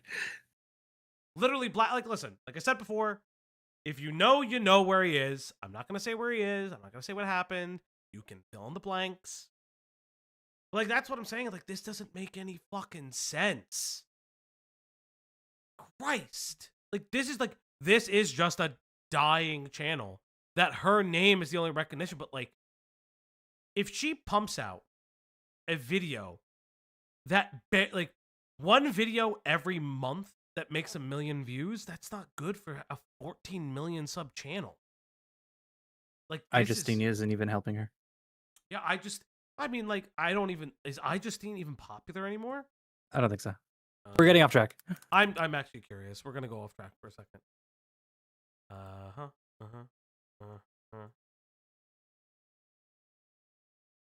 Fuck no. It is YouTube royalty. Philly D is the only one surviving YouTube royalty.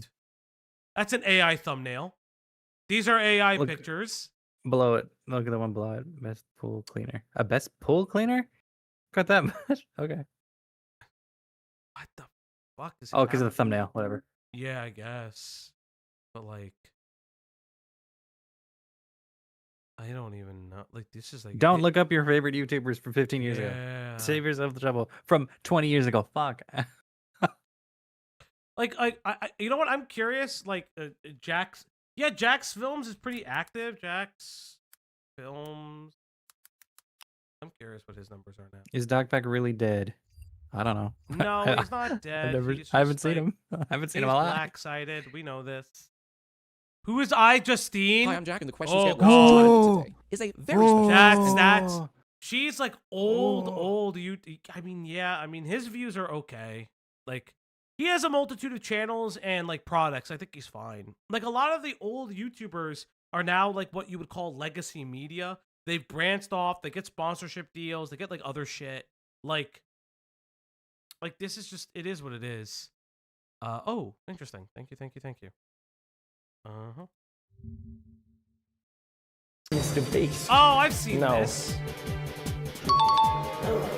Jack. Oh! Do you think MrBeast ruined YouTube? Yes.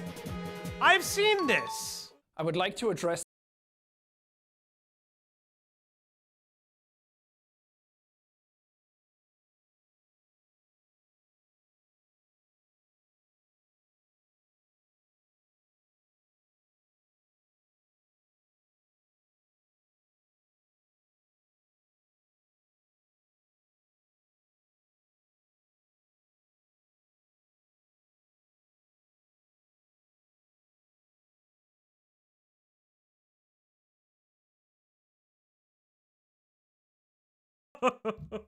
Who is that? Jacksepticeye guy. It's the no. I remember that video. The video is essentially like, it's just like it's the up in the ante thing. Like, it feels like you can't get recognized if you don't got a lot of money. I remember that.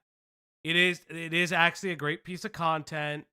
I do remember what his critique was, and his critique is accurate. I think MrBeast has really ruined the attention span and what people need in videos to be great successes, because it targeted like child audiences. But again, who cares? Yeah, chasing views. That's all it was. But like, again, I agree with Jack, and that's a fair critique. I just listen. At the end of the day, I think Donna IRL's video is not very good. I think it's an incomplete video. That was a video that should have stayed in the drafts. I think she doesn't fully flesh out a lot of her points. I think a lot of her points meander, are ill-informed, or just ill-advised, as well as they don't reach a final conclusion. There is no final conclusion at the end of the video. It kind of just ends. And ultimately, I don't know. This feels like a bad video. just feels like a meandering, bad video. Greg, do you have any final thoughts?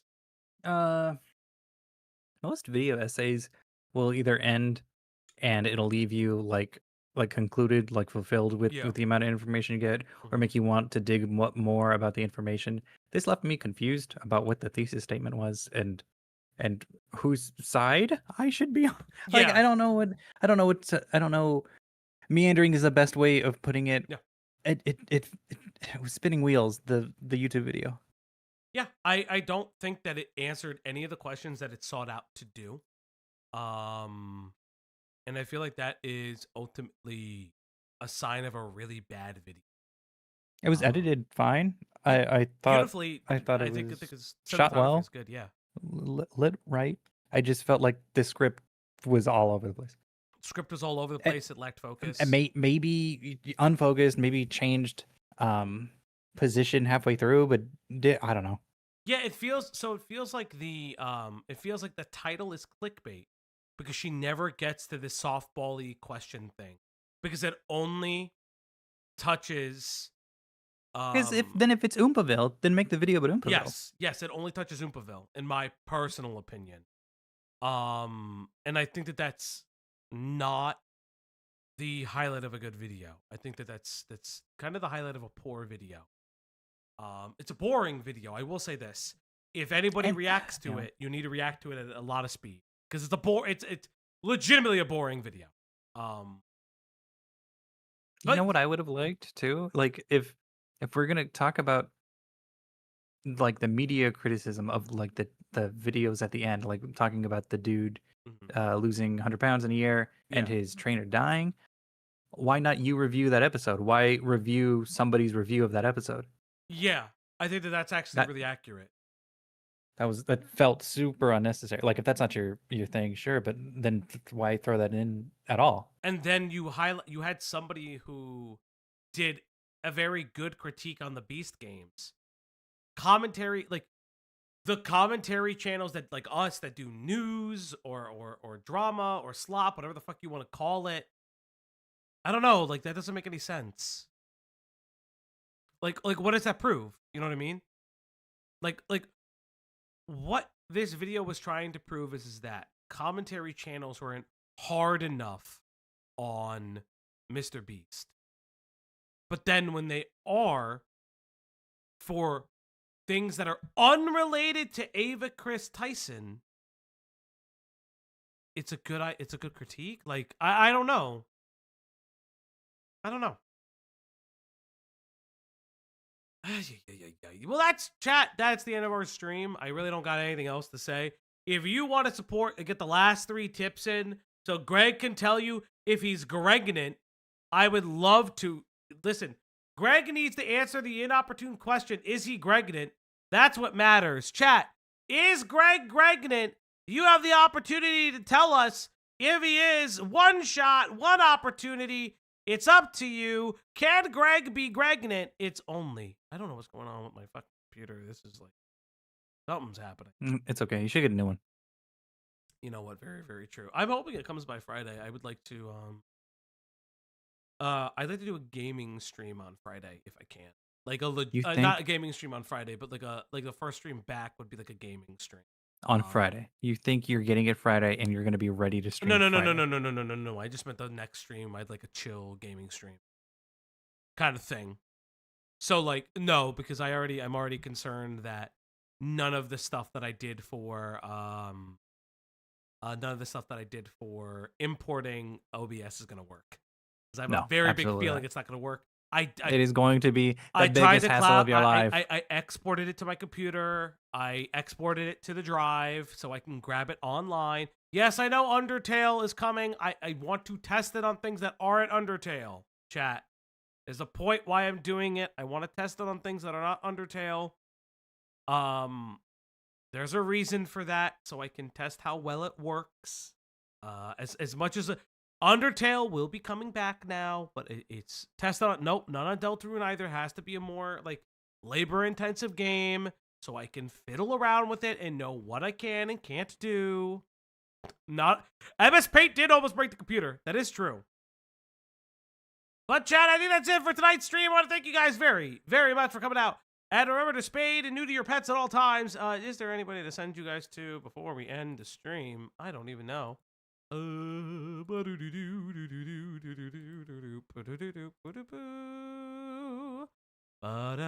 Nope, there's no really button any to send you guys to. So chat, I'm gonna leave you for tonight. Love you all. Goodbye and good night.